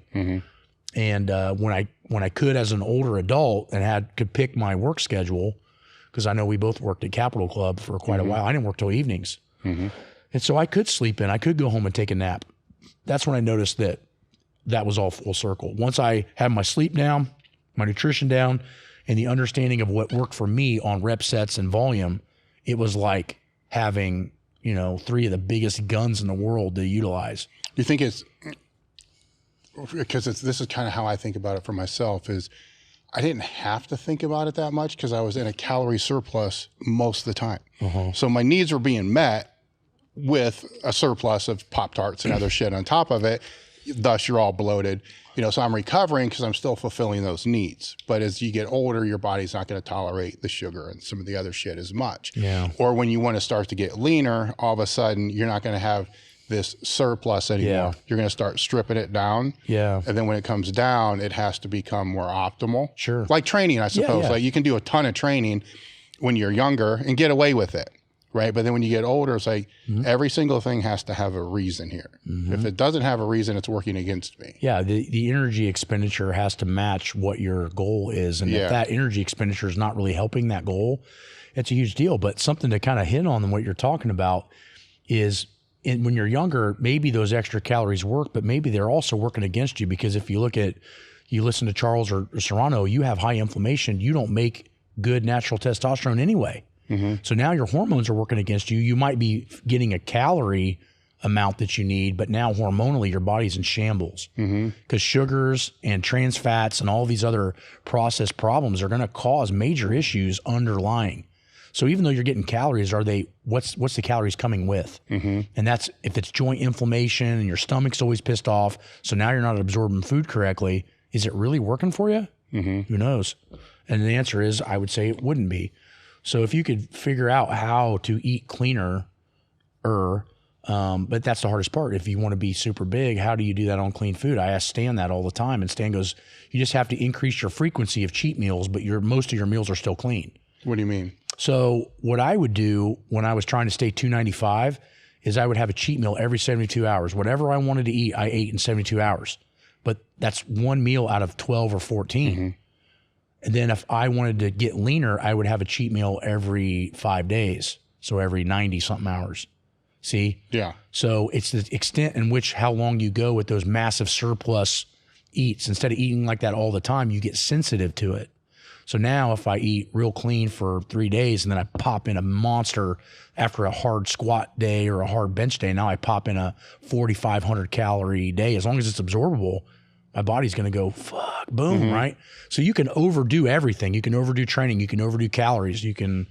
But if you time it, if you look at The Rock, like he's real good about that. He eats super clean all week and then he posts these hogger cheat meals. Now, maybe that's just marketing, but maybe it's smarts too, because if it's planned in, that might be making him put on some more muscle or keep it in his 50s. Would you put that after you said after a monster training day, right? So say you have a huge, your squat, for instance. Well, that's a different example, but something like your squat, but not that squat, because that's a different. You're probably still recovering from that. That's going to take a long time. A hard day. Yeah, a normal hard day. Would the cheat meal go after that? Yeah. I really believe that your body is sensitive like a sponge after doing that extreme level of training. I think the reason you don't see as much data on it is because they're not studying guys like you and me that have that real ability to go balls out. You can't tell me that you can take a recreationally trained kid that's never benched probably 225, make him go through a strenuous workout, and he's going to have the same hormonal response to a heavy meal that you and I would. Impossible. So that's where I think you really have to look at, and that's what my master's degree really opened me up to. Was one of the first classes I had with Dr. Newton is we had lit review class. And basically what we did is we brought in about, I'd say at least 200 papers in that semester. And we went over in a class on what was wrong with them, not what it was proving. Here's what's wrong with the sample size. Here's what's wrong with who they used. Here's what's wrong with the questionnaire. And then you start to realize, like, holy shit, all of this stuff you can take with a grain of salt. So really the people should be listening to are guys that have been doing it for years, because they somehow figured out something that worked for them. Now, maybe it won't work for you, but maybe it will. But I find when I read studies on strength training, I don't really see a lot of validation in them just because of the sample that they're using. Go use somebody that's already maxed their potential. Now show me a 5% gain. Don't show me somebody that's never worked out before and you said 3 sets of 10 work because this guy's arms went from 10 inches to 10 and a half. Show me go from 20 to 20 and a half. Yeah. That's a bitch. Because now you better have everything right. Because the guy to get to the 20 inches probably already has those variables figured out. When you were leaving Serrano's office, and I'm intrigued by this because I had the same conversation with him. Like, what were you thinking when you were driving back, or after he called you and yelled at you because it was all fucked up? Because he's gonna, he's telling you your markers, right? And some of them you're like, fuck, okay, it's not good. What's going through your mind at that time? It was like a gut check. I mean, and this is hard to explain, but for me, it makes sense because people are like, what is he talking about? When I graduated high school, I weighed 250, and I was already pretty big kid for, 250. So people are like, oh, he's a genetic freak. It took me 6 years to weigh 280 with anything I wanted to eat under the sun. I was maxed. And then it took me another 4 years to weigh 300. People are like, oh, well, he's already big. Dude, you don't realize it took me that long to weigh that. Drugs or not. That's how long it took me to weigh that. And it was one of those things where you're just like, holy shit, like this, I'm a hard gainer. Everybody's a hard gainer once they get to a genetic limit. At a certain point, 100%, yeah. Yeah, if you weigh 140 and you're not supposed to weigh 165, it's going to be a bitch to weigh 165. If you're like me and graduate high school at 250, it might take you 6 or 8 years to weigh 300 to do it semi right. So now I'm just walking home, and I put so much energy and time and thought into reps and sets and technical. And now I've realized that I've just opened up another Pandora's box and I don't know shit. And now I got to study all this. Yeah, I had advanced master's nutrition classes, but you and I both know that don't teach you what Serrano and Poliquin know. No. It's completely off the chart. So it's almost like I think the average person might get into that. That's not a studier or a person that's passionate about every little aspect of what they want to do. They could look at that as monotonous and go, I just can't handle this much information. I'm fucking done. I'm just going to stick with what I do. For me, it's like, okay, let's 5% at a time, 5% at a time. In 5 years, that's, it's a 60%, 80% change because I've fixed all these little areas and now I feel so much better. And now I haven't lost any strength, which is exactly what Serrano was telling me. You don't need these shit calories. You need the right amount and you need from the right things. And once I figured that out, my body was, instead of trying to stress 7 cylinders, I'm on 8 now, So you took one path, I took the other. Same conversation, same path. It's like, for me, it's like, fuck it, I got 2 more years anyhow. Yeah. Just full throttle and keep doing what I'm doing. Then we'll fix it afterwards. Yeah. You decided to go the other way or the other route. Why? I don't know. I think a lot of it for me is I was always used to trying to outlast people. Yeah. And for me, I wanted to be able to do really crazy shit in my 40s. For me, it was a lifestyle thing. I didn't have this shelf life. Yeah. But I also didn't have plans for a family. I didn't have plans for kids. So for me, I was like, yeah, I think I can get everything the way I want it to be at 45, not 33. I think that becomes, I just never felt like I had a shelf life, like 2 years. I never looked at it that way. I don't even feel like I'm 42. I just feel like I just keep evolving what I'm trying to do, but that takes a lot of selfishness in my lifestyle. My business and my training is what I do. And so I feel like if I'm going to tell somebody else to do something, I need to live it at 100 miles an hour. And I think that's a lot of what's wrong with our society this day. Everybody wants to be an expert without bleeding. Everybody wants to be an expert without going to pay 6 figures and go to a good school where they're going to make you push out of your comfort zone. That's one of the biggest things you can get from a higher level university where they truly are trying to teach you versus ooh and ah you with buildings and all the things that they do. I think the teachers will push you out of your comfort zone and teach you that you have to keep driving and keep learning, and that's life. And once you stop trying to do that and you think you know everything and you think you're the strongest you're ever going to be, or you give yourself a time limit, you've already set your own clock. Yeah. And you got to continuously be the dumbest person in the room, find people who are smarter, even if you disagree. Yeah. Like, I think you just kind of said you just did that. You talk to some people you disagree with, you find commonality, then you can learn some things. Yeah. It may not change your overall philosophy. I doubt it will, but it can add to it and thus add to them, where I think a lot of people, as they get older in this industry, their bias just becomes it's not even, it becomes more than a bias. Yeah. It becomes just like this rock solid thing that can't be penetrated, can't be taught, can't be learned. You know, it can't grow. You know, a rock can't grow. The hardest part is you got to figure out who to take that information from. And the better you get at that. So I find that, you know, I don't mind having a disagreement with Boyle on bilateral and unilateral. He's earned the right to have his opinion. But that's the biggest problem I think we have right now is we don't earn our rights to have opinions on what we think is right or wrong. If you think something's right, I appreciate that opinion. Now go live that fucking shit for 20 years and come back to me. That's what I did with my stuff. You know, I went and experimented with what I thought was right for my whole fucking life, to see that I stand on what I believe. But some people argue with you. I'm like, how much do you train? How long you been training? Well, 6 months. So I got to use Chico programs. You see what I'm saying? Like you don't have a right to have an opinion on that area. You can have your own opinion, and that's fine. I'm not saying that, but I'm saying if you want to go talk to somebody else that's a professional that has literally, you know, donated their entire life like you and I, think about that and step back for a minute. Because I don't go and talk to a neurosurgeon like I know what the hell I'm talking about. I don't go talk to an open heart surgeon. They went to school for that, and I haven't studied it enough to have an opinion. And I think the older you get, you start to realize, like, don't argue with people about stuff like that. You know, it's like politics, you know.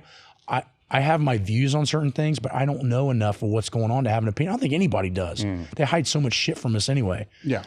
So people get all pissed off about these different areas that they really don't even know about. And it's just creates more confusion. And now everybody has a voice on the internet. I think it was better when there was just a handful of people that had, you know, noise put out on magazines and TVs. And now in some ways there's pros and cons. I mean, I'm thinking because there's so much low hanging information that it's easy to find the low hanging information. It's everywhere, right? That wasn't always the case, right? But it also forced you to have to learn how to go deeper, or seek out the right people, you know, because if you had to drive 3 hours, you know, to learn how to squat, you weren't going to drive 3 hours to talk to somebody that you weren't really damn sure could help you. But you're more than willing to spend an hour on the internet on your phone studying somebody that may or may not know what they're talking about. And that's a big problem I think we have, is I just wish we had a kind of a pecking order where guys like you and I were even more popular and had earned our right to give other people information, because I find that a lot of times stuff that's out there, you know, it's not right. And it's hard to battle that when, you know, when you're trying to give out the right information, you know. I think that, just to push back a little, I think the longer people are in it, if they're serious about it, they find it. But the bulk of the industry and the people that train don't train for more than 2 years anyhow. So the surface level crap that they're getting from all those other people is way, way, way wider. You know, and they can do financially way, way, way better. It's a lot bigger. But after 2-3 years, you know, it's those same people, if you talk to anyone that's been doing this for 10 years now, how did you get into this, right? And you're going to hear, you know, well, X, and they don't listen to those people anymore. Why? Well, they found out the shit only worked for about a year, which is about how every newbie is going to make progress for about a year. And then they find the better sources, you know, as it goes up through. It's frustrating, you know, because, you know, there's the for a lot of reasons, it's frustrating because of that. And then you don't want to market yourself like an asshat, you know, is what we would call them, you know, to be able to get that. But it's a weird fucking thing. I don't know. I don't know what the fix is. I mean, you know, I don't think Louis would have ever tried to put the information to you or me that he did if we wouldn't had already proved that we were there for fucking action. I mean, I showed up already benching 500 and squatting 700 as a kid. He knew I had the drive. You know, and that was a big thing. I mean, you know, the first year, I'd say at least 6 months you were there, you were being interviewed. You weren't in the gym yet. You were interviewed to see what it was going to be like when the fucking throttle got turned on, you know, and I think that's missing right now, you know, and that's the hardest part is people want to know what you took 20 years to bleed and they just want you to hand it to them. But what they don't realize is if you're not ready for that information, you can't use it. Well, they won't use it. And they won't use it. They won't use it because they're not going to understand. They're not going to see any value in it anyhow. Exactly. You know, from that whole point to pivot a little bit, the overhead press Yeah. we asked last time, and what's your thoughts on the overhead? Well, okay, so we did a pretty detailed video on that on Patreon because it took us about 10 hours to put it together. But so I'm in graduate school and I'm working on my first cadaver, and I had a fairly young guy that was dead, and we were stripping him all down and we were filleting the shoulder. And I had this orthopedic surgeon that was retired, and he was teaching the class, and I'm looking at the shoulder joint and I'm asking him all kinds of questions. And my first taste of that was he was telling me that almost all the shoulder surgeries that he ever had to do were involving either a job or a sport that required an overhead position. And I said, well, why is that? And he goes, I'll show you tomorrow in class. So I stay after for about an hour and a half, and he's got this whole cadaver shoulder peeled open, and he shows me the joint in a completely overhead position. You see this right here and here? I'm like, yeah. He goes, the shoulder is eating itself alive in this position. It will let it do it, but it's got a lot of damage to it to do that. That's really interesting because, Ed Cohen was talking about doing a lot of overhead presses for his bench. Same thing with Kazmaier. And then I run into, I've been friends with Eddie for, 20 years, and probably Kaz 10, and both of them shoulders are messed up. And I started to realize, like, a lot of the guys that, not always, not every once in a while, guys skate through. Michael Hearn believes in overhead pressing, and me and him are great friends. I don't believe in it based on the fact of what I've seen the anatomy do. And I think that there is a better way to get stronger, if bench pressing or something of that nature. Now, if strongman's your thing or Olympic lifting is your thing, you're not going to get away from it. Mm-hmm. But I would say that for at least half of those particular sports, it's a massive shoulder problem that knocks them out. And a lot of it's because of those motions are not good for mileage. So in my opinion, if we're talking to the guys 40, 45 years old, or the guys that are like you and me and they're 20 right now, find exercises that get you the biggest bang for your buck, meaning the least amount of mileage. And if an orthopedic surgeon is telling me that this position is damaging the joint, and it's not worth the mileage, then why do it all the time? So you'll see on my videos, I'll do very extreme inclines. I've done 150s for 20 reps. But the point is that I only use it for a week or two a year. But why can I do 300 for 20 seated and I don't train the movement? It's because I don't have the weaknesses. So there's a way to get strong at military pressing without doing it. I'll give you a case in point. I got an amateur strongman at my gym. We call him Moose. He's one of the diesel mechanics over at Reichert. He's 6'5", 350. He's huge. He has to do overhead log pressing. We do no overhead log pressing. I get him stronger at tricep pushdowns, crossbody tricep extensions, JM presses. He goes and he breaks his all-time record 3 times in a row on exercises in strongman without doing it. Any specific deltoid work, or you just leave that to the lats and lots of face pulls, tons of face pulls for structural integrity. Mm-hmm. Now, I initially did that because I wanted a massive shelf for a back squat, but what I started to realize was it protecting my shoulder. So every once in a while, I'll go in. My mom's a nurse practitioner. She has some pretty good connections at the VA, and I'll let them do some x-rays on me just to see if I got some mileage coming or what's going on. The doctor comes back and goes, how much do you fucking bench? I said, I've done over 600 multiple times. He goes, your shoulder spacing's amazing. That's because I do 2 times the back work to front work, and I don't do military presses very often. He goes, everybody I've seen that trains similar to you, probably not your strength level, they all got grenaded shoulders from those particular exercises. So whatever you're doing is right. Again, it's kind of like when Stan, it's hard to refute Stan's ideas on diet when he shows you his blood work. Yeah. When I go in and get x-rays and my shoulder looks healthy at 42 from the shit that I've done, I'm not going to listen to the argument about it. Yeah. Because everybody telling me that it's good for him, I don't see him lasting more than 2 to 4 years. And so for me, it's finding the exercises that make you strong, get you maybe the look that you want, but try not to damage the joint in that time, because those joints don't heal back like muscles do. And so you have to be very careful with skeletal mileage, because skeletal mileage is permanent. You know, so even if there's a 20% chance that military presses are not that great for you and you don't need them as your specific training modality as a sport, why the fuck would you do them? Well, that would be with any movement, you know. I know. That's what I'm trying to tell people. I'm like, I'm not saying that military presses thrown in every once in a while isn't a bad deal, but you know as well as I do is that people like, well, you don't squat like Tom Platz. Well, you don't squat like Louis Simmons. Well, you don't do military presses. I can do all of those if I want to. But where I'm strongest is where I'll stay. And then I play with those at time that I know that don't create mileage. Yeah. Well, they're not saying you don't do concentration curls. Yeah. You know, they don't say you're not doing wrist curls. They don't say, you see what I'm saying? So there's certain movement, you know, it's just the internet, right? Well, the problem is that if you use the exact same motor pattern too long, the problem is everybody thinks that if they're Olympic squatting, that's the only way they squat. They don't squat like you and I. And then if they only squat like we were taught by Louie and Chuck, then that's the only way they squat. They can't come in narrow and let their knees go over their toes and be any good. That's wrong. But the point is don't focus on that exact same motor pattern all the time or you're going to get mileage. Figure out how to stimulate those areas without creating that specific mileage from that one motor pattern. Talk a little bit more about changing the squat stance, because I think people miss that. Well, that's huge. So I will do a lot. I mean, now that I'm older and I keep the mileage off my spine, I do a lot of different stances on my belt squat.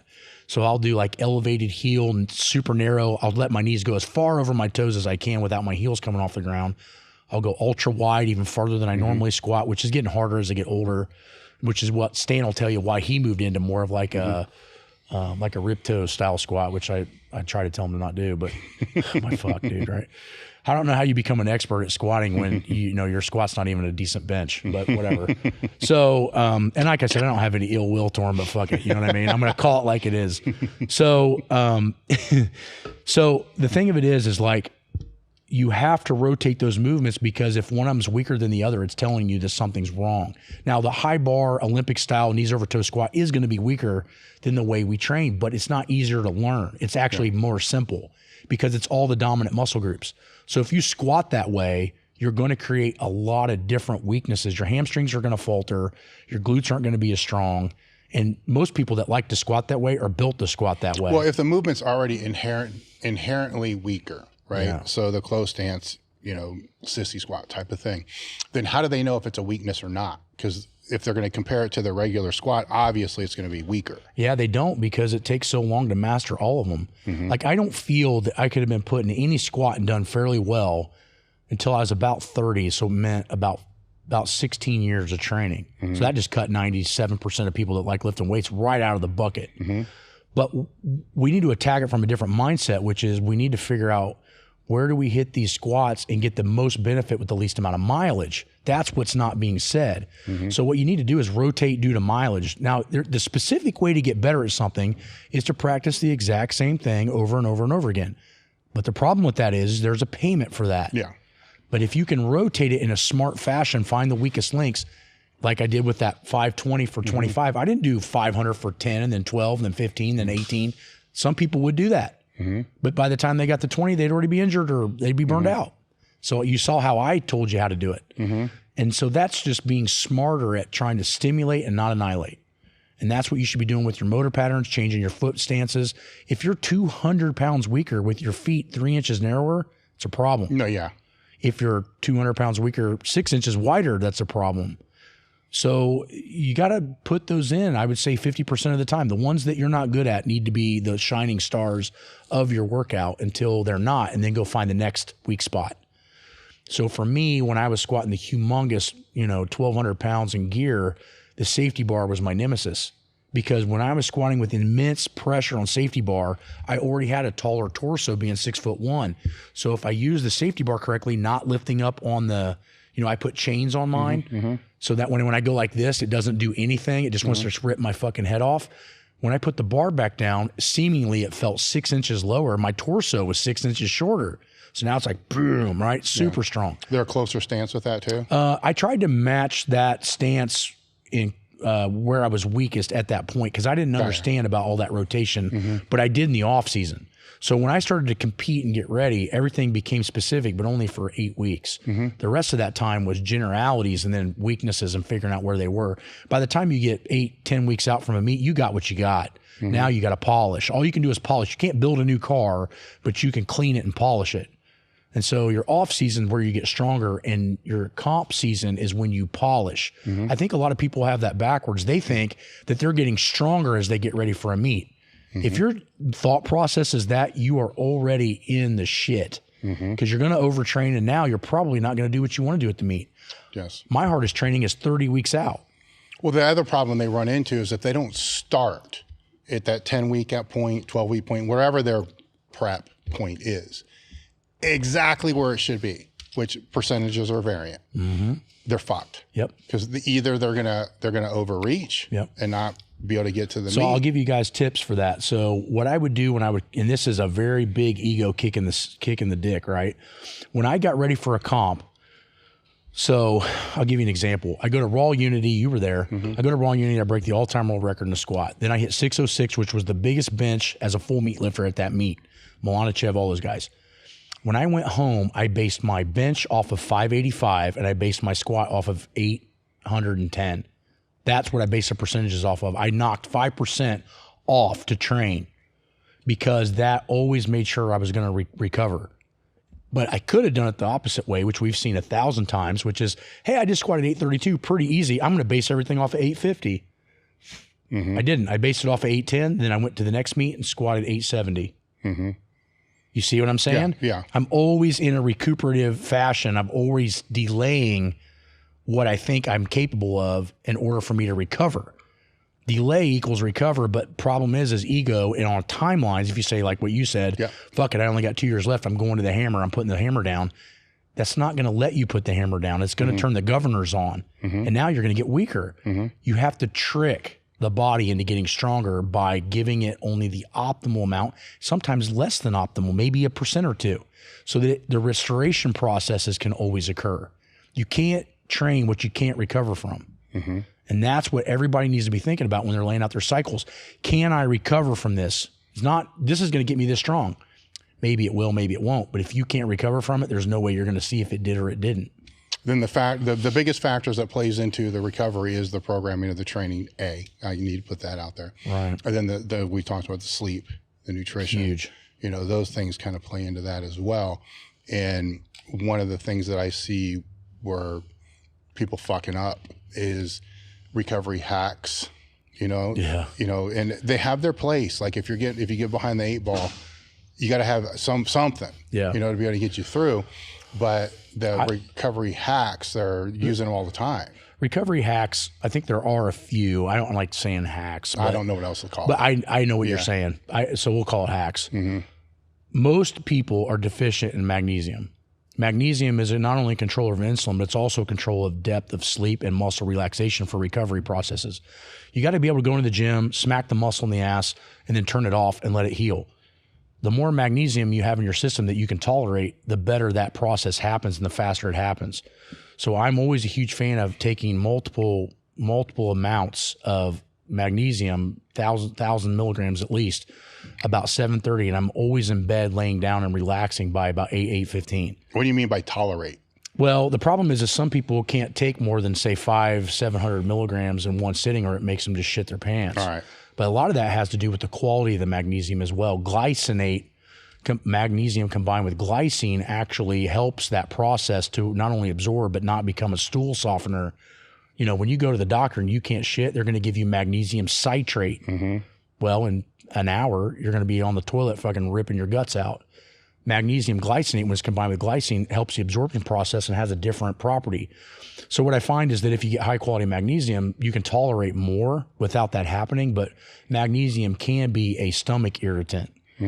So the optimal amount is different for everyone. You just got to kind of play with it. I can take about 1,000 milligrams and my body runs squeaky clean. I sleep good. Everything is perfect.